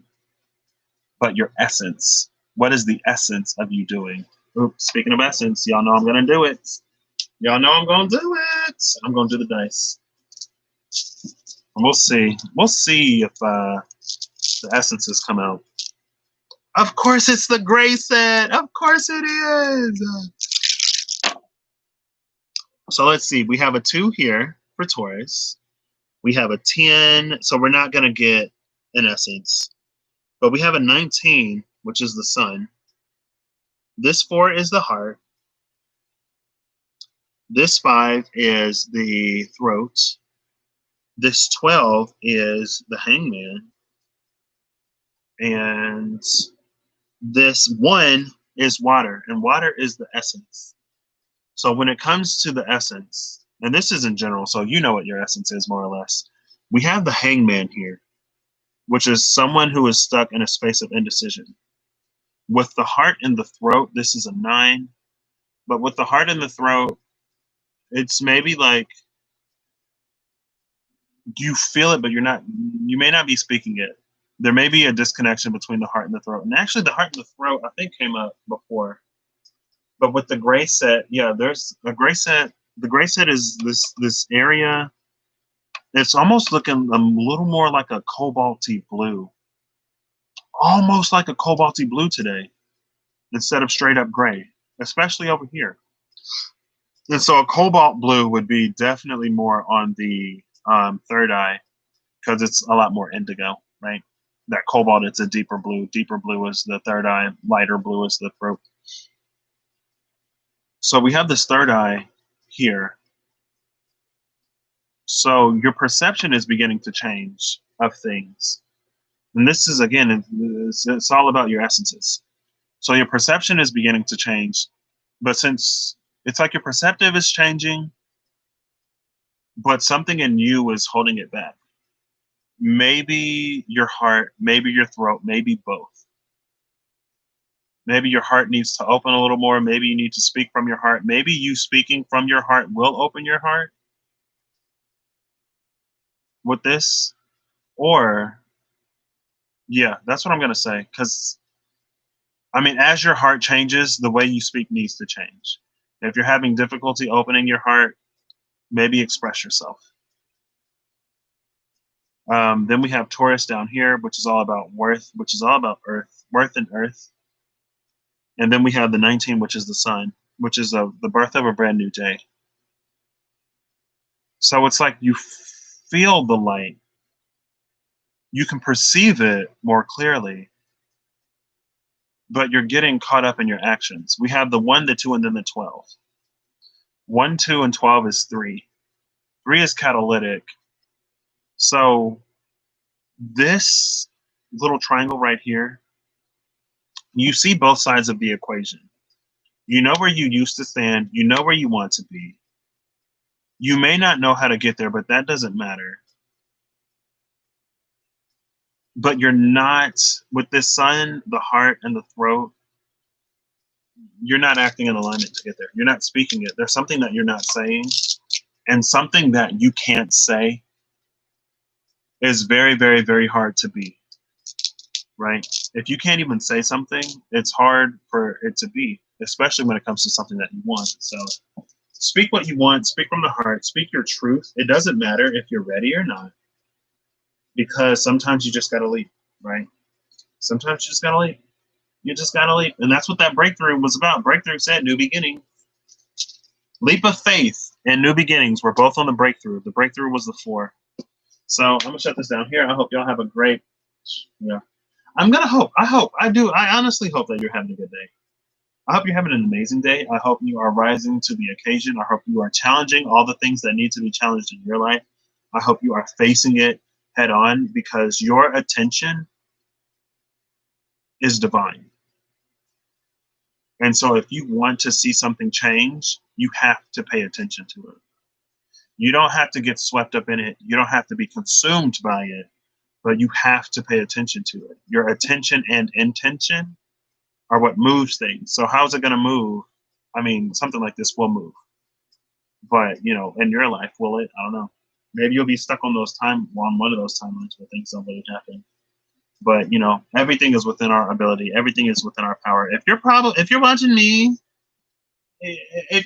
me, regardless, if you find this, it is well within your ability to do it. Now, will you do it? I don't know. Honestly, and probably if you find your way to me, I don't want to the intention behind why I got into this was to do the hardest work I possibly could. And honestly, I got into it to show me where things were the most difficult. The first Celtic Cross I did, I literally cried because it brought up a lot of the stuff that I had been repressing and suppressing.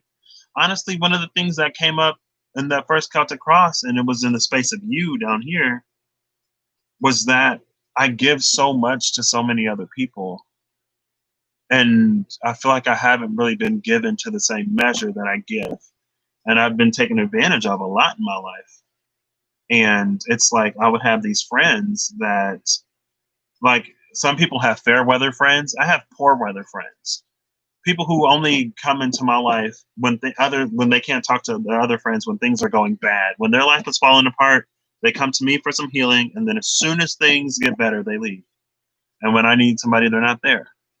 And so I cut myself off from that for a long time. And it came up that that's part of my role. That's part of my functionality. It's part of what I do. And so it's not for me to take it personally. It's not nice and it's not fair, but eventually I will come upon someone who can pour into me to the same degree that I pour into them. And when we pour into each other, the whole world will benefit. Honestly, it really will. And this whole spread, and that's why the 6 of Pentacles for me is my personal soulmate card. That's my person. The 6 of Pentacles is my person. 6 of Cups for me, I also learned it in soulmate energy, but the 6 of Pentacles for me, that's my person. Like my 6 and it came out like when I was like, how will I know and it came out in the Witch's Tarot. I was like, how will I know like who my person is? And the 6 of Pentacles came out, and I was like, this is so weird. Like I don't really get it. But then when I got into the energy of it, I was like, oh, okay, yeah, I understand completely 100%. And this spread was based on the energy of the 6 of Pentacles. And I feel like I kept broaching the topic, but I never like full breached it. You know what I mean? So it's like we're asking for more, but we're going to have to do more to get it. And so in the asking for more, Spirit stepped away, because when you ask for things that fall within certain realms, what we're asking for falls so deeply within the realm of free will and choice that Spirit cannot make these decisions for us.